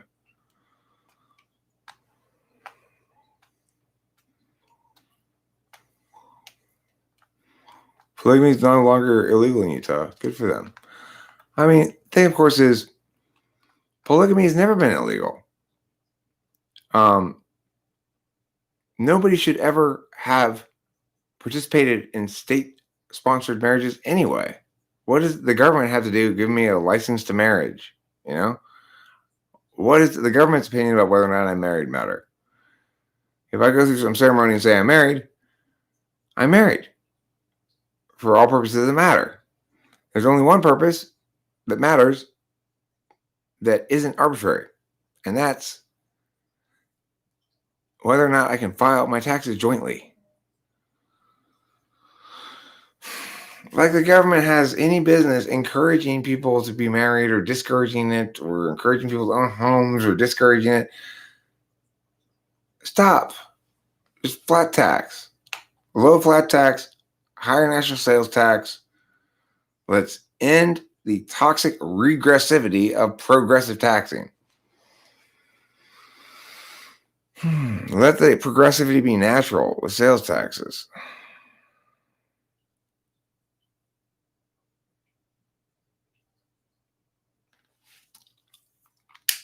Well,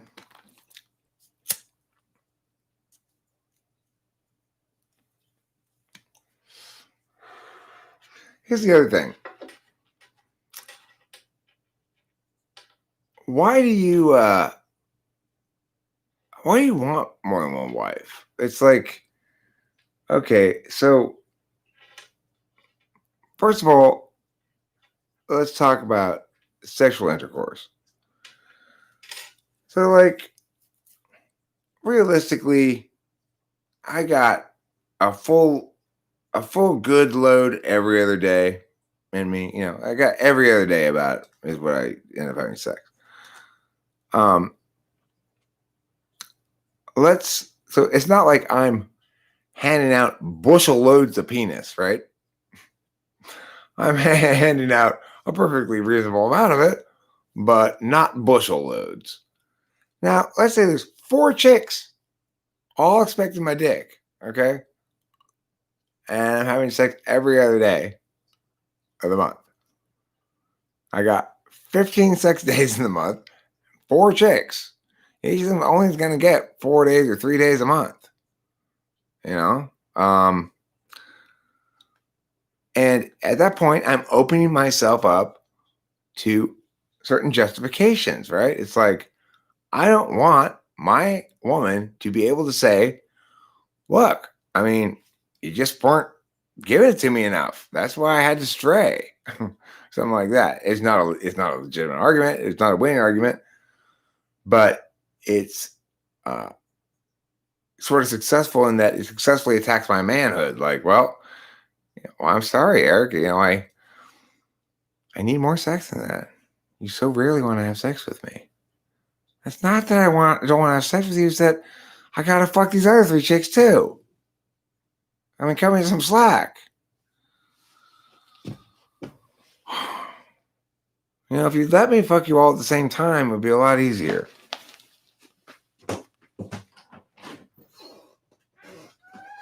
I mean, it would start to feel like such a chore and a burden. Like, okay, I gotta make sure I fuck each of these 4 chicks the same amount, each of them, or else they're gonna get like catty about it or something.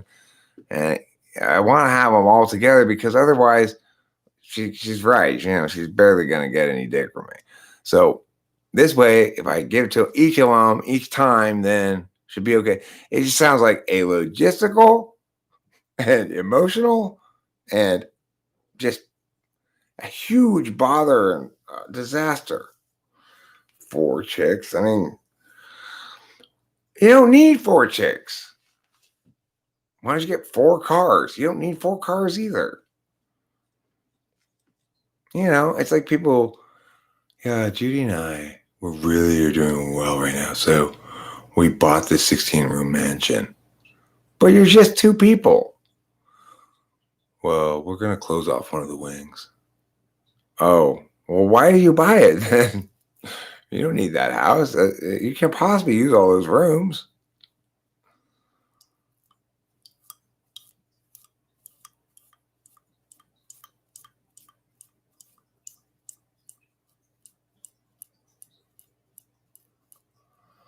What word would each cognitive function say when they want to discuss intercourse? Would SI say intercourse?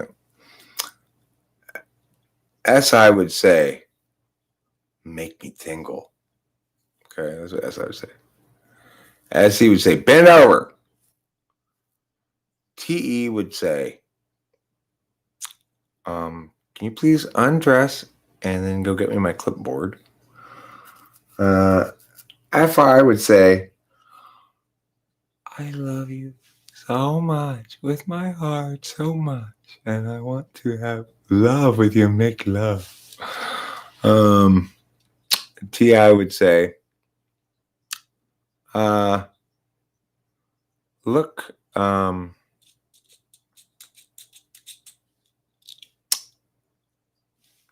it's only fair, okay? You said if I'm down on you, you go down on me. So get down there.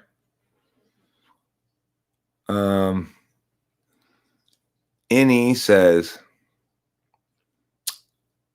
hey, would you like me to joke you into bed? Ni says, wait. Now.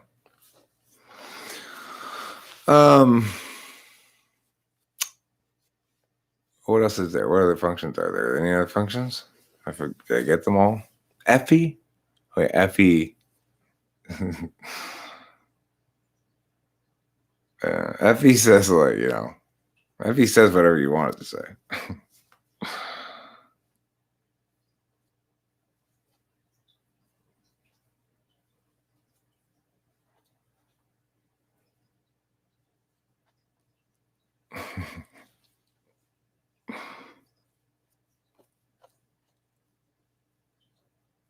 You're 98% openness.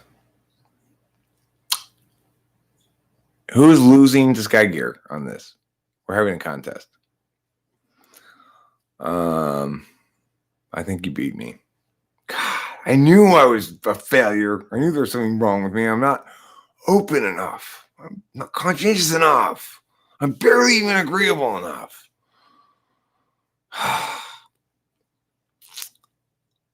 And I'm too neurotic. F-E-F-I. F-I just says this. Oh, baby, I love you so much. Here's a Valentine's Day card. So you know you're deep in your F-I. Here's a Valentine's Day card. F-I people are all constantly saying that. Hey, look everybody. Nathan's back. Hi, Nathan. Here's a Valentine's Day card.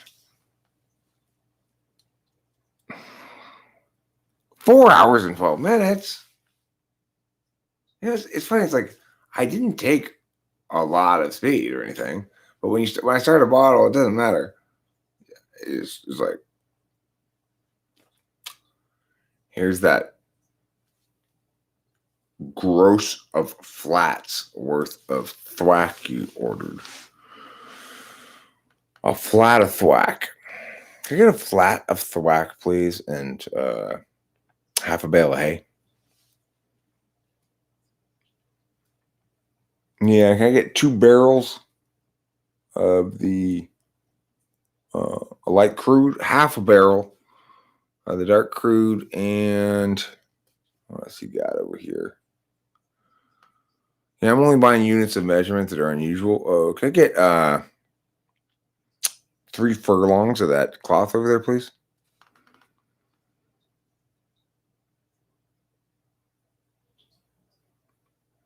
FIDs make me cringe so much with their saline and their moistly wet. I gotta go to the fridge outside and get a drink and something to munch on. Then I'm gonna come back here. I'm probably just gonna go to sleep with my sleeping eyes. But I'll feel sad to just go. So I'll miss everybody. I'll feel like, but I miss my friends. Now I'm here by myself. I used to have friends just 1 second ago, and then I guess I just kicked them all out and said I'm going to bed. Now I'm like having buyer's remorse.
I'm gonna cook these burritos.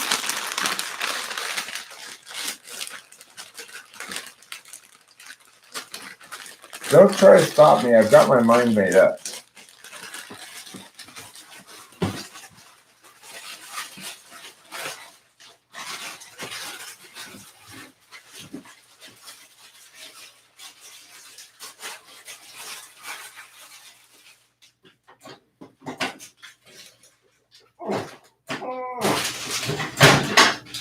Microwave?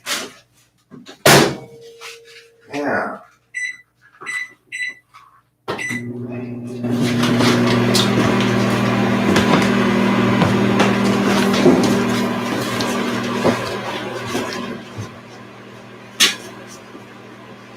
Well, Gamey.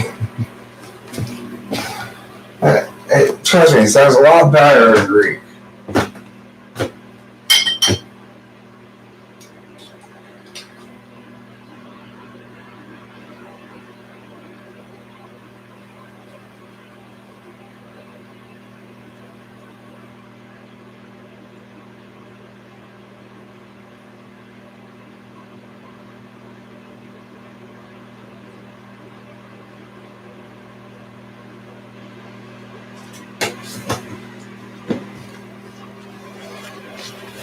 So,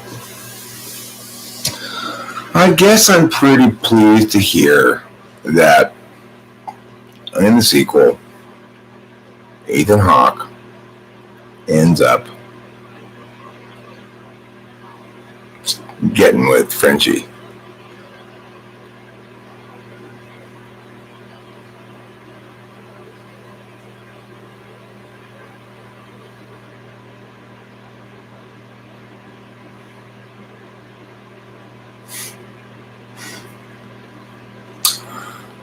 Okay. These are the nights of Triman's souls. Nights when, you got some shit to do in the morning. I'm not going to get very much sleep. What am I looking for? What did I come over here for? Oh, right, this thing. Winston's mom, I don't need to go pick up guitar strings tomorrow. You know why? Because I got them today. I ordered them from Guitar Center, and I went and picked them up in contactless delivery.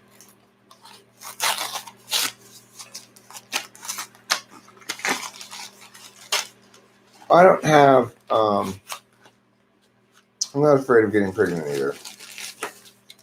I figured if I were going to get pregnant, it would have happened by now.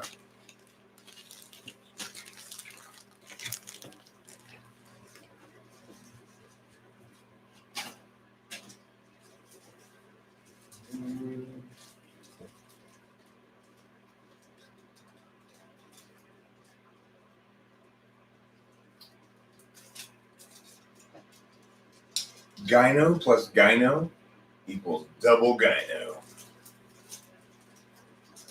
AKA the woman-loving women of the Isle of Lesbos. Home to the Amazonians and the Atlanteans.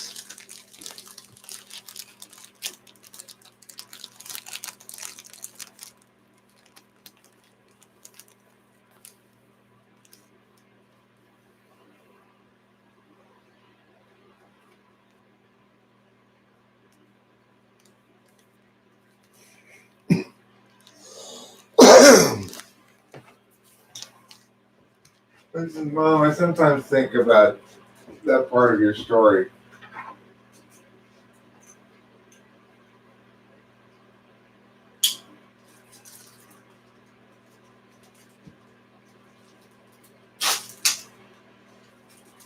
You handle it gracefully. It's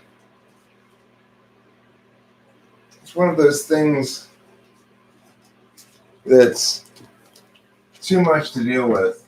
Like, there's no meaning to be made by me about any of those realities. It's just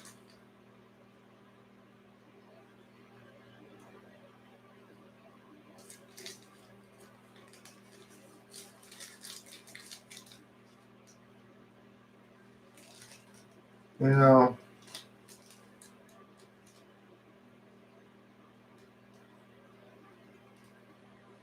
we are not as careful with each other as we ought to be sometimes. And even when we are, sometimes the world is less careful with us than we deserve. I can't tell which one's the high E string. I need to look through a magnifying glass so my old eye can read these things. Let's see. Okay. Silver is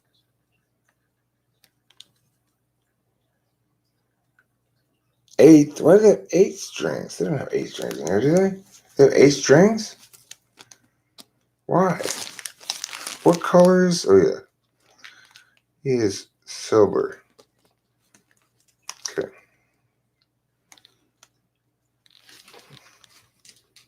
That appears to be silver. Is it? Yeah, I think so. Okay. So, how do you change a guitar string? The first thing you got to do is figure out which guitar string it is that you're going to put on. The thing is, like a B string and a high E string, they kind of look really similar. It's hard to gauge which is which just by looking at them. So they put these colors on the end so you know which is which. But of course, I can't read what it says on the package, what color it is, so I have to get my magnifying glass. But now I found that it is silver is the color. So I'm going to take this silver one away from this purple one.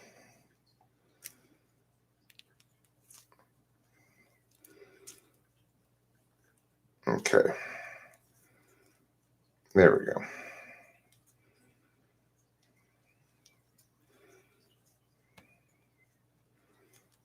I'm not loving that.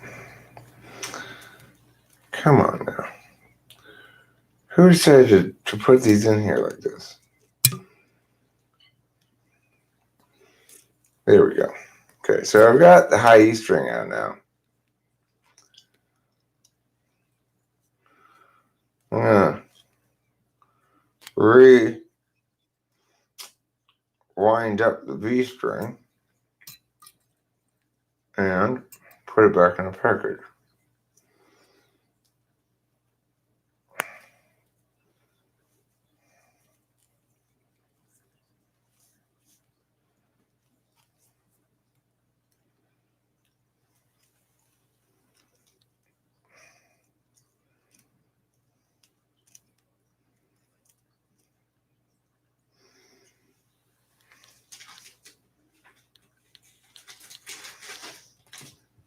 Okay, now I'm going to get this device here known as a guitar.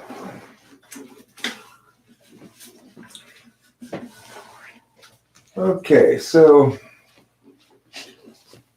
the challenge for me is that the last couple of these little pegs I pulled out, I broke them in the process of pulling them out, and I had to replace them with makeshift little homemade things. So I'm going to try to pull this one out without breaking it. I'm going to get a little pair of pliers, which I should have right here, but I don't see. Here, pliers, pliers.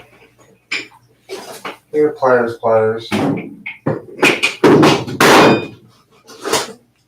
All right. This one looks like it should work fine. So I've got these nice little vice grips here. And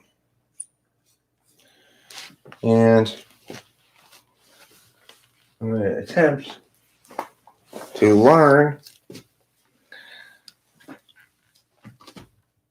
just one peg too late. I don't blame myself for breaking the first one because that's just how I roll. I'm going to make that mistake once. I do blame myself for forgetting about it and breaking the second one. Well, if this one breaks, it won't be because of a lack of care. It'll be because it's just too fragile and there's no way to avoid breaking it.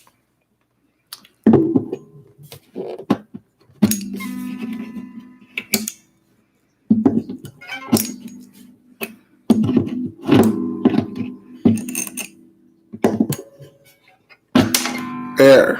Perfect. It came right out without me having to break it at all. What is the most F5 movie ever? It's called Before Sunrise. It stars Ethan Hawke and some French chick. Some French chick is, by the way, one of my favorite actresses. She actually was quite good in it. I don't think I've ever really seen her before. I don't think she was really in anything else before that movie, or I don't know.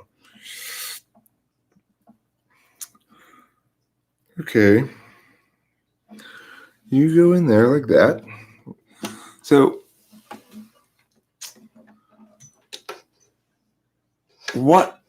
Hi, Danny H. How you doing? Are you H'ing your Dannies? Are you Danning your H's? Here, I'm putting this in this hole. Hey, can I put this in this hole? Hey, do you mind if I put this in that hole? That's my vagina. Oh, is that what that is? Sorry, I didn't know.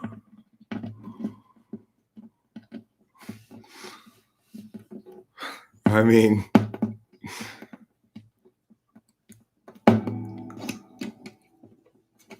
I'm not sure you can really establish a pattern with one example.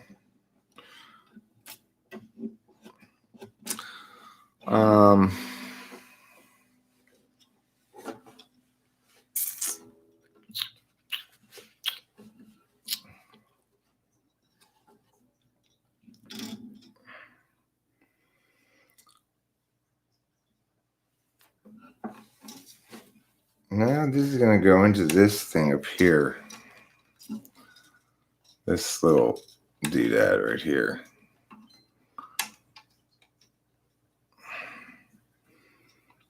Nobody would ever really mistake me for a gearhead, I don't think.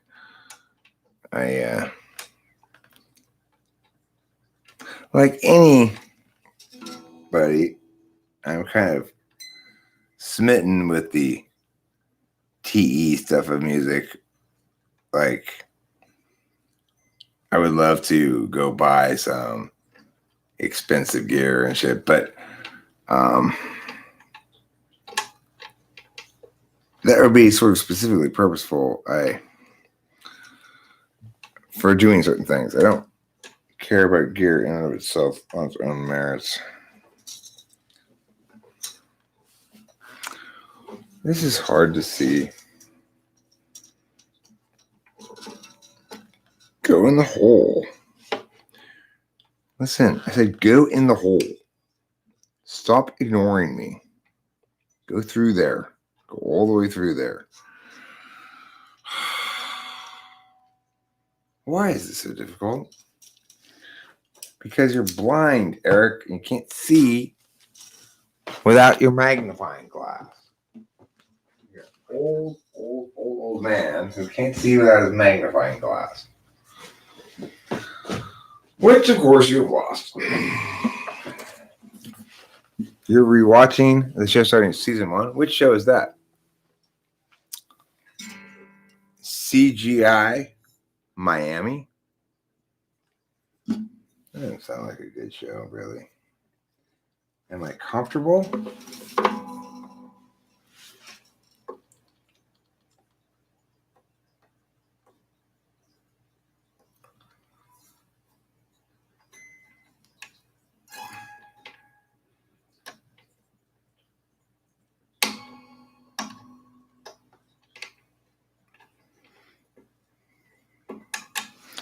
I'm not sure what you're saying. Let me scroll up and look a little bit more.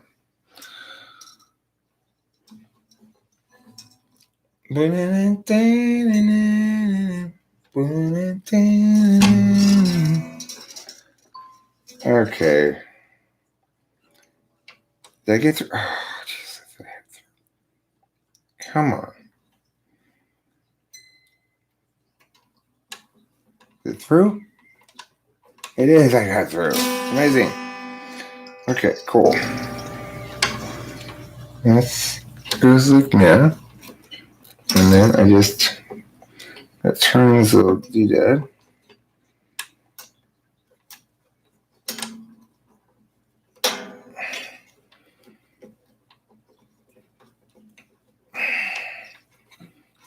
Okay.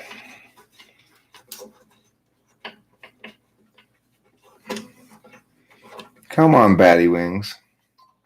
Don't fail me now.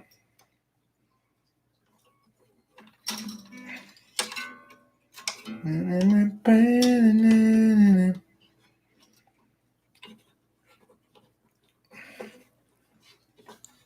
right, which way is it going?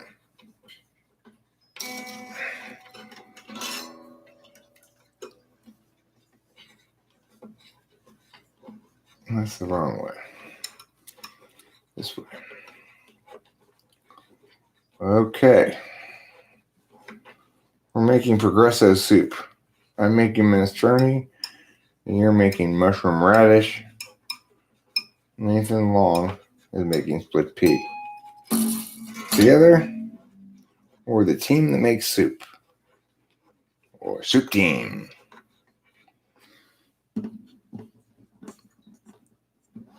Soup team rally ho! What's going on? An emergency call for soup. I could make my tortilla soup too Mexican. Let's go for I always makes me nervous when it does that. So to get attention, and then it'll have a little give in it, and it'll release like that. I just re-broke the string, broke the new string. Yeah. Never really seems to happen, but I get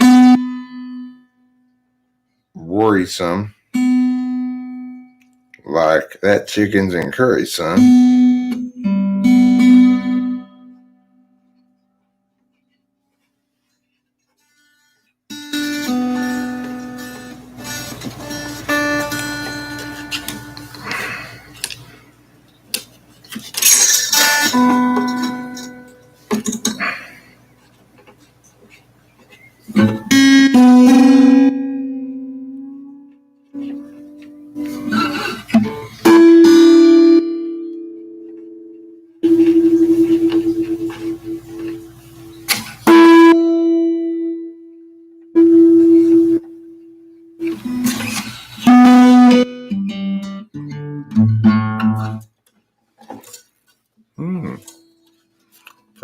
Pretty good, pretty okay. I got the guitar string. I need to cut off this little piece of extra string though, because it will jiggle around and he can potentially stab me with his pointy end if I don't cut this off.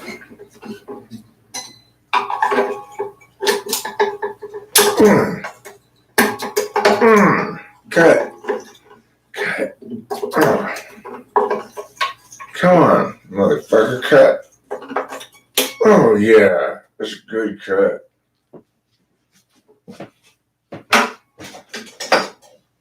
Good cut. I like candy.